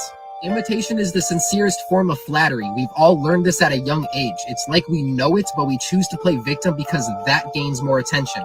That's what you're doing, and it's sad because you're bringing your potential down by only looking for opportunities to be offended. Now to my next point. I don't care if your great-great-grandfather is black. Do you navigate the world as a black person? Oh, you don't? Then don't wear braids and locks. All right. I just want to point out the argument he's about ready to make is one of the greatest arguments I've ever heard in my life. Okay? Okay. Seriously, so I want you to hear what she says again in his rebuttal. Doing, and it's sad because you're bringing your potential down by only looking for opportunities to be offended. Now to my next point. I don't care if your great-great-grandfather is black. Do you navigate the world as a black person? Oh, you don't? Then don't wear braids and locks. All right, wait a minute, because this is essentially what she said. The lineage of your ancestors does not affect your life today because you yourself are not what they were. Brought to you by the same people who feel entitled to reparations for their great-great-grandparents being slaves. I'll put it in her wording. Do you navigate the world as a slave? Oh no? Then don't ask for reparations. People like this love to pick and choose when to apply their logic, and you can tell it's not a workable logic because it can't be applied across the board. You know what is workable logic? Letting people of all races and backgrounds wear whatever the hell they want. Get over yourself. What'd you think of? Interesting. Say it again. Play it again? Mm-hmm. You liked that, didn't you? I did. You guys look bad. You look ugly. Like, it doesn't look good. I'm sorry, sometimes you smell bad. I'm just gonna say it. I don't care. People like this are no different than their so-called oppressors. This goes right into the myth that white people can't experience racism. Back in the day, white people didn't want black individuals taking part in everyday things because they felt like those things were exclusive to them. The same way you feel today about other cultures wearing braids. although this practice has been recorded in Europe, Africa, India, China, Japan, and other countries. So telling people that they can't wear braids because of their race is ridiculous. Josie, Yaz, and I have all very much so made people feel uncomfortable around us for wearing braids and locks if you're white. Like, honestly, how do you think trends of all categories work? How do you think certain fashion brands become so popular? Because people see someone else doing or wearing it. Imitation is the sincerest form of flattery. We've all learned this at a young age. It's like we know it, but we choose to play victim because that gains more attention. That's what you're doing, and it's sad because you're bringing your potential down by only looking for opportunities to be offended. Now to my next point. I don't care if your great-great-grandfather is black. Do you navigate the world as a black person? Oh, you don't? Then don't wear braids and locks. All right, wait a minute, because this is essentially what she said. The lineage of your ancestors does not affect your life today because you yourself are not what they were. Brought to you by the same people who feel entitled to reparations for their great-great-grandparents being slaves. I'll put it in her wording. Do you navigate the world as a slave? Oh no? Then don't ask for reparations. People like this love to pick and choose when to apply their logic, and you can tell it's not a workable logic because it can't be applied across the board. You know what is workable logic? Letting people of all races and backgrounds wear whatever the hell they want. Get over yourself. You guys look bad. You know what's wild about this whole thing, man? Here's the thing. Boom goes the dynamite. Go ahead, brother. I'm just saying, boom goes the dynamite. Yeah, I'm talking about true height. And shout out to Angry Snowman as well. That guy did bring up a very good point. So I was gonna say one of the weirdest things that I ever like. You know how people just talk and they reveal certain things. I was on Clubhouse like first of all, that's your first mistake right there. No, this is back during the pandemic for the most part, though, right? It was a new app, and then I was like, oh, I go in here and talk to people like in the film industry or whatever, and then I end up going in political spaces, and there was like a room where all these people were talking about reparations, and this one dude, man, he was like older black guy, man, he was like probably 50 something. And dude, you could just hear it in his voice, man. He said, like, we need reparations so I can be whole. And I was like, God dang, man. Dude, I just like, I felt real bad for him, man. He's like 50 something, man. He was just living his whole life waiting on this thing. You know what I'm saying? On this imaginary lottery winning he's never going to see. I was like, God dang, man. Like, for real, that just like, that made me want to delete the app, honestly. Well, you know, like I mentioned something earlier about it when I was going into the diatribe, you know, giving my synopsis of what Judge Joe Brown was saying, you know, and my whole take on the damn reparations thing has always been, it's always sounded funny, you know, to me anyhow, because when you break it down to the folks that are advocating for it, and you find out that they're actually aware that their tax dollars are going to be paying their reparations. So in essence, they're paying their own reparations and have no problem with it. That in and of itself shows the level of cognitive dissonance in the people that are wanting this. I mean, what are you winning when all they're doing is giving you back your own money? No, man, don't even go I'm there. winning my own money. You just asked your own question. I want my motherfucking money back. Hey, Snowman, don't even go there. Just assume that, okay, we're gonna do this, right? And assume like they've already had like a set amount. All they had to do is get the rest of the population to buy into it. Be like, get them to think of a way to get other people to like buy into this. You know what I'm saying? And then Right. like, because I don't think most people have gone that far in their thought process. Because that's what, in essence, you have to do. Because 13% of the population is not going to guilt the rest of the people into doing this. So you're going to have to, you know, have some kind of convincing argument, and not, oh, they owe me. Because it's going to have to benefit them somehow. So how are you going to sweeten the pot? That's a good question. You know, I've always said that I will advocate for reparations, but once you get it, you got to get on a boat and go the fuck back to Africa. No, my thing is with reparations. Here's my honest assessment on it. Okay, are black people owed reparations? Yes, absolutely. And when you participated in the slave trade. It wasn't those people's fault. You brought them to another land, the whole thing. You fucked up their entire lineage. You took away their language. You took away their culture. You took away everything that makes them them and made them what you wanted them to be. Then you told them they had rights, which they didn't really. You allowed your citizenry to slaughter them and treat them however you wanted to after you freed them from the slavery thing. Okay, so after that, for about 100 years, you still allowed the populace to fuck them up at will without punishment. Then after that, you gave them civil rights and voting rights and told them, okay, it's illegal for you to fuck them up at will. Then you kept them in perpetual poverty to the point where only your ones and twosies could get out of that. So for generations, they had to develop this fucked up mentality, loser mentality, just to survive. Because remember, Angry Snowman, if you got caught, there are still people alive today who lived in a time where if they got caught calling another black person a human being, they were killed. I know that there's still people that live during Jim Crow. Right. So my thing is, okay, you weren't allowed to go to college. You weren't allowed to have certain jobs for so long. This was not a long time ago. So my right, thing but my thing about Jim Crow is it was only prevalent in like 4 or 5 states in the South, though. But it still went on everywhere in the country, though. Quietness is kept. So my thing is, with all that said, the reason why the state of Black America is in today is in fact the fault of the U.S. government. The reason why white people look at other races, look at Black people with such disdain, is the fault of the U.S. government. So yes, Black people are owed reparations. Too much damage has been done there that is not their fault to say otherwise.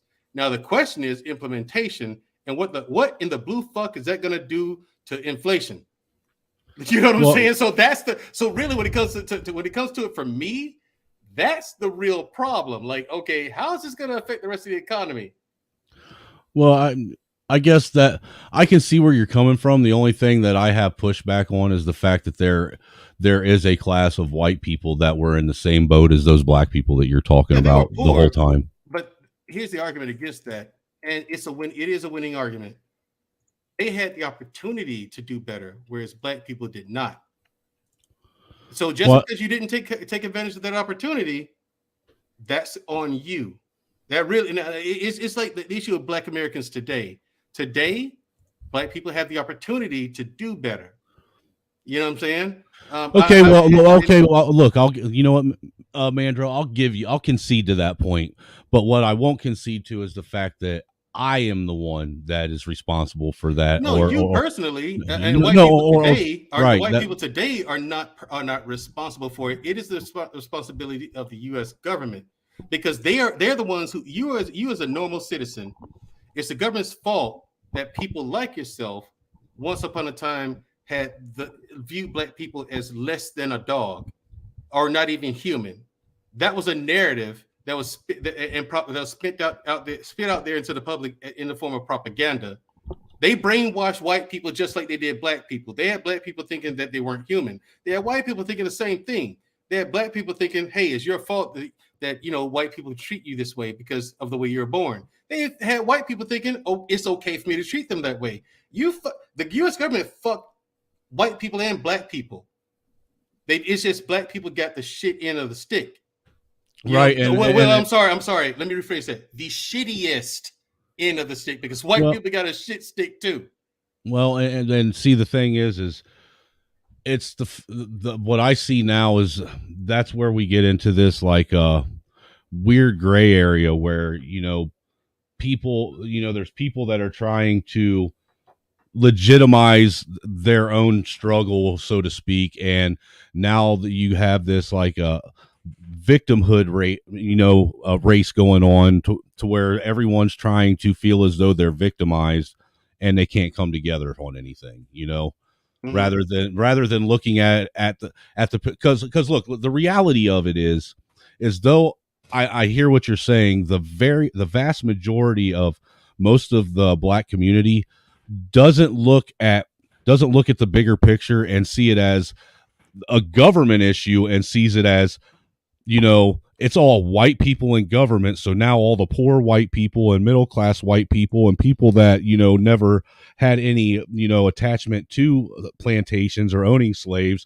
are just as guilty for what other people did, and that is Yeah. a disingenuous argument in and of itself as well. Yeah, I can't in good conscience say that white people of today are responsible for black people's plight today. I can't say that. I'm talking about in the terms of the general populace. Now, the government in and of itself is absolutely responsible for it. Absolutely, irrefutable, guilty as fucking charged. You know what I'm saying? The government's actually responsible for everybody's plight today now. It is this whole bullshit cancel culture. Fuck you with that, by the way. Not you, Angus Snowman, but anyone who believes in cancel culture, go fuck off. I mean, please leave my country. I don't want you here. I don't like you. I don't like your face. I don't like your bullshit liberal politics. Just and see, that's the thing, is the reason why why they push cancel culture so hard is because they don't want to see you and I have this conversation. Well, yeah. They have to have them bickering about something, right? So they have these issues the wedge issues that they keep on, like, kicking down the road and all that stuff. It's really, really fascinating, right? So, like, how in the hell is it a issue to even fight over, like, for the kids example? Be like, yo, just leave the kids alone. You know what I'm saying? Like, why is that why is that such a big issue now? It's like, we can all agree that we don't want people messing with the kids, but somehow people are like, oh no, we have to talk to the kids, or your kids, we have to talk to your kids. That is very fascinating to me, that this is the one issue as of recent that they have decided to, like, kind of come together on and just be like, oh yeah, we need to stand. We're coming for your children, as they were singing. Right. They've sang that song now 2 years in a row. 2 years in a row. The year prior, it was a San Francisco gay choir that was singing that to the American people. This year, it is a group of alphabet people during a pride parade singing it. And I wanted to touch on what Red said. He said government is just a side effect. Public opinion is a side effect. They are not causal to power dynamics. And I agree with you, and I'm sure Mandrell and True would also agree. The thing is we first have to get the majority of the people in America to at least be able to come together and understand that the government dynamic isn't helping before we can even begin to get them to understand the broader scope of it. Well, like, too many people look to government as this, like, Santa Claus, if you will. That they look to it to act in a way that it was never truly designed to act in. Now, that's not going outside of what Mandro said, where you actually have these things, and most people can't actually have these nuanced conversations anyway, right? So yeah, there's many things the government dropped the ball on. And not saying that nobody ever deserved reparations. There's nuance to that. I damn sure don't want to be like, on that side. But, I'm not spending my time on that issue because I see it as a non-starter. Yeah, it's like a circular argument that never goes anywhere. Well, I mean, because, like, you would have to do it. It's like, if you want to build a road, like, through, like, 3 states now, you have to do environmental studies or whatever, and by that time, it's not even feasible anymore. I mean, it's just weird, right? The whole thing is, because yes, people were wrong, people were owed, but it's like, how are you going to implement it now? And then right. who's supposed to get it now? And then you have the aspect of it. So, generations are so far removed that you literally have people that are descendants of slaves and slave owners at this point. And what do you do with them? If you're a descendant of, my thing is to streamline that, because I've actually given a fair bit of thought of this. If you are in fact a descendant of a slave, then yes, send them the reparations. You know what I mean? And what's going to really piss people off, Angry Snowman, is that white people. There are going to be some There's white going to be people white people that get it. Yeah, there are going to be some white people to get it too. But that's the bullet you got to bite. If you're going to get reparations, you got to be fair about it, or in this case, as fair as possible. You know what I mean? That's just the long and short of it. Some white people are going to get it. But the fact remains, you know just as well as I do, that's not going to go over well with the greater black community. They're going to have to get the fuck over it.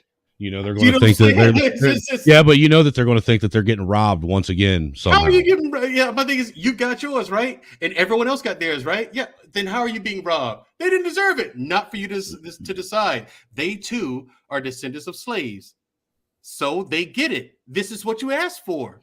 Right. We gave you what you asked for, and we were fair about it across the board. So you're gonna have to eat that. It is what it is. The only thing that I've ever heard or whatever that could possibly even work as far as like selling to the rest of the American public is the Freeman percentage tax thing. Oh yeah, where you get tax breaks off of it. Yeah, but it's like whatever percentage of the freedmen or black people in this case own a business or whatever, it would be that much percentage of a tax break. Or like, so it would be incentive for, you to get with, your black brethren. And then like, now you got this business or whatever that's quote unquote black business that gets 12 to 35%, like, no taxes for X amount of years or, for a lifetime, whatever it would be. And that would be very beneficial, like to the economy, right? Right. Like that would be like one of the, the few actual solutions that would kind of be easier to sell versus, well, fuck it, your taxes are going up.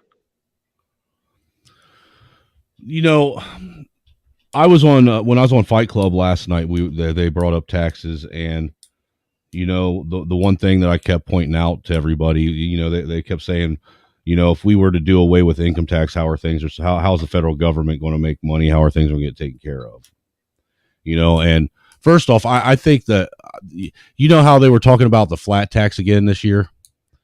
Yeah, and how a lot of people are mischaracterizing that, saying that it's actually going to harm America more than help it. And if they actually looked into it, it's actually it's actually the tax plan that is the most fair all the way across the board, and that would actually generate more revenue across the board. Like Herman Cain even proposed like a modified version of that, where the people at the bottom wouldn't pay more, like the Scandinavian countries that so many people like to use as an example. That the lower echelon people pay actually more in taxes than the higher. Well, see, the way I was under the understanding is the way they would implement the flat taxes, they wouldn't implement it on your normal everyday purchases, because that's what it would be, a flat tax on sales. So basically they do away with your income tax and all that stuff, and you would have a flat, like just for instance, like a 10% tax all the way across the board on sales, but it wouldn't be on like your weekly grocery items and the things that you normally pay for. It'd be for like big ticket items and extravagant items, things like that. And when it comes to things of that nature, it's actually the people that are of the corporate elite that actually spend more of the money on expensive, extravagant, big ticket items, which in essence would mean that they would pay the majority of the tax. I think you would have to tax everything, though. I think you have to tax groceries to everything. Well, groceries technically are already taxed. It's just factored into the cost, and people don't realize it. And then they charge you another more tax on top of that. It's in the sales tax. Well, I don't think actual food items still don't get sales taxed in most states. We do. I don't in Indiana. Oh, I do. I do in Alabama. Like our actual grocery items don't get taxed, get a sales tax imposed. Now, soda and shit like that, I don't know how they factor that in, but like soda, beer, things like that, those get taxed. Candy gets taxed, but like bread, cereal, things that are considered, your staples that you have to survive. They don't tax that stuff. Okay, well, how about this? In the state of Alabama, we pay 10% sales tax on all that shit. Do you guys don't? You said you guys don't have state tax though, right? Yes, we do. Do you? Yeah. Interesting. No, Yeah, exactly. What I find interesting about it is that your sales tax is so high because the average sales tax in the country is 7.5. It's 10 here. 10. Yep. No bullshit. You go and buy something for 99 cents, you're gonna pay 109. Well, see, and that just lends more credence to what I was saying last night about the fact that most people don't realize that after you've gotten your check and you've went out and you start, doing your weekly purchases and paying your weekly bills, most people don't realize that almost 70% of their check goes away in taxes. Yeah. You literally get just a little over 30% of your earnings, and the government is stealing the rest of it from you. And they wonder why the people are getting fed up with the shit, and wonder why, for me, I wonder why the American people haven't, stood up and said something about this, national debt and a budget and this debt ceiling that they can't get under control, that they keep raising every fucking 2 years. Yeah, well, it's because people, it's like you said earlier, people are not paying attention to it. Plain and simple. People just want the machine to work. As long as they can afford it, they're not going to make a fuss. The political illiteracy in this country is astounding. Yes, very much so. Very much so. I'm looking for, somebody had asked a question earlier. I'm trying to find it. Something about the vote. Where's it at? Because I don't want to misquote. It's something about, do you believe the elections are actually fair? Most of them have been. Do you honestly believe that most of them have been? Most of them have been. Let me ask you this, rather than saying fair, do you think the American people actually choose their elected officials, or do you think it's a smoke and mirrors thing that's actually dude, come on. The mere fact that the Electoral College exists, that tells you everything you need to know right there. Well, yes and no at the same time. I understand the reasoning as to why the Electoral College was implemented. The point to what you're making, though, how I can see where you're coming from is because the Electoral College has no they do not have to actually choose to cast their vote for what the people in said district that they represent voted for. Well, it depends. Because sometimes they have to, depending on like the actual state, municipality, all that stuff. The electors in some instances have to vote with the majority of the electorate. I that's kind of weird that would not be the case. I don't know. Right. But if you look into it, it really does state that they're not obligated to actually cast their ballot to match with whatever the majority vote was in whatever district or county or whatever they represent.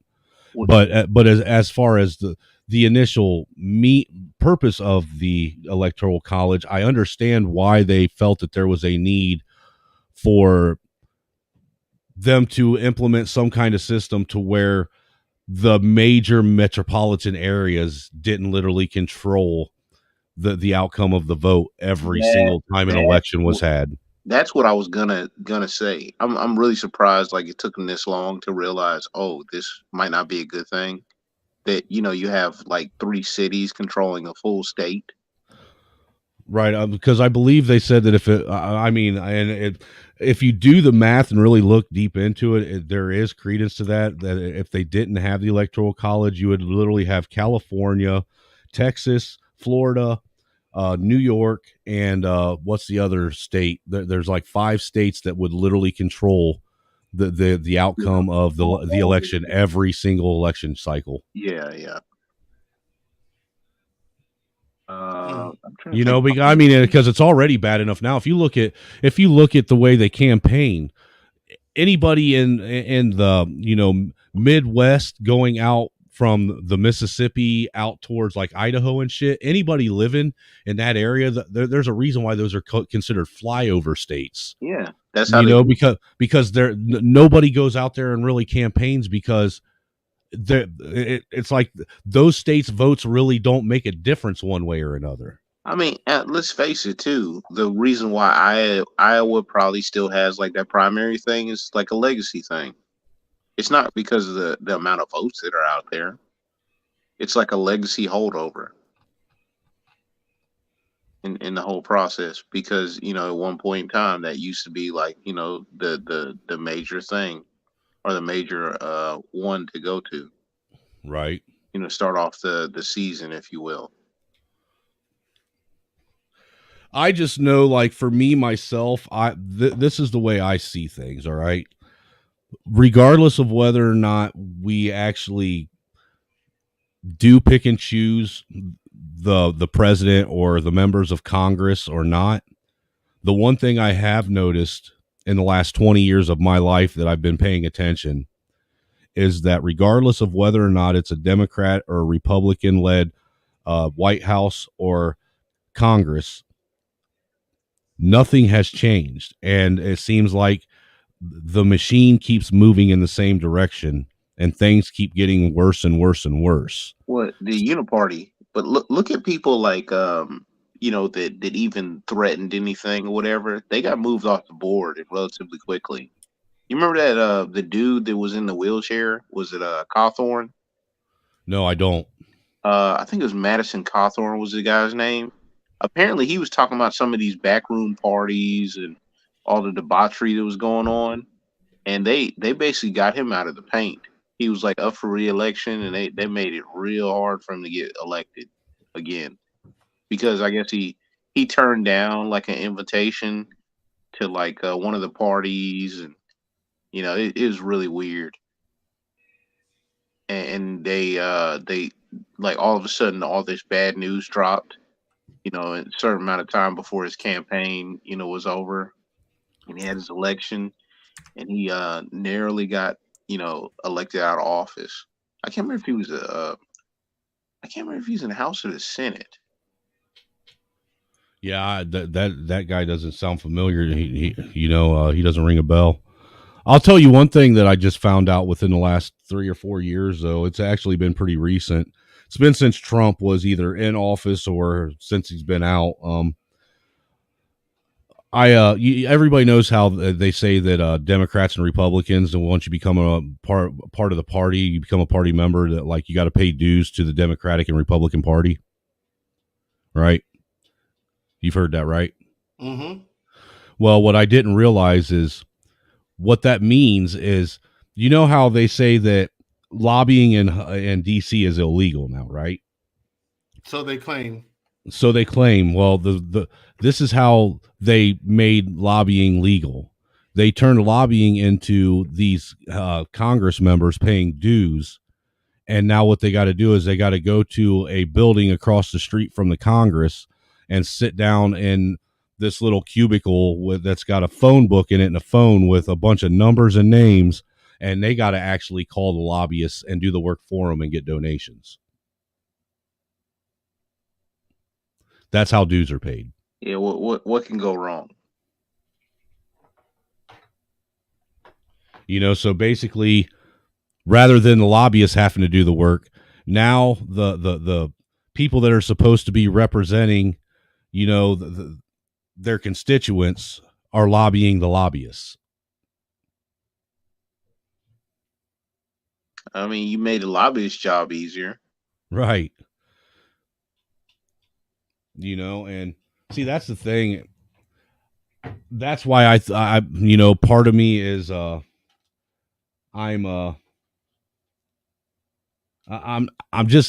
not really sold on the fact that this country's is going to go anywhere positive anymore. I see entirely too much. I see entirely the hooks are dug in too deep for the corruption, it seems like, anymore, for them to want to let go of it. And if you look at 2020, that was kind of like a prime example of how deep the hooks are dug. But there's always like acts of defiance. Case in point, the Georgia Guidestones getting blown up. Yeah, and look, I understand there's acts of defiance, but the thing is the people that actually get up and do acts of defiance are defying the wrong movements. I You know what I'm saying? And you can't really get you can't get the American people, and specifically the men in this country as a whole, to actually see eye to eye and understand where the problem really is. They keep trying to butt heads with each other and think they're the problem, instead of actually turning their head the other way and actually seeing what the problem is. Well, I mean, like that. Okay, yeah, I do agree with you there. But the prescription is like, even if it's not the same, I think a lot of men are waking up and they're having to move differently in the environment. For example, like, the passport bros being one, which I don't think that's a full on, answer, especially when a guy is not, made himself out to be like a full man, especially in these patriarchal societies. Right. Yeah, a sucker's gonna get took, whether it's in Colombia or if it's down the street here. That's a fact. Sucker's gonna get took. Just period. And I've known plenty of dudes or whatever, get real weak over something that looks really, really good. Actually, what I was just speaking, or what we were just speaking on, I'm not a big fan of women being, or listening to women speak, but this woman, she kind of nailed it right here with this one. Listen to this shit. What her little rant.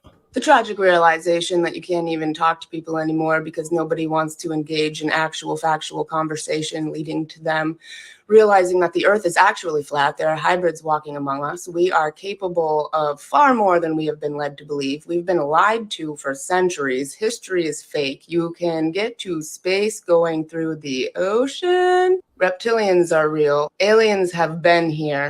All weird practices, satanic rituals. The children missing is not just for sex trafficking. They've been putting it in front of our faces through media and entertainment. CIA has released documents stating the earth is flat. And we are all currently here, pre-decided by soul contracts prior to us entering this realm, that we are here to ascend and help raise the vibe on this plane.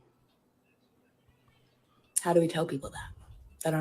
She really hit every single conspiracy theory known to man. What's funny about the whole term conspiracy theory? She sure did. That's the funny part. That's the funny part. She actually did. What's extremely funny about the term conspiracy theory? It's an oxymoron. Well, no, not just that. It was designed by a 3-letter agency to throw people off the Kennedy case. Right. And it's like, I was like, but when people are telling you that, it's almost like they have no clue, who the puppet master is, if you will. Yeah, I mean, look, the thing is we're so inundated with information, or the lack thereof, that I often wonder if any of us really know what's going on at this point. Not fully, but there's enough pushback in the certain people in certain positions. I'm not going to say the ones in power, because some of those are so far removed that I doubt that we have any influence over that. But I look at different things like the game stonk stuff. Oh yeah, man. Man, like that is such a middle finger to certain systems, if you will. And the fact that that Congress and what is it, Wall Street or Trade Commission literally put didn't they put a halt, or put a hold on them being able to actually withdraw any of that money that they made? Not withdrawing the money, but make trades. Because the wrong people made money instead of the hedge fund. Yeah, because they've been screwing people over left and right, and I really, really, really take pause with a lot of individuals that I watch The Big Short, every 6 months or so, and I think it's really done really, really well.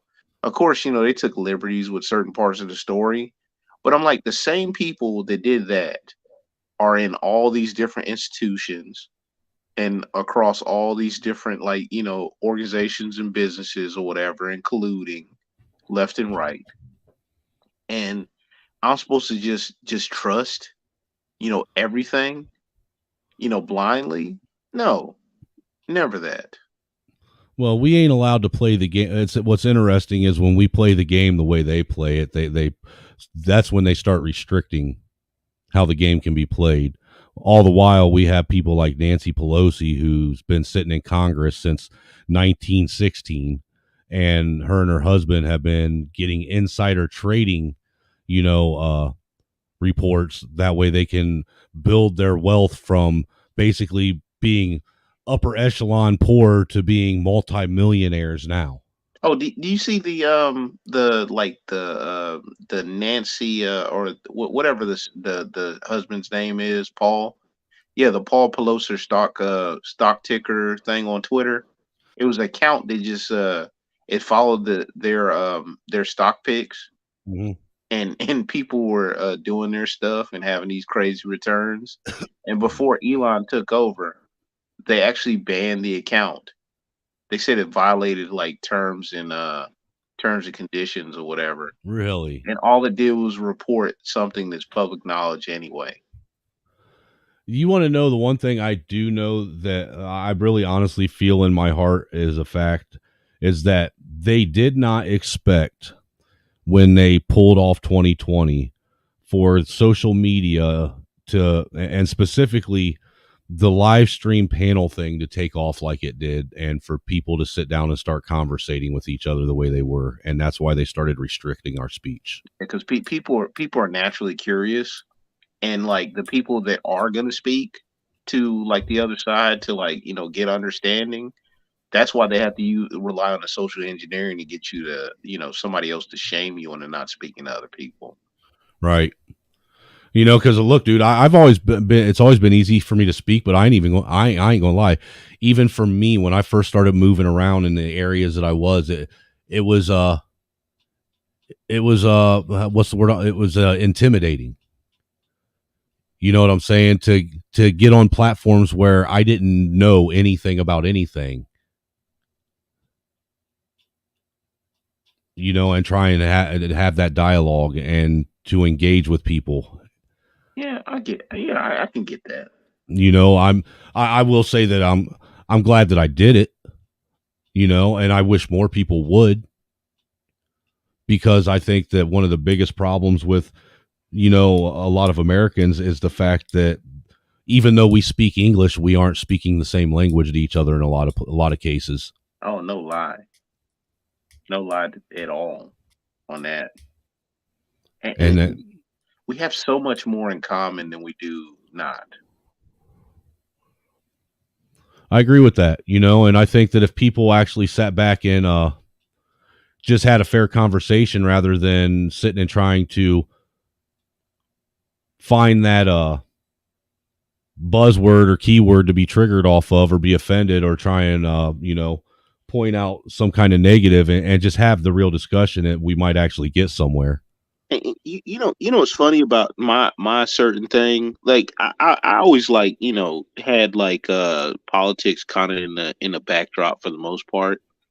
Then like my senior year in high school, I got kind of interested in economics, but I didn't understand, like, if I went to school for an economics degree, like how I could actually monetize that. So I went in the military and like figured out some life stuff. Got my GI Bill paid for, all that good stuff, and then I kind of still put it on the back shelf, and it was because all this forced fake commentary and just pushing on the escapism that I had is where I just like kind of got pissed off, because I'm like, yo, why aren't good stories being told? I started hearing stories about great like scripts being shelved, and they couldn't make it because basically they wanted to tell ideological stories over like good stories. Mm-hmm. And they can be ideological, like in the storytelling or whatever. But it just has to be that much of a greater story, especially if you're going to tell like certain stuff. And I just got pissed off. I kept on getting pissed off, and I'm like, yo, I just want to watch a sporting event or just do this because I do pay attention here and there. But you know what I'm saying? I wasn't spending that much time on like the politics side. And all you need is like, maybe 30 minutes, like maybe anywhere from 10 to 25 minutes, like, every other day or something like that, to like even look at some of that stuff. And over time you can, gain quite a bit of knowledge. But just like, yo, man, I just want to watch a movie right now because I don't necessarily want to shut my brain off, but I just want to do something else right now with it. And they would not let you do it. They are activists everywhere. I mean, everywhere. They infiltrated, and like they want to demoralize, like, the society, and like tear down all the things that we loved. Like with Star Wars, what got done to Star Wars is a crime, in my humble opinion. Right. And several other franchises. Hey, thanks for coming through, Donovan. Yeah, have a good one. Yeah, they're shells of their former selves. And I think that's part of the whole demoralization thing. So I'm going to share something with you and Mandrell. I don't think that you guys have seen this. This is this is the very first time I ever spoke out openly in public about anything. This was when I was at the RNC in Cleveland with my militia group. This is one of the interviews that I gave.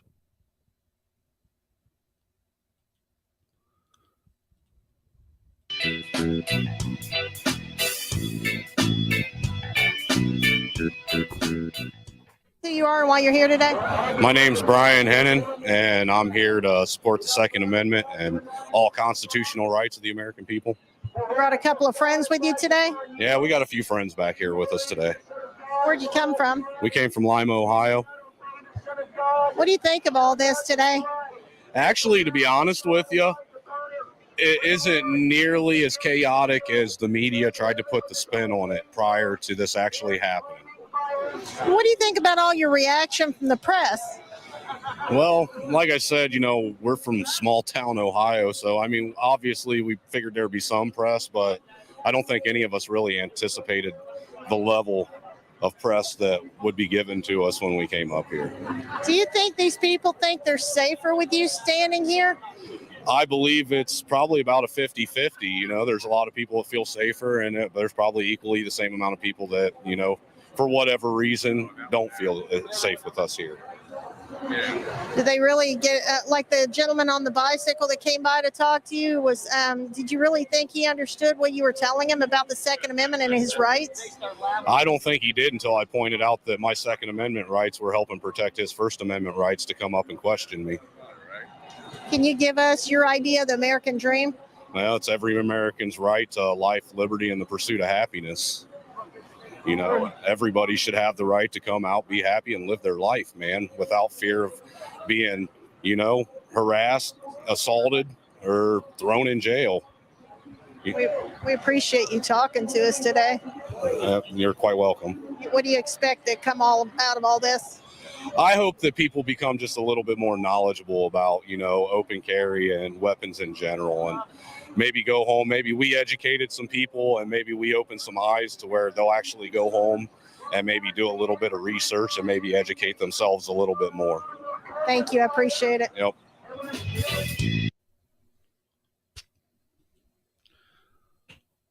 That was one of my first interviews, man. Jesus. Really? Yeah. Yes, sir. Boy. What? I mean, just to look at you. You look like one of those posers who walk around pretending they're dressing up like they're operators or something. Hey, the funny part is, I know you're like so far removed from that, like you're so not one of those posers. Right. It's just funny to see. Like that's what makes it funny. Like he's so not, but you know what I'm saying? Right. I mean, and that's the thing is, you know what's crazy about that, Mandrell, is the comments that were because like I did an interview also that day with USA Today, which you can't find online anymore. Oh, and you didn't say anything to make yourself look bad or the movement. You probably said something real cogent. No, but what it was there were people that what he just said, they were making the comments, specifically people that served about the whole poser thing, and that wasn't what I was out there for to begin with, was the pose. I was out there because the main reason why we went is we felt that it was our duty to be there and make sure that what was happening everywhere else, wherever Trump had a rally, didn't happen in Cleveland. Yeah. And we're willing to actually risk, our life or having to go to prison or otherwise to make sure prevent that from happening. And what's crazy is they if you recall, they were actually trying to spin the narrative that it was going to be a bloodbath riot in Cleveland that week. Here's what I don't understand, man. Like, but they never really reported on the violence that happened from the other side, right? That's always like, I understand, like, certain narratives want to get spun about violence coming from one particular side, but they pretty much like completely like, dismiss it coming from the other. Like the guy that the fake security guy in Colorado that when he shot the Trump supporter or whatever and tried to claim self-defense. And apparently he didn't have like all the necessary requirements to actually even do security in that state. Or the guy, I guess he was he might have been Antifa or whatever, that was in Oregon. Mm-hmm. That shot the Trump supporter or whatever, just like walking down the street, and then try to claim self-defense, and then like a couple days later, like the feds came in and he got the firing squad pretty much. I mean, don't get me wrong. I know there's still people that they like to clown me because of my militia involvement and whatnot and whatever. But, it also, even though it didn't pan out the way that I had anticipated it would, it still helped to mold me into where I am now. There's a lot of things that I learned from that. Hey, what year was that? That was 2016. Okay. And then I saw somebody else in the chat. They asked, did y'all see Tucker grilling the GOP candidates? Yes, I did see some of that. Actually, have you guys seen that interview with Tucker and Andrew Tate? I started watching it. I haven't finished it yet. Dude, that is a fucking phenomenal interview. I'm actually thinking about doing a live stream covering that tomorrow, maybe. There's a kind of video or whatever that's like kind of, it's not necessarily manicured, but they took like a lot of old clips. Mm-hmm. And that's doing the rounds right now on Twitter, and a bunch of people are passing judgment. Now I don't look to like Andrew Tate for anything so much outside of entertainment, but I know some of the things he says has some truth in it. Well, yeah, I mean, there is some weight to what he's saying, because if you think about it, he literally came out of nowhere, and the only thing that he was pushing was for healthy masculine men, for the positivity of having healthy masculine men, and pushing the fact that masculinity is necessary for the survival of civilizations, and just pushing that ideology right there has gotten him to where he is now. I mean, he's never really pushed anything other than that being masculine is not toxic, that it's healthy for men. Well, on the public side, but the webcam business is like, I guess it's a bad look in a certain It's a bad look, but if you actually look at what he's being charged with and what actually happened and the witnesses that they have that came, like if you watch the interview with him and Tucker, I'm just going by what he said and what I've been able to find. It kind of, lends credence to it.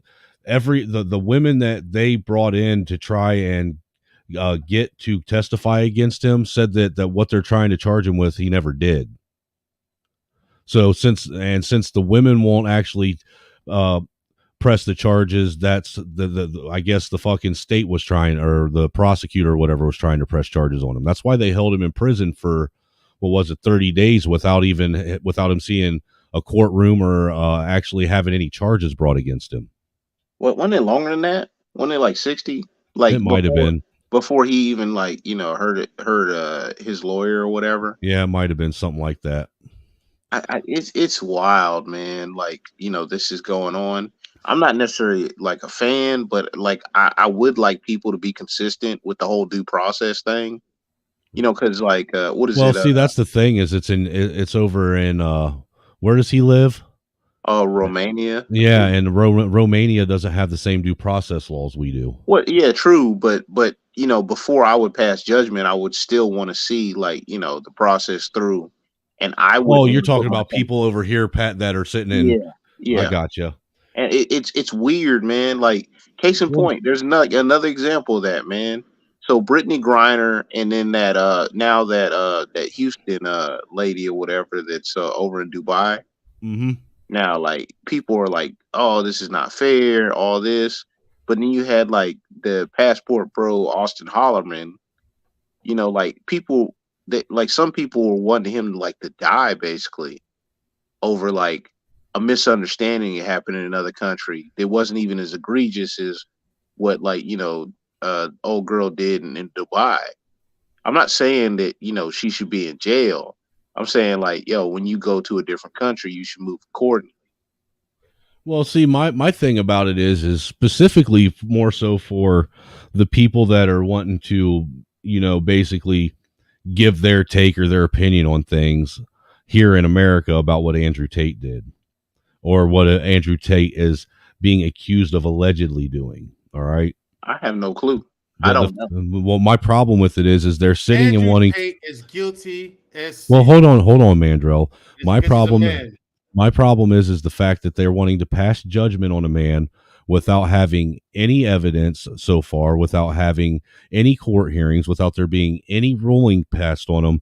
And they want to turn around and actually excuse and ignore the fact that we have people like Cardi B, who came out and has openly admitted to people about drugging and raping and robbing people, specifically men. No, listen, that's fine. She can do that, okay? Because she did it to men. All right, and those men had it coming. According to the woke people, I don't subscribe to dude. And now see, now you're sitting there putting that you're pushing that ninja narrative, man. I'm telling you, dude, it's that crazy, ninja narrative that's so hard to follow, man. It's crazy, dude. It's like no one says anything about Cardi B drugging dudes and robbing them. Nothing. No one calls her a bad person. No one says she's a slut. No one. Well, no, because she's got that WAP, man. No, I guess. Dude, like, this is so insidious on so many different levels. So, like, me and a couple people that I know, whatever, were speaking out, like on Twitter, example, the other day, when an older video came out about Sexy Red, the Pound Town lady, right? Speaking out about her going to a high school and performing like at a pep rally, and they're like, "Oh, this is before Pound Town," and I was like, "Well, I'm pretty sure that she wasn't a gospel artist at that point in time." So I'm like, who co-signed her to be at that school? That's a no-no. The same people that co-signed drag queens going in there and giving lap dances to 15-year-old girls in the high school gymnasium. It's inappropriate. And then somebody try to point out the fact that old girl was doing a music video shoot in New York. The Ice Spice. She's doing Music City, and somebody had like brought their kid, like, for whatever reason, somebody brought their kid to this video shoot, and it's like, this is not the same thing. And then like that individual person's wrong in this case, and that's like a video shoot that's happening outside in a neighborhood in New York City. The other one happened in a St. Louis high school in an auditorium full of nothing but kids. those are not the same. That is not the one-to-one. And we were pointing out the fact that this is an issue, and they're like, "Oh, just let them have fun." I was like, "Y'all having too much fun. That's a problem. Your fun is screwing everything up." Yeah, things are getting very, very. It's like you said, it's just screwed the fuck up, and quite frankly, like Judge Joe Brown was said when I went over his shit. Motherfuckers need to stop doing this shit and confusing our kids, because that's all they're doing. They're confusing our fucking kids to the point to where they don't know whether or not up is up or down is down, and whether or not green is blue or blue is green. Meanwhile, the damn kids can't read. Right. Who- We literally have groups of people sitting and saying that, people that are under 25 shouldn't be charged with murder charges because their brain isn't fully developed and they don't understand what they're doing. But at the same time, and in the same breath, we'll sit and say that a 6-year-old can go and fucking mutilate his own genitals or chemically castrate themselves because they know what they want. Or if a man, I'm not advocating for this, but if a man chooses a woman that's over the age of 18, but under 24, she's somehow like this, adolescent, and Yeah, that's a weird trope that's come around here lately too, that I've noticed. That now all of a sudden, somehow, if you're in your late 20s, early 30s and date someone that's 18, 19 years old, that you're somehow a pedophile. Yeah, or a sexual, you're sexually assaulting a woman. Are you fucking kidding me? Now, if that person is not on a mature level, I'm not messing with that person anyway.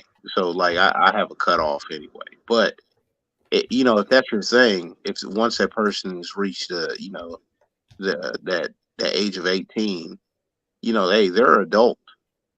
Well, and if you notice, True Hype, you ever notice that this only applies when it comes to men being the one to do it, but when it comes to women doing it, it's the age gap is overlooked, and there's nothing to see here. Continue this as usual. I mean, you've seen the episode of South Park where the boy went in there and was like gonna report like the teacher messing with the other young boy, and then when the cops found out that it was a woman messing with the boy, they were like, nice. Well, what's interesting is if you look at the crime statistics when it comes to teachers sexually assaulting or sexually abusing their students, there's more women that do it than men.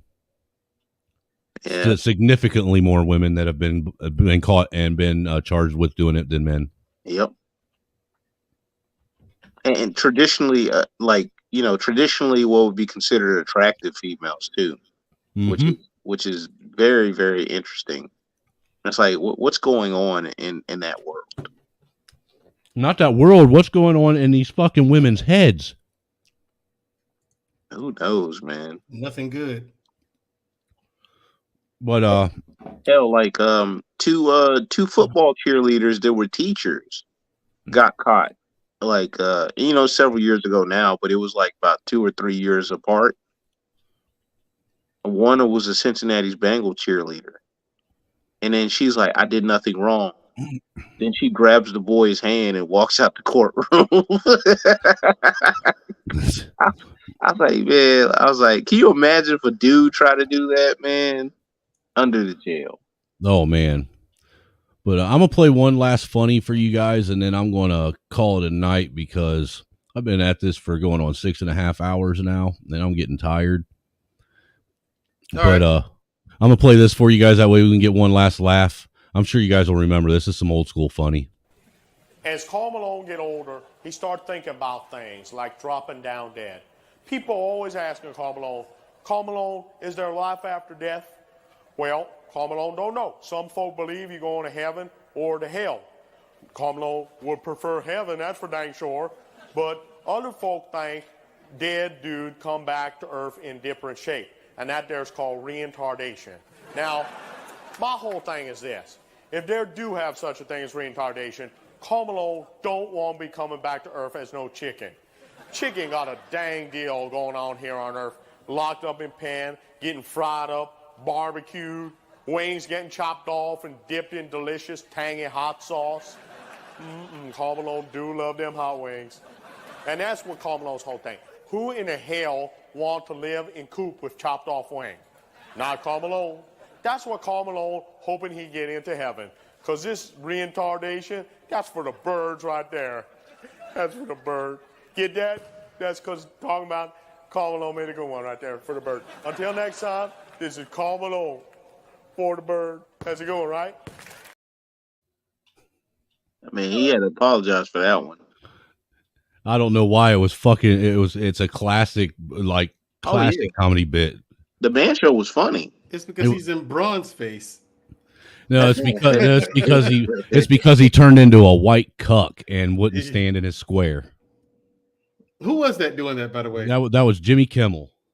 That was Jimmy Kimmel, really? Yes, it was. Like that was on the Man Show, like Jimmy Kimmel and Adam Carolla. Yes, I it was. The Man Show, yeah. And I mean, like, you remember that was back before Jimmy Kimmel, basically bitched himself out to Hollywood. Yeah, like you remember girls jumping on trampolines? I do. I've actually I got some clips I've been saving to put in my StreamYard as gifts to men when they cash at me. That's funny. Yeah, I mean the whole thing, man, was like it's preposterous or whatever. The comedy was like over the top, it's so ridiculous, and now like everything's a meme. Right.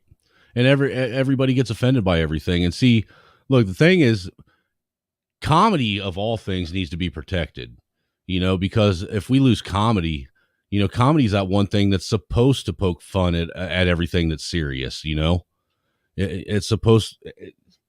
they're supposed to be able to look at things that are offensive and make you laugh at it.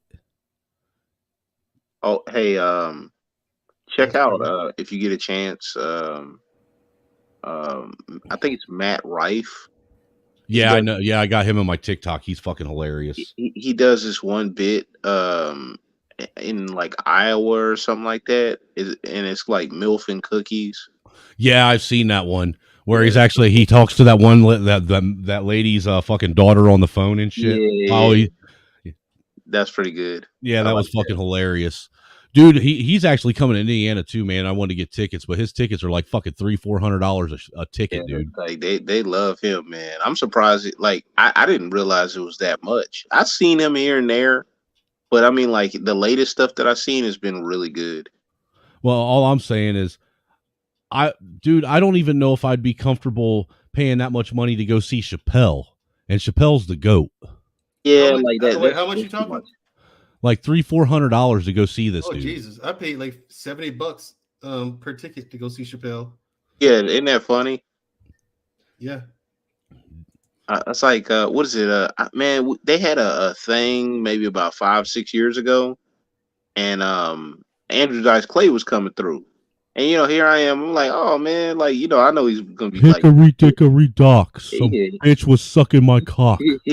He said, "Oh," I was like, "Yo, he gonna be like doing like the old stuff." I'm like, "Oh, that'd be something I pay like $30 for." That man wanted $169 a ticket. I said, "Yeah, you ain't sold out the Garden in a long time, bro." Well, see, look, the thing is if I really wanted to go see Chappelle, I know where he lives in Ohio. Oh, okay. And dude, it's not uncommon for him to just stroll into a bar down there and start doing stand up. Hell, he did that thing in his backyard for a while. Right. But yeah, he lives in Kettering, Ohio, which isn't that it's like right outside of Dayton, man. Hey, and it's pretty common to run into him down there. Hey, Flea Market Floppy Disk said he would like to he'd kill to hear George Carlin's material in 2020 alone. Dude, like can you imagine what George Carlin, like how he would sound now? Well, dude, if you listen to what he was saying back before he died And what he died in what 96, 90, like Who? 97. No, it was like 2000, 2001 when Carlin died, wasn't it? It was later than that. Was George it? Carlin, yeah. He let's see. Here it is, George Carlin. He died in 2008. Okay. But if you listen to what he was talking about even in 2008, it's really kind of relevant today. It is very. You know, so imagine, so like Flea Market's saying, just imagine, you know, because he was already on that whole that scope of reality. You know what I'm saying? Mm-hmm. Though I agree with all of his skits and his stances on everything, I could understand where he got to that conclusion. You know, and I could only imagine what he'd have to say about the 2020 lockdowns. Yeah. I mean, because you knew what it was going to. You knew what that was going to do to inflation. We knew that we were going to be in this boat. Everybody you had to. Well, and see, the thing is there was people like me that had been telling people that was going to happen. I didn't know the actual specifics of how it was going to happen, but I knew for a fact that there was going to. Yeah, I see you, True Hype. He says he's out. His phone's acting up, or his what is it? Amazon fucking what are those things called through Amazon again? His fire stick or whatever it is. Mm-hmm. But it's acting up. But like I said, I didn't know the particulars of it, but I'd been doing enough studying on, you know, what people call fringe and conspiracy theory shit, that I knew that there was going to be some point in my lifetime to where we were going to be basically held hostage in our homes and forced to, against our will, to, you know, basically abide by these authoritarian rules, you know. And that's why I'd spent probably 4 or 5 years prior to that doing nothing but prepping and making sure that my family had the supplies to get through it in case we didn't have, you know, the means to be able to go out and get shit. You know what I'm saying? Mm-hmm. As it stood, you know, we ended up having an overabundance of stuff, and we're able to help out quite a few needy families in our community, you know. And what me and the wife did is we actually took a lot of the COVID money that we were given, and we actually helped a lot of people that were told that they weren't allowed to work. We actually helped a lot of people in our community pay their rent bills or their electric bills and shit like that. That way they could keep their homes during that time. Okay. You know, because me and her, we didn't need it. You know, she was still getting paid her same, you know, monthly salary, you know, so we were doing fine. We didn't have no worries that, you know, that COVID money was just basically an overextension that we didn't need, you know. So rather than being selfish with it, we felt that because me and her, honestly, we told ourselves all the time that we felt that we were blessed to be where we were, mm-hmm. you know, and we only felt that it was right to, you know, just give back what we could, you know, to people that didn't have it, especially in a situation where people were being put in a position that they didn't ask to be put in. Okay. So, yeah, you know, I might be a little bit, you know, questionably racist at times and might lean into it a little hard, but at the end of the day, I still have a heart, man. Yeah. You know, I mean, hell, you might think this is racist, but my lawn boy was a black kid. That's not race. Some people think it is, though, man. You know what I'm saying? I know. It's just, you just pointing it out. I'm just saying, but that's what's crazy. You know, I had some people say, "What do you do? What black people do you employ?" Well, I have I used to say I have a lawn guy that comes and takes care of my lawn for me. You know, it's a young black kid that's, you know, only 21, 22 years old, trying to start his own lawn care business. So I hired him. Mm-hmm. You know, probably one of the best lawn guys I ever had, to be honest with you, because he actually cared about his work. You know, but just did what I could, me and the wife, you know, and I think that honestly, if more people actually had the capital to do such, I think more people in America would be more willing and more apt to, you know, help the less fortunate rather than having their money stolen from them and told that they have to help the less fortunate. Yeah. Leave people to their own devices to do so, and they'll probably do it. At least they're more inclined to do it. Blackwatch says, "You're, as they say, a good man, Charlie Brown." But man, I'm gonna get off here. I need to get a little bit of sleep before these fucking crumb snatchers get up and start asking me to do shit. Okay. But I appreciate you coming through, man, and chopping it up with me, sir. All right, no problem. Absolutely. And when's your flagship stream going to be? It's probably going to be either. Shit, I'm trying. It's hard to say.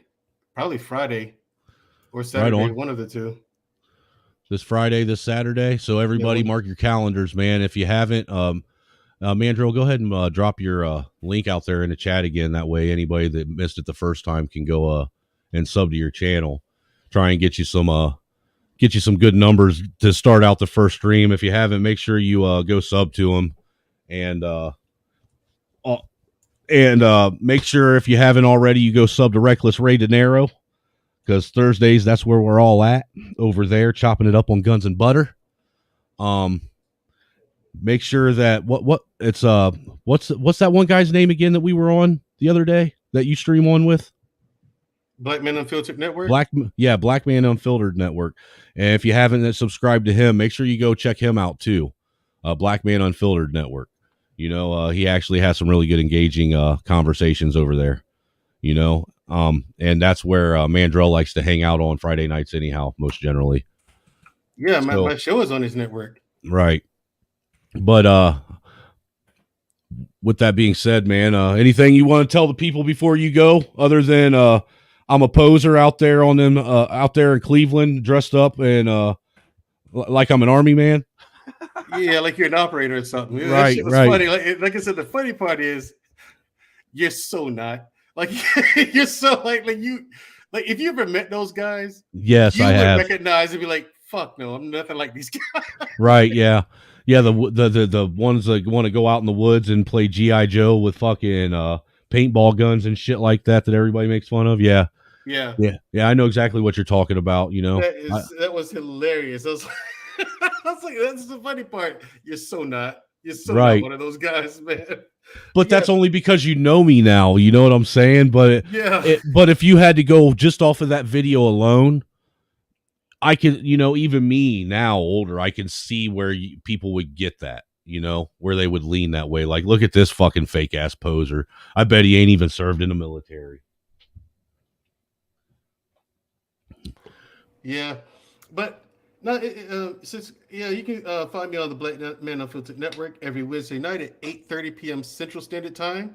That's every Wednesday night at 8:30 p.m. Central Standard Time on the Black Man Unfiltered Network. I do a show with my younger sister, Shushu. That the show is called Unapologetic with Mandrill and Shushu.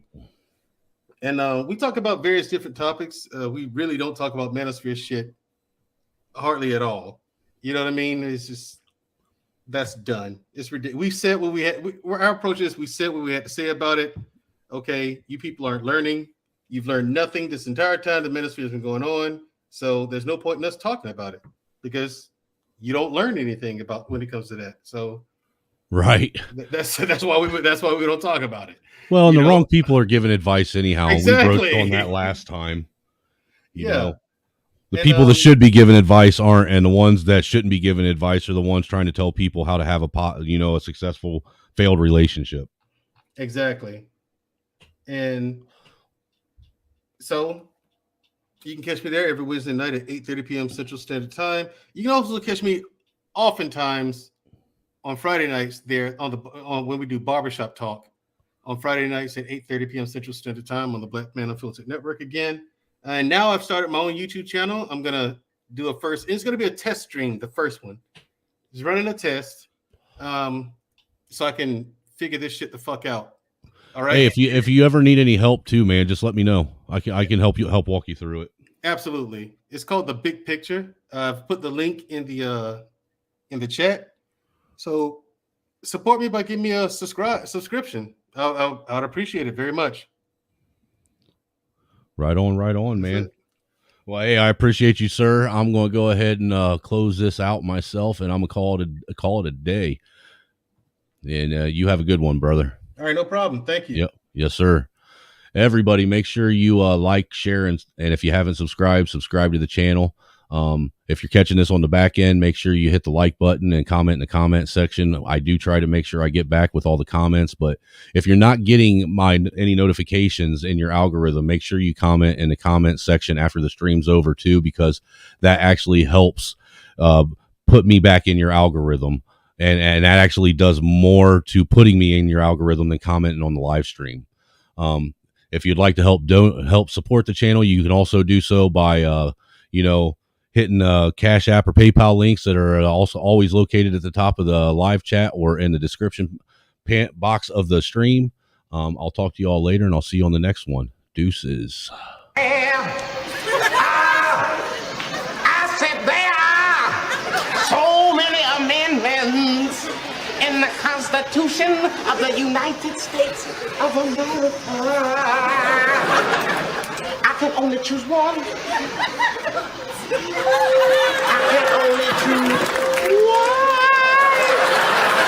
I plead the fifth. I plead the fifth. 5, 1, 2, 3, 4, 5. Anything you say, 5. Go ahead, ask me a question. Fifth. I have a secret document that I think you need to say.